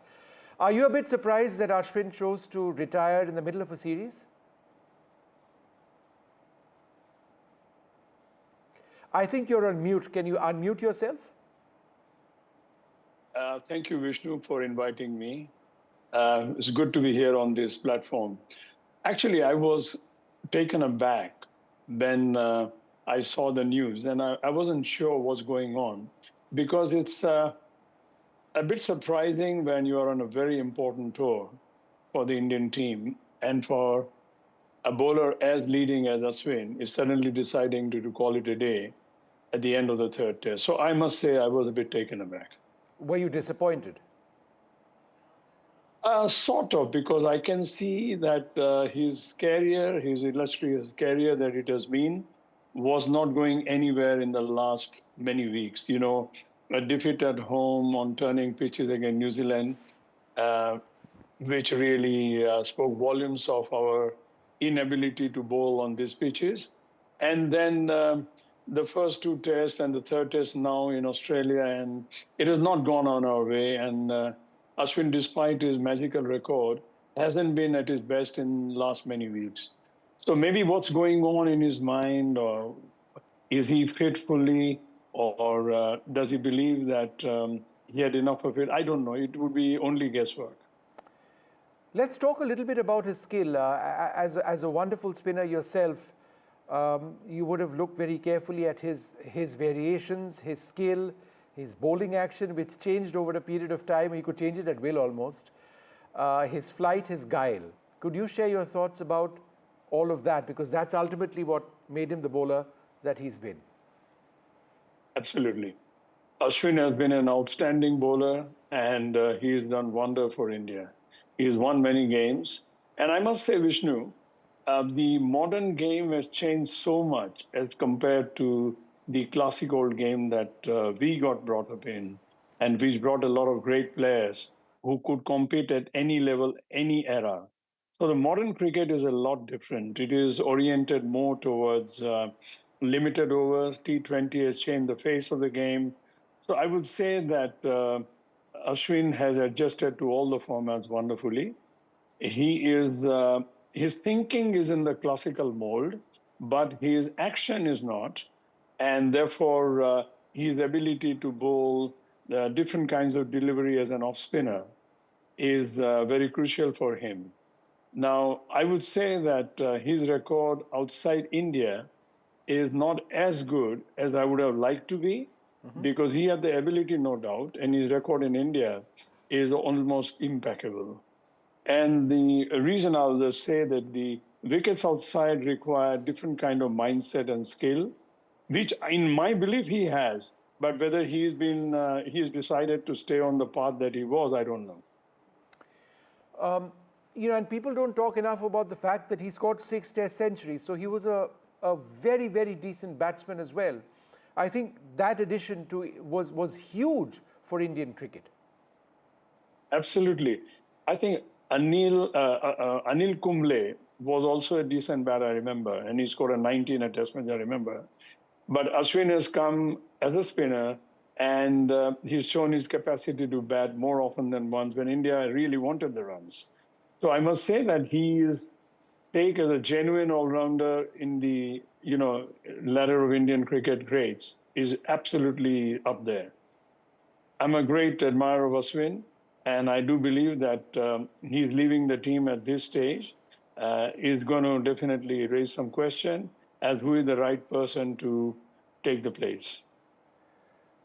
The fact that with Ashwin gone, there aren't too many finger spinners left in the game at this level. There's Nathan Lyon, but not too many others who are world-class finger spinners. Do you believe that finger spinning is a dying art, given the changes in the game, both in T20 and in one-day cricket, and obviously the impact or the influence it therefore has in Test cricket as well? I think finger spinner is a must for almost all the teams, but finger spinner has to develop the guile, which Ashwin had brought. So merely coming and bowling as a stock bowler, trying to stop the runs will not help anymore. So finger spinners are not playing a lot of first-class cricket. I haven't seen too many bowlers who would actually make me go to the ground these days, finger spinners I mean, because the game has changed the direction so much that every kid wants to play the shorter form of the game where he has no chance to practice the skill as a spinner, It requires a little longer format and better understanding of the game. So therefore, I feel to bring back quality cricketers, India has to make sure that our first-class cricketers are really encouraged, and every test player, and I'm saying this, every test player should be eligible to play for India only if he is participating in domestic cricket. Because otherwise, domestic cricketers have no chance to rub shoulders with the greats of the game or the current Indian players. They will never learn. And I also feel that the Indian test cricketers, when they play first-class cricket, they are already ready for the test. They are, many times I feel, uncooked when they come to the test scene because they're coming straight from the nets. Yep. Do you know what I'm saying, Vishnu? Mr. Doshi, I've got your great friend Farooq Engineer with us as well. Farooq Saab, thank you very much for being with us. Ashwin choosing to go, leave international cricket. Do you believe that this was the time for him to take that decision, or do you believe he should have hung on for some more time? Well, namaskar, India. Yes, indeed. As you can see, I'm dressed up in English weather, just dashed in, and good to see my friends here, Dilip and you, of course. Well, good thing or bad thing, there's always a time. And I think one knows oneself better than anyone else, which is the right time. And he probably thinks there's people like Washington Sundar on the scene and, other youngsters who have been doing well. But Ashwin has been a great servant for India. I wouldn't just call him that he's been a great off-spinner. I would almost call him an all-rounder because he's put in some magnificent performances with the bat too. And he's been a fighter all along. I've known Ash, for a long time now. And you wouldn't find a better team man than Ashwin. And I'm sure the team India will miss him big time.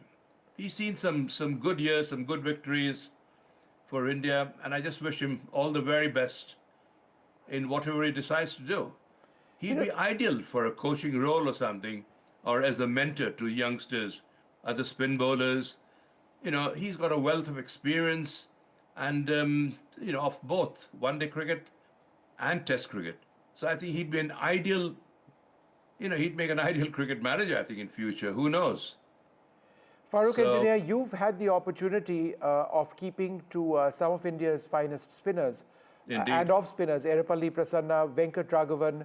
I don't know if you kept to Dilip Doshi as well, but I ask you this question because a wicketkeeper can actually make out the skills of a spinner really well, perhaps the best. Yes. Well, Dilip Doshi was one of the best of his kind, Unfortunately, we didn't sort of play together because when he played county cricket, But I've seen Dilip at close quarters, and I had nothing but the highest regard and admiration for him because he was one of the top-class spinners. He's had great, could you tell us a little like Gary about Sobers and all that. Venkat and Prasanna Talking about and Prasanna, Ashwin? yes, but Ashwin, And I mean, Harbhajan Singh also has been a great off spinner. Yes, absolutely. But talking about the variations, I don't think any off spinner has had as many variations as Ashwin. People used to bowl the floater, which is leaving the right-hand batsman. But Ashwin actually bowls a carom ball, which is like almost like a leg spinner, which is a very difficult thing to do. He needs to practice a lot to do that. And it's a very, very useful ball to bowl. And he's got so many wickets. I think there he is, perhaps. Is that no? That was a regular off spin there. But he bowls a magnificent carom ball, and I've seen him fox quite a few batsmen with that. And he knows when to bowl a top spin, when to flight, where to flight the ball, bowl in the areas where the batsman, is in doubt whether he can drive or not. So I mean, he's a very, very intelligent bowler. He's a very intelligent man, and if you're a very intelligent person, you're obviously a very intelligent bowler. Yeah. And Ashwin put all his wealth of experience into his bowling, and that's why he's been one of the best, if not the best, Indian off spinner. Pras was a great off spinner in my time, of course. Venki and Pras, they were superb at that time. But times have to change. People have to think of different variations, and that's where Ashwin tops the mark. And his dusra was absolutely the fantastic, a delivery that foxed quite a few batsmen. Dilip Doshi. And he hit 6 Test centuries. Yes. I mean, I don't think any other off spinner has done that. No. So, I mean, that itself shows that he would almost come in the all-rounder category. Absolutely, certainly an all-rounder with 6 Test centuries. Dilip Doshi, Washington Sundar is in the squad right now. He's more of an all-rounder.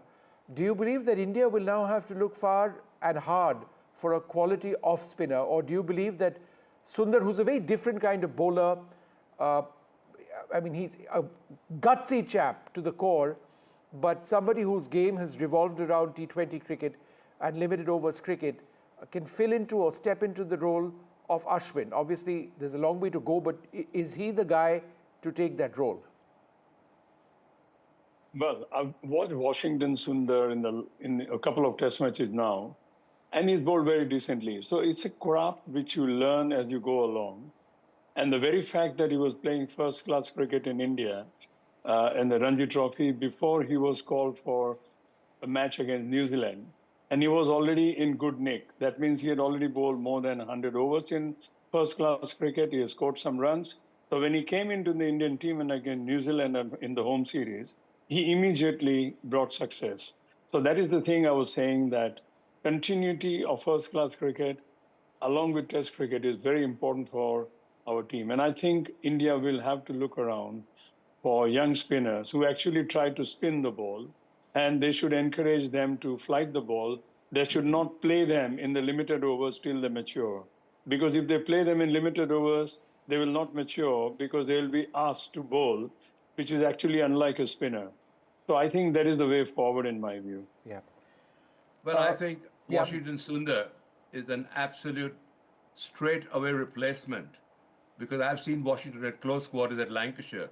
We had him at Lancashire, and he did extremely well. I've seen him bowl, and I think he's an absolute superb bowler, whether it be one-day cricket or test cricket. And I think a good top spinner should be able to adapt himself to either conditions. He knows that they're trying to slog him, so he's got to be clever to bowl in areas where he set a field for them. So, okay, hit me. You're going to hit it straight to my fielders. You might hit 1 or 2 over the top, but the third one you're certainly going to hit it in his hand.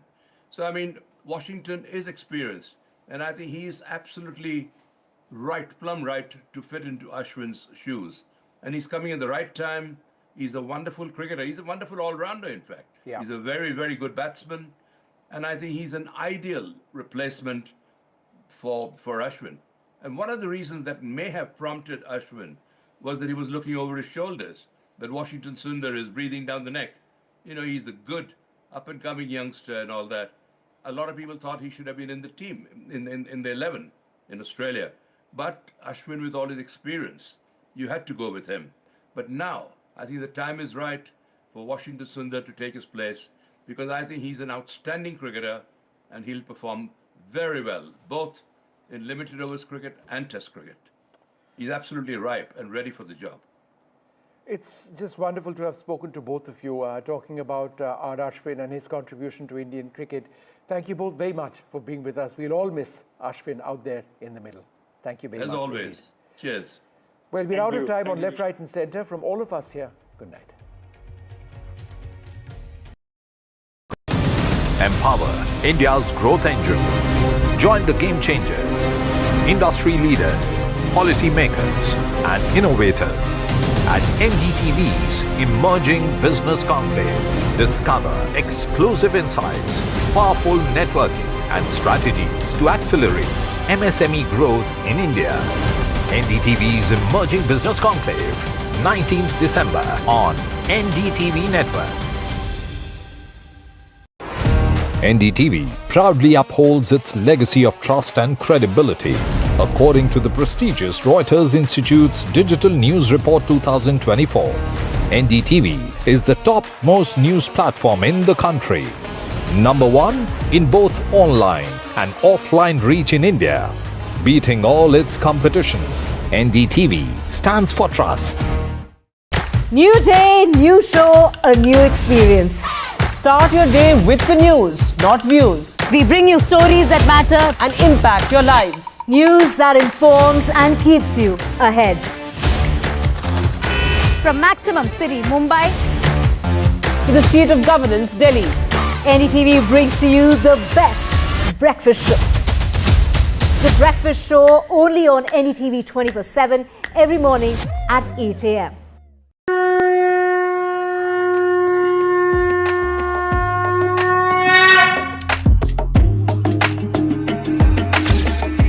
Mahakumbh, a festival of faith, the world's biggest spiritual festival, the divine dip at the spiritual Sangam,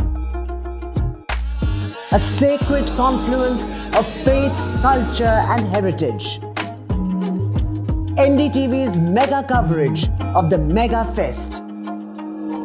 NDTV at Mahakumbh 2025.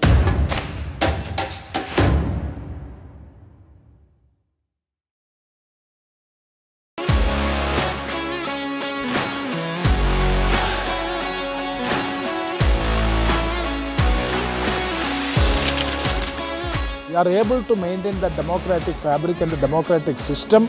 I want to do something that can make a difference. लगातार जनता की आवाज को सरकार तक पहुंचाने का काम मैं करता हूं. I was a student up until very recently. I really want to work and do something for my people because they have given me this opportunity. They have elected me. सोचा नहीं था कि राज्यसभा सांसद बनूंगी.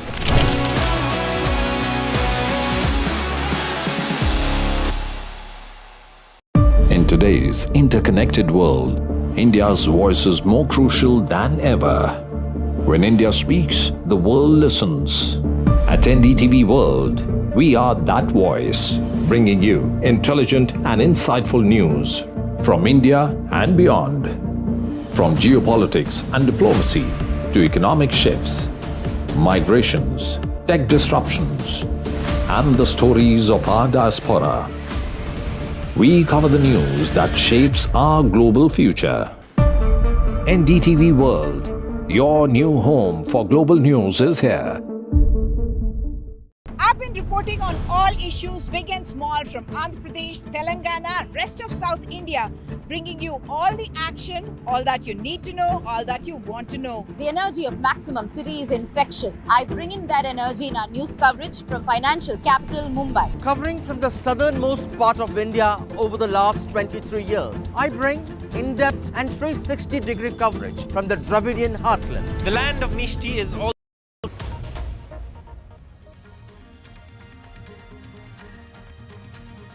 13 people die after a ferry going to Elephanta Island near Mumbai was rammed by a Navy boat and capsized. Among the dead are 3 persons on the Navy boat that rammed into the ferry that was carrying 110 people. A massive controversy over Amit Shah's comments on BR Ambedkar. He targeted by a united opposition. Amit Shah says The Congress is spreading lies by twisting his words. He rules out resigning as demanded by the Congress. Aam Aadmi Party, in the meanwhile, holds a protest. Mamata Banerjee says that millions have been insulted.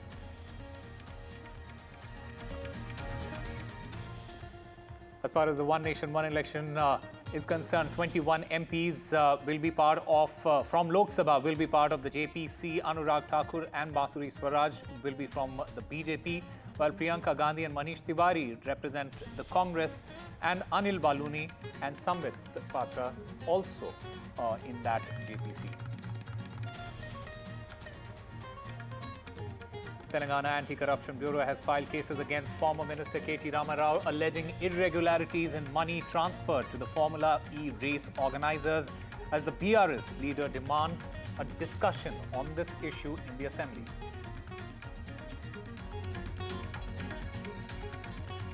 NSA Ajit Doval meets Chinese Vice President and the Finance Minister in Beijing, a first special rep talks in 5 years, as both emphasized that border thaw is significant.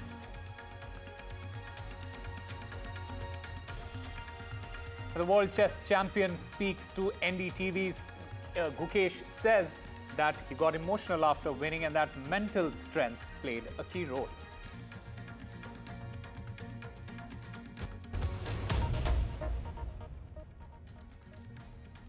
Hello and welcome. You're watching NDTV 24/7. I'm Osama Shah. The big story that we are getting you at the top of this hour: an Indian Navy speedboat that was undergoing engine trials. It lost control and collided with a passenger ferry off the Mumbai coast today. The Navy, in fact, in a statement said that 13 people, including a naval officer and 2 people from the original equipment manufacturer, they were killed in this accident. A video of this accident was captured on camera from the ferry, which was carrying 110 people. The Navy craft was carrying 5 people. 10 ferry passengers were also killed, while the remaining 102, including the 2 survivors from the Navy craft, were rescued. 101 लोगों को सुरक्षित बचा लिया गया है, किंतु 13 लोगों की मृत्यु इसमें हुई है। शाम 7:30 बजे तक की ये जानकारी है। इन 13 लोगों में 10 सिविलियंस है और 3 नेवी के लोग हैं जिनकी मृत्यु हुई है। 2 व्यक्ति गंभीर रूप से घायल है, जिनको नेवी के अस्पताल में ही भर्ती किया गया है। कल सुबह तक पता चलेगा कि अगर कोई और मिसिंग है तो उसके बारे में जानकारी ये कल सुबह तक मिल पाएगी। अभी तक की जानकारी हमने आपको दी है। जिन लोगों की मृत्यु हुई है उनको सीएम रिलीफ फंड से 5 लाख रुपए दिए जाएंगे और ये जो पूरी घटना है, इस घटना की तफ्तीश ये पुलिस भी करेगी और नेवी भी करेगी। मैं खुद दोनों कलेक्टर और वहाँ पुलिस जो ऑफिसर थे उनसे बात की और मैरीटाइम बोर्ड है, नेवी के लोग हैं, उनसे मेरी बातचीत हुई थी। तो ये पूरी टीम वहाँ पर रेस्क्यू ऑपरेशन कर रही थी। लगभग 100 से ज़्यादा लोग थे। रेस्क्यू ऑपरेशन जो है वो इसमें नेवी थी, कोस्ट गार्ड थे, मैरीटाइम बोर्ड है, कोस्टल के पुलिस है। वही जो घटना है वो दुर्भाग्यपूर्ण है, दुर्दैवी घटना है। Big boat carrying more than 110 people capsized after it was hit by a speedboat that belonged to the Navy. This incident led to the killing of 13 people, losing their lives, and also some of them being injured. Now, this incident occurred at around 3:55 p.m. in the evening when the boat was heading from Mumbai's iconic Gateway of India to Elephanta Cave, while at 3:55 p.m. it was hit by a speeding boat when it was about to reach Elephanta Caves. Now, as per the information that has been reported by the Mumbai police, the BMC, as well as an official statement that has been released by the BMC, as well as the Navy, states that around 110 people were there on board along with the crew members additionally being present, after which, after the boat lost its control after it was hit by a speeding boat. It led to people drowning. However, they were informed immediately to put on their life jackets, yet their lives could not be saved, and 13 people lost their life, including women and small children. This incident has raised severe concern, and now the Chief Minister of Maharashtra, Devendra Fadnavis, has stated that a high-level inquiry will be ordered in the matter to understand what exactly transpired for this major tragic incident happening when people had come to Mumbai to roam with their family. Some of them had come to Mumbai for the first time, and this was their first ride from Gateway to the Elephanta Caves. Now also the Chief Minister here has announced an ex gratia of 5 lakh rupees, as well as the BMC has now stated that an immediate concern as well as inquiry must be ordered, and the Mumbai police has already started its probe into the matter. The Navy too has stated that it will take action against the people who were present on the speedboat, and while it is being told that this was a boat that was in practice, and while it was practicing, it led to this strike happening, and also after which it hit that big boat, which was a wooden boat carrying more than 110 people, and it sank into the sea. But what raises even more severe concern is that a speedboat that belonged to the Navy, with officials being present on it, how could it not control itself and eventually hitting out a boat carrying people who had come here to roam? And why was the speedboat in that particular area where people usually head to go to the other end of the sea, that is the Elephanta Cave?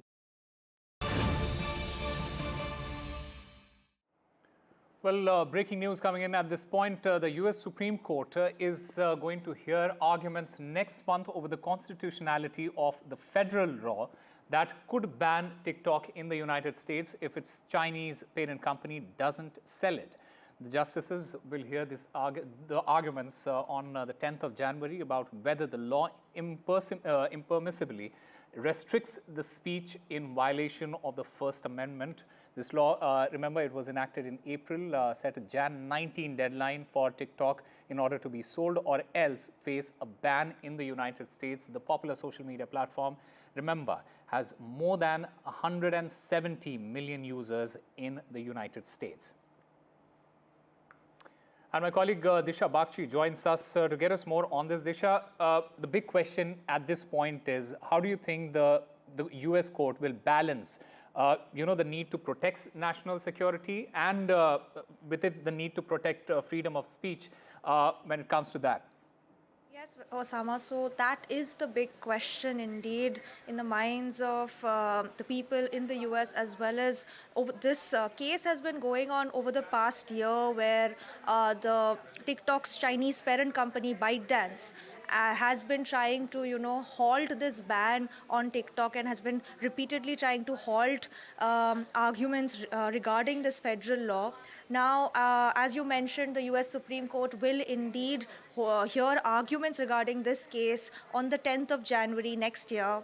And this is a crucial moment because it will come just 10 days before the January 19th ban is supposed to take place, and could affect over 100 million Americans, including many who have indeed made their career on the social media platform. Now, why is the US looking at banning TikTok?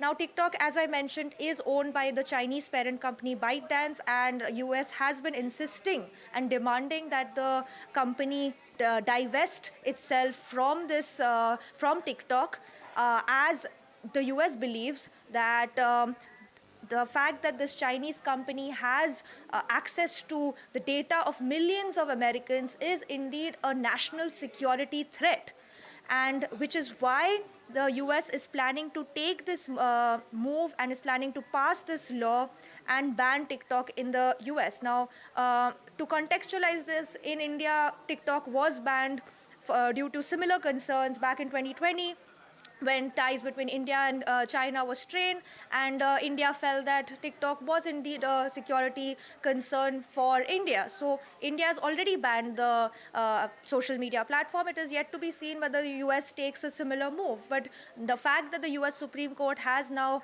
revealed a date for the hearing of the arguments in this to see whether this law is passed is crucial, and it's an important development. Back to you, Osama.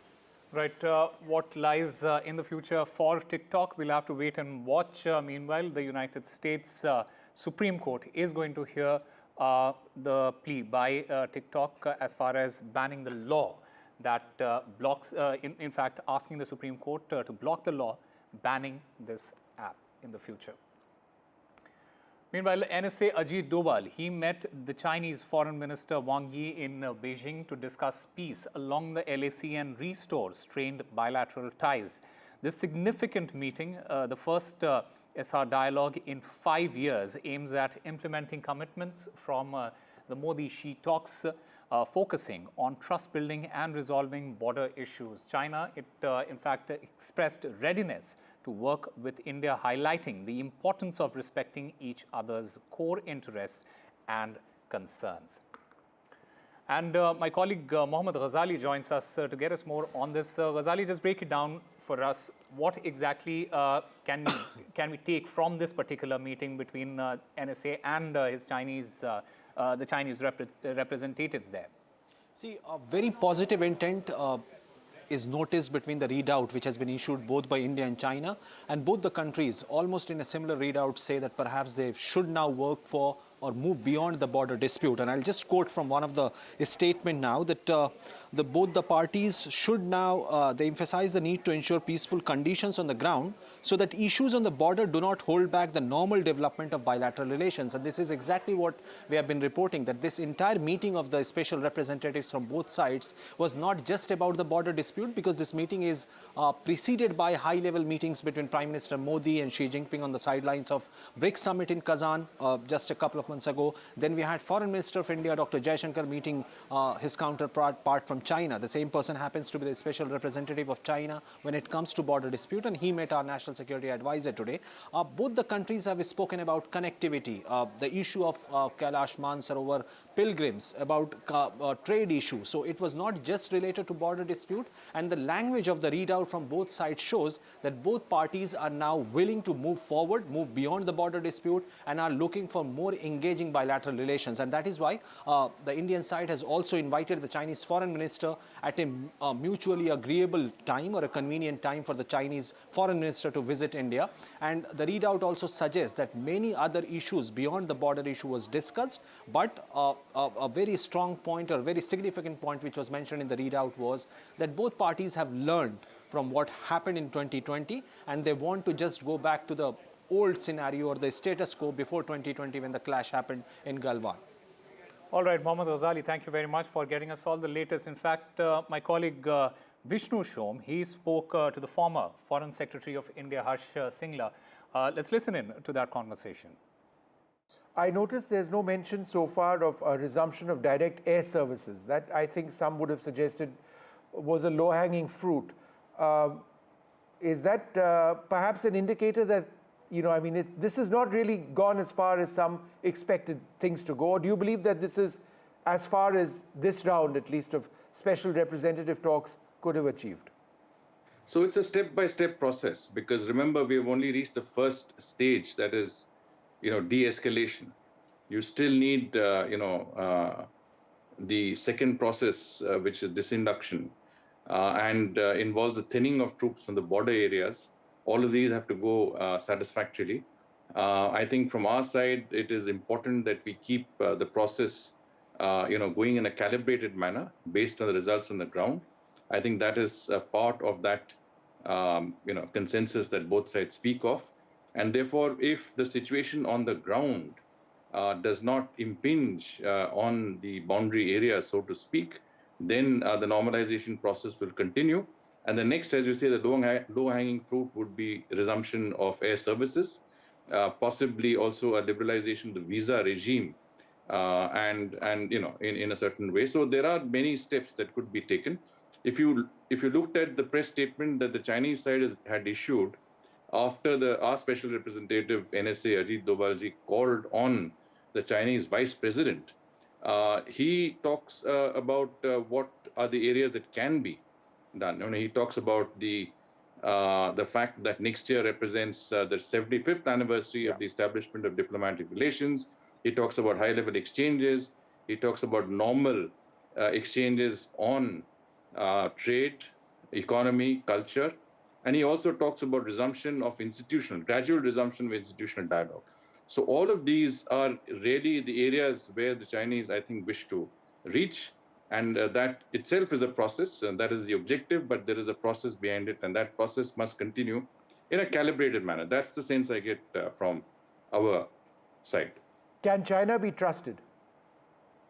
So you trust but verify, and I think verification here is very, very critical because every step of the way should be calibrated based on developments on the ground. I think the special representatives meeting is very important. It comes after 5 years, and the fact that they've decided to strengthen that mechanism, and as our side calls it, sort of inject a new vitality, I think is a sign that both sides want to speed up that process of, I would say, finding a sort of a fair, reasonable and mutually acceptable solution at both sides. I'm talking about, in inverted commas, solution to the boundary question. I think that is where I think we have to be very calibrated in what we do, because it's not just the Ladakh border, and that process is still on, but it's a question of examining the entire border in its entirety and reviewing what can be done to avoid friction and to make it as, I would say, a cooperative sort of system of border guarding as possible. And from that, you go on to, normalization relationships, which will ultimately end up in what existed before 2020. A joint parliamentary committee has been formed as far as the One Nation, One Poll issue is concerned. This JPC consists of 21 MPs from the Lok Sabha, including Anurag Thakur and Bansuri Swaraj from the BJP, and Priyanka Gandhi and Manish Tiwari from the Congress.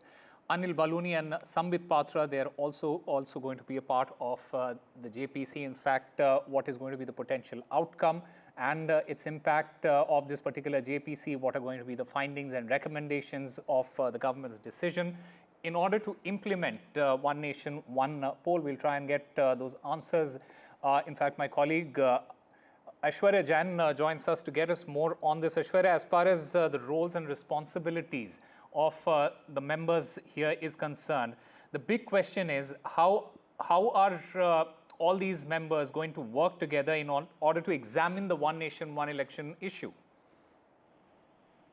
Well, the government wants consensus among all the major political parties, because there are 5 constitutional amendments that need to move, and the government wants 2/3 majority to get the constitutional amendments to be passed in both the houses. And therefore, the reason, perhaps, remember, when Home Minister Amit Shah intervened during the discussion in the lower house of the parliament, where he stated that when the bill came into the cabinet to get it cleared, it was Prime Minister's idea that this bill should be first sent to the Joint Parliamentary Committee for further scrutiny, and then only the bill should be tabled in the Lok Sabha and Rajya Sabha to be passed. And therefore, the reason, perhaps, to make consensus now, what we are witnessing is that from all the major political parties, the leaders had been announced, the representation had been given to the JPC as far as the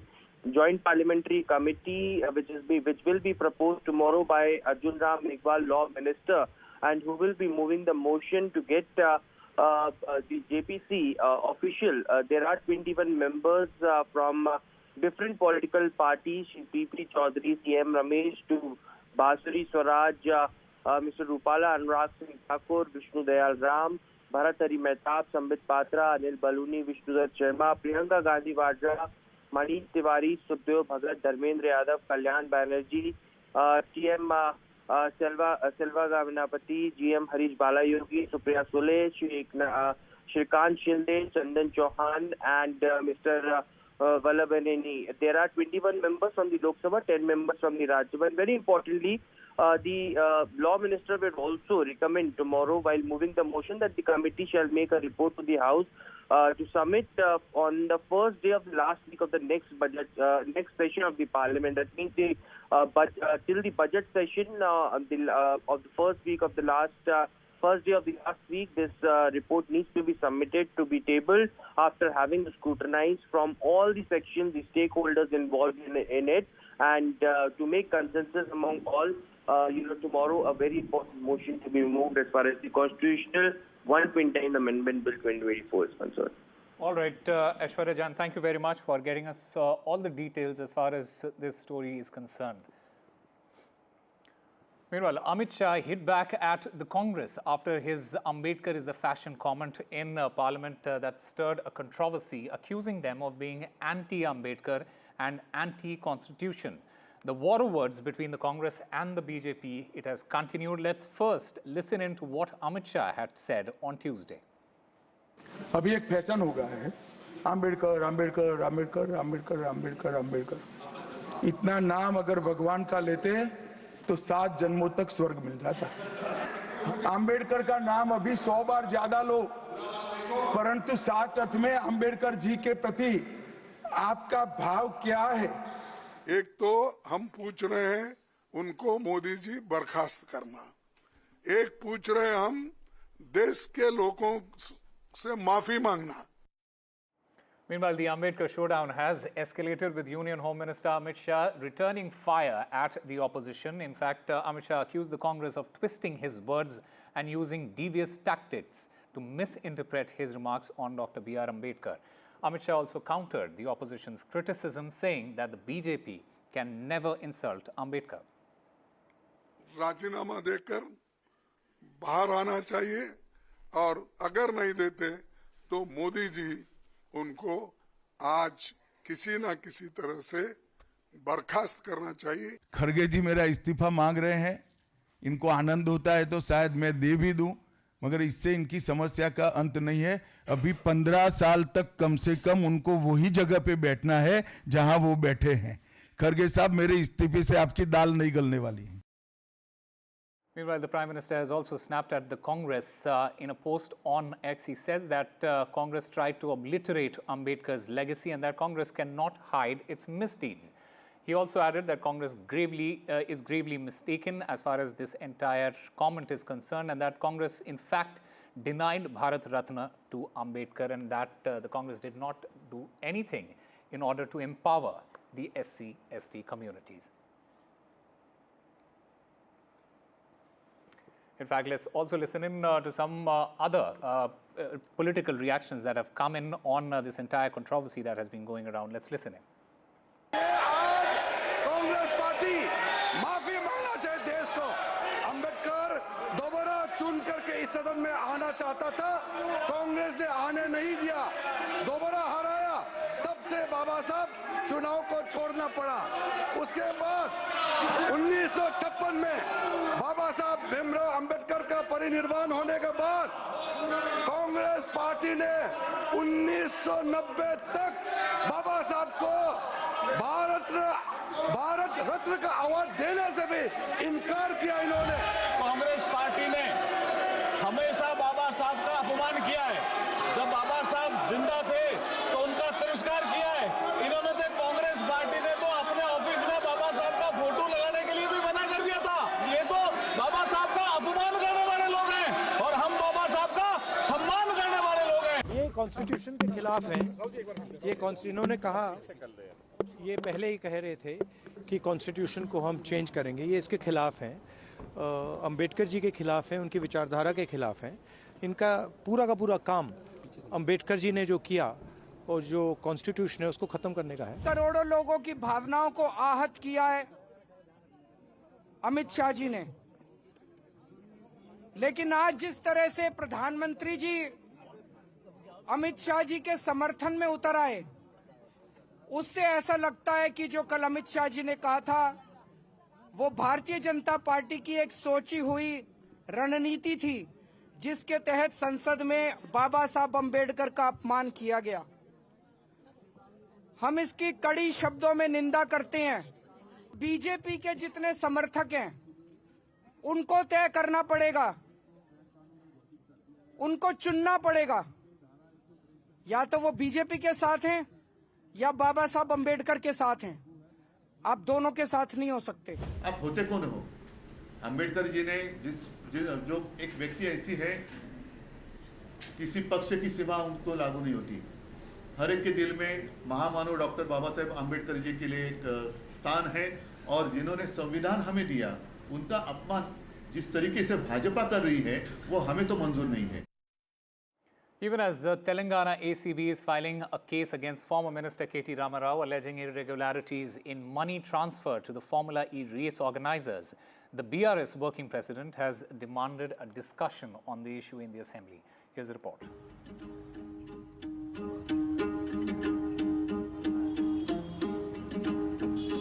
BRS leader K.T. Ramarao donned the role of an auto rickshaw driver on Wednesday to drive home the point that the Congress had failed to fulfill its pre-election promises to 8 lakh auto drivers in the state. He claimed that 93 auto drivers had died by suicide, but their families have got no help.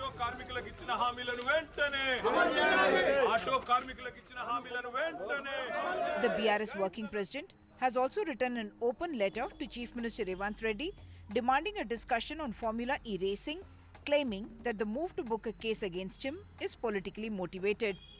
మొత్తం కలిపి పెట్టిన ఖర్చు 150 కోట్లు. కానీ హైదరాబాద్కు జరిగిన లాభం ఎంత అంటే ఇది నాది కాదు రిపోర్టు. నెల్సన్ అనే సంస్థ ఇండిపెండెంట్ సంస్థ. ఈ ఫార్ములా ఈ రేస్ కండక్ట్ చేయడం వల్ల హైదరాబాద్ ఈకోసిస్టమ్కి అయిన లాభం 700 కోట్లు అని వాళ్ళు రిపోర్ట్ ఇచ్చినారు. On Monday, the Telangana cabinet directed the chief secretary to instruct the Anti-Corruption Bureau to file a case against KTR. After the governor's nod to prosecute him.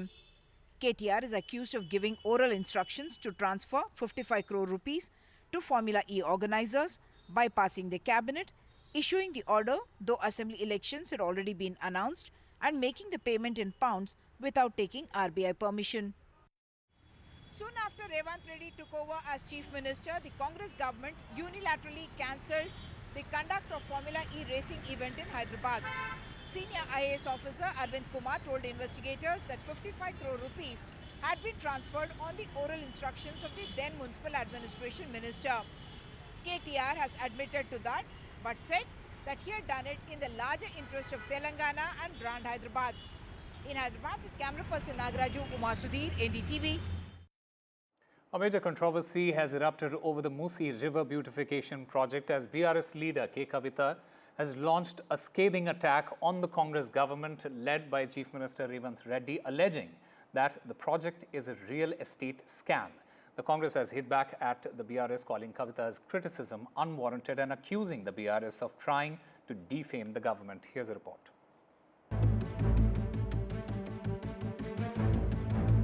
To clean the Musi River, beautify the riverfront and create economic activity around the area. That is the ambitious dream project of Telangana Chief Minister Revanth Reddy. The BRS says it is a real estate scam. In assembly, when we asked what is the plan for the Musi River development, they said we don't have a detailed project report.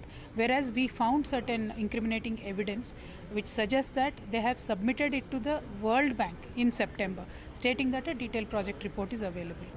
BRS leader Kavita asks on what basis the government had sought 4,100 crore rupees loan from the World Bank and 14,100 crore rupees from the centre, when it insists that no detailed project report has been made yet. When you look at the public statements of the Honourable Chief Minister, he talks about spending 1,50,000 crores to clean up Musi, which is somehow very surprising, because even to clean up River Ganga, which is 4,500 kilometers, till date in the last 10 years, BJP government only spent 42,000 crores. Musi ये लोग बात कहते गए 10 सालों से, हम उसमें अमल करने की जब कोशिश लगे, नाम आता है बोल के ये लोगों को पॉलिटिकल कंट्रोवर्सी करने का शौक लगे हुए। लगाने दीजिए, जो भी असेंबली प्रोसीडिंग्स में लगाना है तो हम जवाब देंगे। हम ऑन रिकॉर्ड कहीं भी आज तक मूसी में कोई कुछ काम नहीं किया। थोड़ा घर जो उनका सम्मति से हमने वेकेट किया, उनका ऑलरेडी अकोमोडेशन किया है। The BRS says 16,000 families are being displaced, but the government insists the encroachers are being evacuated and being given 2 BHK houses. The controversy is on 3 fronts. One about the evacuation itself, and yes, municipal elections are coming up and therefore that could become a sensitive issue. The BRS believes that the evacuees have been forcibly removed and therefore that is something that would be politically sensitive, whereas the government believes that because they have been given alternate housing, they are not going to be complaining about this. In Hyderabad, with camera person Nagaraju, Uma Sudhir, NDTV. A tragic incident has occurred in Vellore in Tamil Nadu, where a 22-year-old woman was killed by a leopard. This incident has sparked widespread outrage and fear amongst the local residents who are now demanding better infrastructure, including roads and street lights, to prevent such incidents in the future. The residents, they have staged protests highlighting the need for improved safety measures and compensation for the victim's family. இந்த அதனால இந்த கிராம மக்கள் இது reserve forest ஒட்டி இருக்கிற இந்த பகுதியில் எங்களுக்கு சாலை வசதி, அதே போல எங்களுக்கு பேருந்து வசதி மற்றும் லைட் ஸ்ட்ரீட் லைட்ஸ் போடணுங்கிறதையும் கேட்டிருக்காங்க. டிஎஃப்ஓ எஸ்பி இவங்களோட இங்கே ஆய்வு செய்தோம். இங்கே உடனடியாக முதல்ல இந்த சிறுத்தைகளை, இங்கே இருக்கிற சிறுத்தைகளை இப்போ பிடிப்பதற்காக வனத்துறையினர் முழு மூச்சோடு செயல்பட்டு கொண்டிருக்கிறார்கள். மக்களுக்கு தேவையான இன்ன பிற அடிப்படை வசதிகளும் விரைவில் செய்து கொடுப்பதாக. All right, my colleague Sam Daniel joins us on the phone line to get us more on this. Sam, this entire incident, it has also raised concerns about the increasing human-wildlife conflict in the region, isn't it?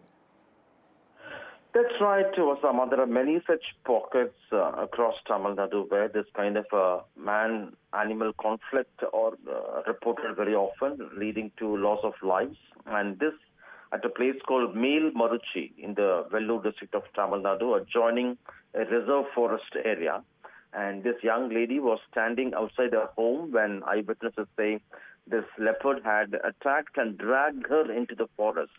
By the time people could rush in and try to retrieve her, it was too late. She was dead there.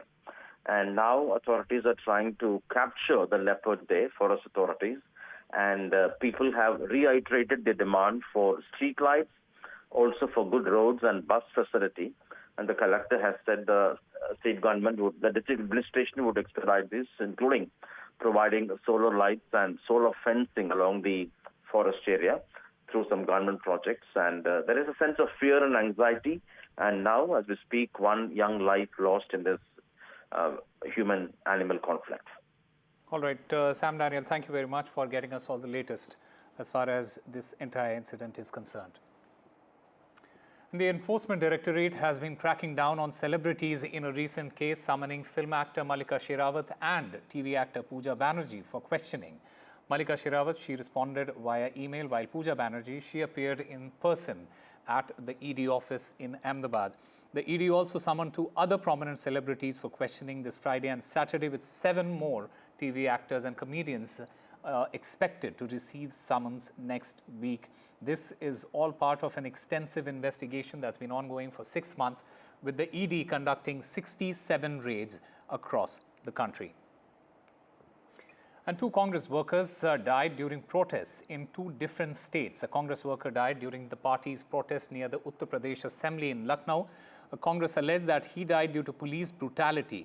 The police have filed an FIR in this particular case. The deceased was Gorakhpur native who was found unconscious, while the other Congress worker, he died during protest in Guwahati.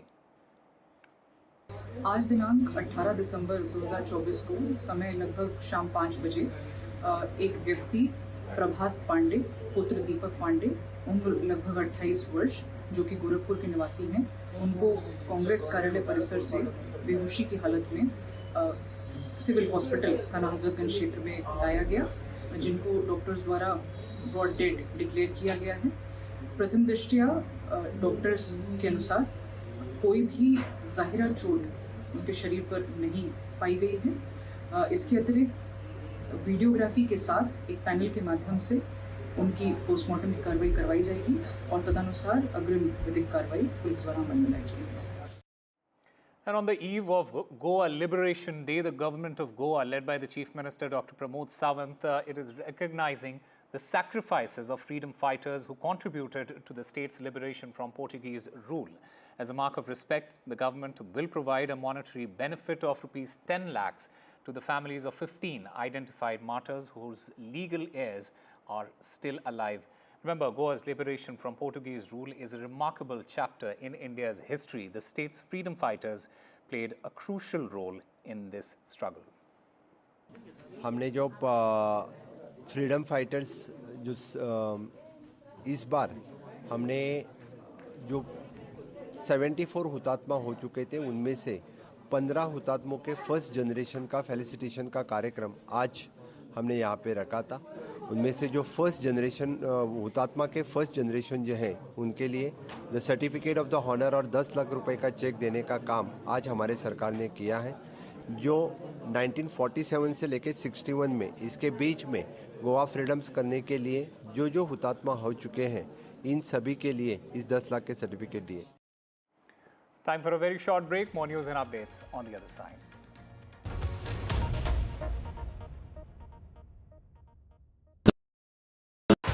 NDTV shines with 38 prestigious wins at the News Television Awards 2024. Powerful journalism to cutting-edge digital innovation, production excellence to regional leadership. NDTV sets the benchmark. 38 awards, each a testament to your trust in NDTV. NDTV stands for trust. Empower India's growth engine. Join the game changers, industry leaders, policy makers and innovators at NDTV's Emerging Business Conclave. Discover exclusive insights, powerful networking and strategies to accelerate MSME growth in India. NDTV's Emerging Business Conclave, 19th December on NDTV Network.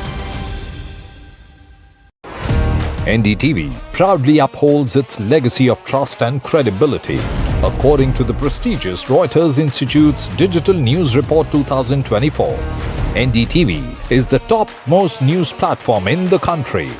Number 1 in both online and offline reach in India. Beating all its competition, NDTV stands for trust. New day, new show, a new experience. Start your day with the news, not views. We bring you stories that matter and impact your lives. News that informs and keeps you ahead.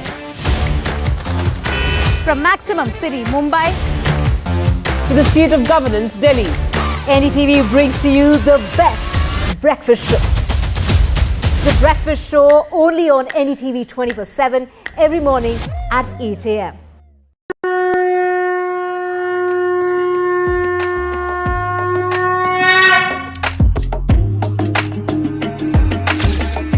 Mahakumbh, the festival of faith, the world's biggest spiritual festival, the divine dip at the spiritual Sangam,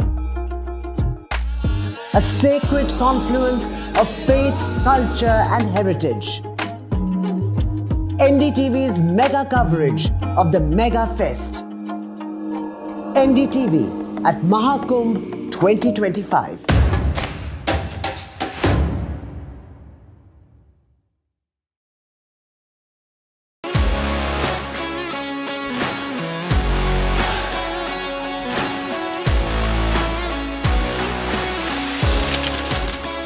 We are able to maintain the democratic fabric and the democratic system. I want to do something that can make a difference. लगातार जनता की आवाज को सरकार तक पहुंचाने का काम मैं करता हूं. I was a student up until very recently. I really want to work and do something for my people because they have given me this opportunity. They have elected me. सोचा नहीं था कि राज्यसभा सांसद बनूंगी.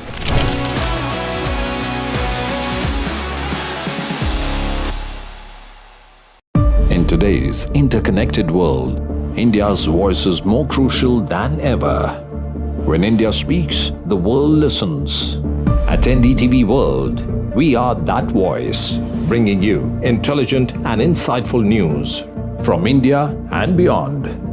From geopolitics and diplomacy to economic shifts, migrations, tech disruptions, and the stories of our diaspora. We cover the news that shapes our global future. NDTV World, your new home for global news is here.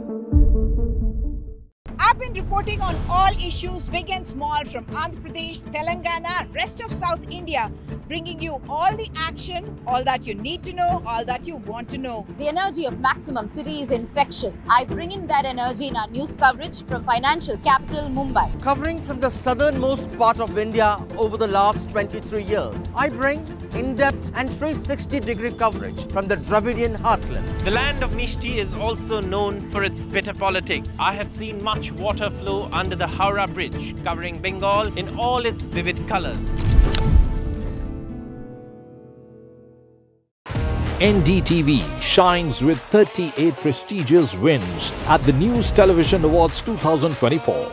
Powerful journalism to cutting-edge digital innovation, production excellence to regional leadership. NDTV sets the benchmark. 38 awards, each a testament to your trust in NDTV. NDTV stands for trust. Empower India's growth engine. Join the game changers, industry leaders, policy makers and innovators at NDTV's Emerging Business Conclave. Discover exclusive insights, powerful networking and strategies to accelerate MSME growth in India. NDTV's Emerging Business Conclave, 19th December on NDTV Network. NDTV proudly upholds its legacy of trust and credibility.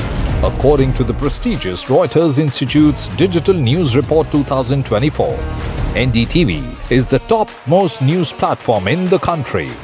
Number 1 in both online and offline reach in India, beating all its competition. NDTV stands for trust. New day, new show, a new experience. Start your day with the news, not views. We bring you stories that matter and impact your lives. News that informs and keeps you ahead. From Maximum City, Mumbai, to the seat of governance, Delhi, NDTV brings to you the best breakfast show. The breakfast show only on NDTV 24/7 every morning at 8 a.m.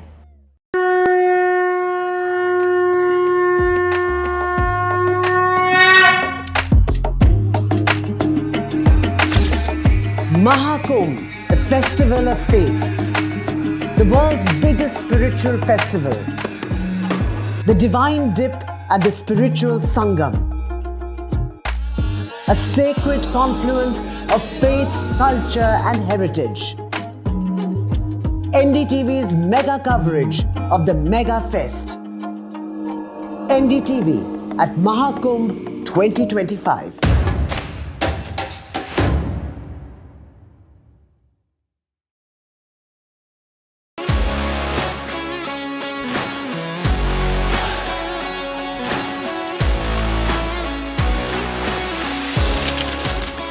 We are able to maintain the democratic fabric and the democratic system. I want to do something that can make a difference. लगातार जनता की आवाज को सरकार तक पहुंचाने का काम मैं करता हूं. I was a student. Welcome back. In what would cheer hundreds of thousands of Indians, the Department of Homeland Security has announced a final rule to modernize the H-1B visa program, enabling US companies to fill critical job vacancies more effectively. The updated rule, which takes effect on the 17th of January 2025, will streamline the approval process, provide greater flexibility for employers to retain top talent and strengthen the integrity and oversight of the program. The Biden administration has announced that it's overhauling the high-skilled H-1B visa program. The aim is to speed up applications and impose penalties on companies abusing the system. The H-1B is one of the most highly competitive visas in the US immigration system's complex catalog, with big tech companies including Amazon, Google and Tesla among the largest recipients. In 2024, over 85,000 were approved, but over 400,000 applications were received. The new H-1B rule is attempting to modernize the program while bolstering enforcement. One of the key changes to the program is that employers must demonstrate the legitimacy of the specialty occupation role at the time of filing the application. On the other hand, non-profits and governmental research entities conducting research as a fundamental activity now qualify for H-1B cap exemptions. Lastly, there's a big relief for students as there will be automatic extensions for F1 students transitioning to H1B. This is to prevent disruptions to the employment status until April 1st of the fiscal year. Though the changes seem to eliminate a lot of problems that spring up during and after H1B applications, there are some concerns as well. Trump had embraced the opposite approach during his first term, as he did not expand skill-based legal immigration. Instead, his officials curbed visa programs for educated workers by overseeing them more stringently. This time, however, the president-elect's remarks are giving signs that even if the rules remain restrictive, at least they won't tighten further. The new rules will come into effect on January 17, 2025, 3 days before Biden leaves office. In the meantime, employers are advising their international employees to be in the United States by January 20th, Trump's inauguration day. The big tech industry hopes that tech giants like Elon Musk, who has developed a strong bond with the president-elect, could convince Trump to offer more visas to highly skilled foreign workers. All eyes are now on Trump and what his next move pertaining to high-skilled international workers would be. With Vishal Vivek, Bureau Report, NDTV World. And in an exclusive, the chess world champion D. Gukesh spoke to NDTV in a candid conversation and said that he got emotional after winning the world championship and that mental strength played a key role.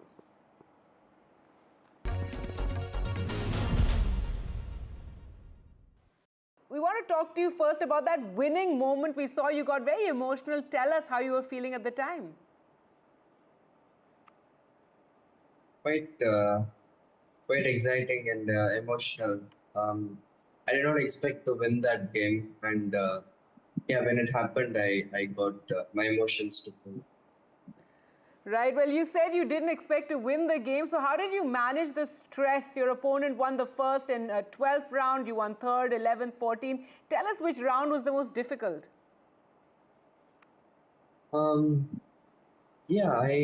I did not expect to win that final game because the position was heading towards it.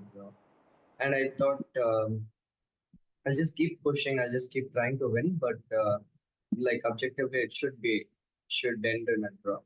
But when he made a mistake, it was quite a nice moment. And the most difficult game for me was to handle, I think, after the losses after game 1 and game 12.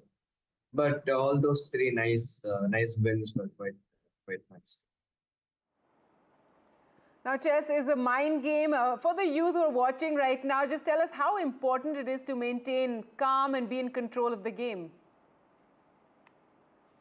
Yeah, it's not an easy job to maintain your composure throughout the games and the tournament. And I just try my best. I do some yoga and meditation, which really helps me a lot. And I think with some experience and with some mental toughness, I'm able to handle these emotions quite well. It's not easy, but with some experiences, some good habits, I think it's very much possible. All right, now, so yoga and meditation. Now, during the game, we saw you were also closing your eyes, trying to maintain calm. Tell us a bit about your mind functions that time. How do you think it pressurizes your opponent?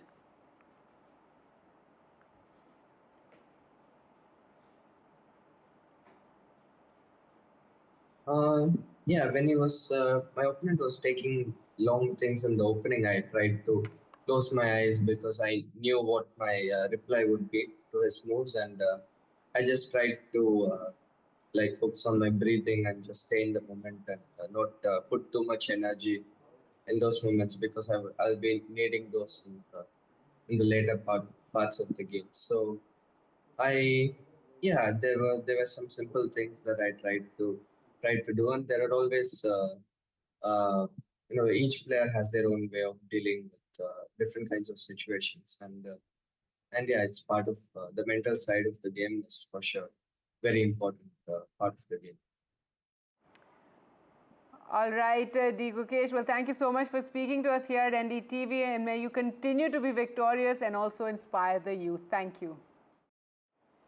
And Indian cricket team spinner R. Ashwin, he announced his retirement from international cricket following the third test match against Australia in Brisbane on Wednesday. Ashwin made the announcement in the post-match press conference along with his skipper Rohit Sharma after the game ended in a draw. This will be my last day as an Indian cricketer in all formats at the international level. I do feel there's a bit of punch left in me as a cricketer, but I would like to expose and probably showcase that in club level cricket, but this will be the last day. And with that, veteran spinner Ravichandran Ashwin decided to call time on his 14-year-long illustrious career. It's gone. This is good bowling. That's close. He's got it. Forced over. A man who redefined the art of spin bowling. From his magical deliveries to his cricketing acumen. Innocuous. Ashwin's career has been nothing short of exceptional. Gone. Beautiful piece of bowling. Some rash batting. Making his debut in 2011, he quickly established himself as India's premier off spinner. With over 700 international wickets, Ashwin is a testament to perseverance, skill and intelligence on the field. Ashwin is arguably one of the greatest spinners of all time, leaving behind a legacy that is second only to the legendary Anil Kumble in the list of most test wickets by an Indian. Besides being the bowler he was, Ashwin has scored over 3,500 runs and has 6 test centuries to his name. He has achieved a century and a 5-wicket haul in the same test match on 4 occasions. Ashwin will be next seen donning the Chennai Super Kings colours in IPL 2025, where he will reunite with his former teammate Mahendra Singh Dhoni. Ravi Ashwin's retirement marks the end of a remarkable journey, but his legacy will live on, both in the record books and in the hearts of cricket fans everywhere. With Sejal Gupta, Bureau Report for NDTV.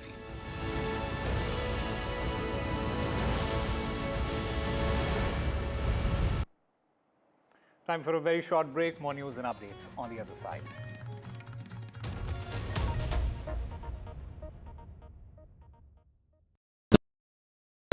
In today's interconnected world, India's voice is more crucial than ever. When India speaks, the world listens. At NDTV World, we are that voice, bringing you intelligent and insightful news from India and beyond.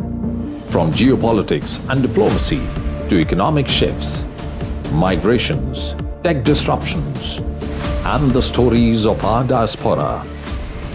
We cover the news that shapes our global future. NDTV World, your new home for global news is here. I've been reporting on all issues big and small from Andhra Pradesh, Telangana, rest of South India, bringing you all the action, all that you need to know, all that you want to know. The energy of Maximum City is infectious. I bring in that energy in our news coverage from financial capital Mumbai. Covering from the southernmost part of India over the last 23 years, I bring in-depth and 360-degree coverage from the Dravidian heartland. The land of Mishti is also known for its bitter politics. I have seen much water flow under the Howrah Bridge, covering Bengal in all its vivid colors. NDTV shines with 38 prestigious wins at the News Television Awards 2024. Powerful journalism to cutting-edge digital innovation, production excellence to regional leadership. NDTV sets the benchmark. 38 awards, each a testament to your trust in NDTV. NDTV stands for trust. Empower India's growth engine. Join the game changers, industry leaders, policy makers and innovators at NDTV's Emerging Business Conclave. Discover exclusive insights, powerful networking and strategies to accelerate MSME growth in India. NDTV's Emerging Business Conclave, 19th December on NDTV Network. NDTV proudly upholds its legacy of trust and credibility. According to the prestigious Reuters Institute's Digital News Report 2024, NDTV is the top-most news platform in the country. Number 1 in both online and offline reach in India. Beating all its competition, NDTV stands for trust. New day, new show, a new experience. Start your day with the news, not views. We bring you stories that matter and impact your lives. News that informs and keeps you ahead. from maximum city, Mumbai, to the seat of governance, Delhi. NDTV brings to you the best breakfast show. The breakfast show only on NDTV 24/7 every morning at 8 a.m.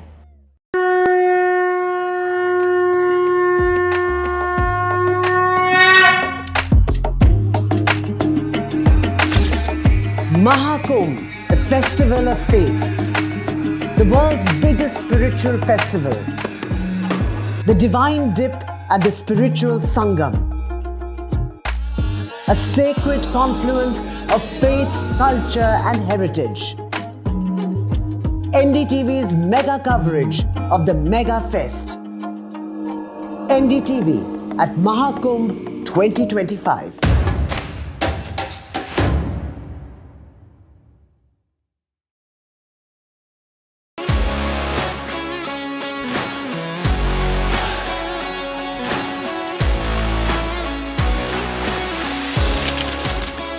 We are able to maintain the democratic fabric and the democratic system. I want to do something that can make a difference. लगातार जनता की आवाज को सरकार तक पहुंचाने का काम मैं करता हूं.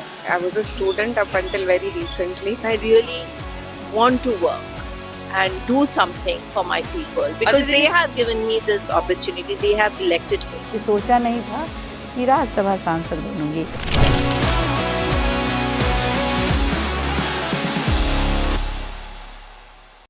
In today's interconnected world, India's voice is more crucial than ever. When India speaks, the world listens.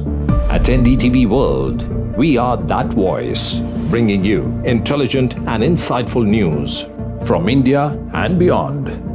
From geopolitics and diplomacy to economic shifts, migrations, tech disruptions, and the stories of our diaspora. We cover the news that shapes our global future. NDTV World, your new home for global news is here. I've been reporting on all issues, big and small, from Andhra Pradesh, Telangana, rest of South India, bringing you all the action, all that you need to know, all that you want to know. The energy of maximum city is infectious. I bring in that energy in our news coverage from financial capital, Mumbai. Covering from the southernmost part of India over the last 23 years, I bring in-depth and 360-degree coverage from the Dravidian heartland. The land of Mishti is also known for its bitter politics. I have seen much water flow under the Howrah Bridge, covering Bengal in all its vivid colors. NDTV shines with 38 prestigious wins at the News Television Awards 2024. Powerful journalism to cutting-edge digital innovation, production excellence to regional leadership. NDTV sets the benchmark. 38 awards, each a testament to your trust in NDTV. NDTV stands for trust. Empower India's growth engine. Join the game changers, industry leaders, policy makers and innovators at NDTV's Emerging Business Conclave. Discover exclusive insights, powerful networking and strategies to accelerate MSME growth in India. NDTV's Emerging Business Conclave, 19th December on NDTV Network. NDTV proudly upholds its legacy of trust and credibility. According to the prestigious Reuters Institute's Digital News Report 2024, NDTV is the top-most news platform in the country. Number 1 in both online and offline reach in India. Beating all its competition, NDTV stands for trust. New day, new show, a new experience. Start your day with the news.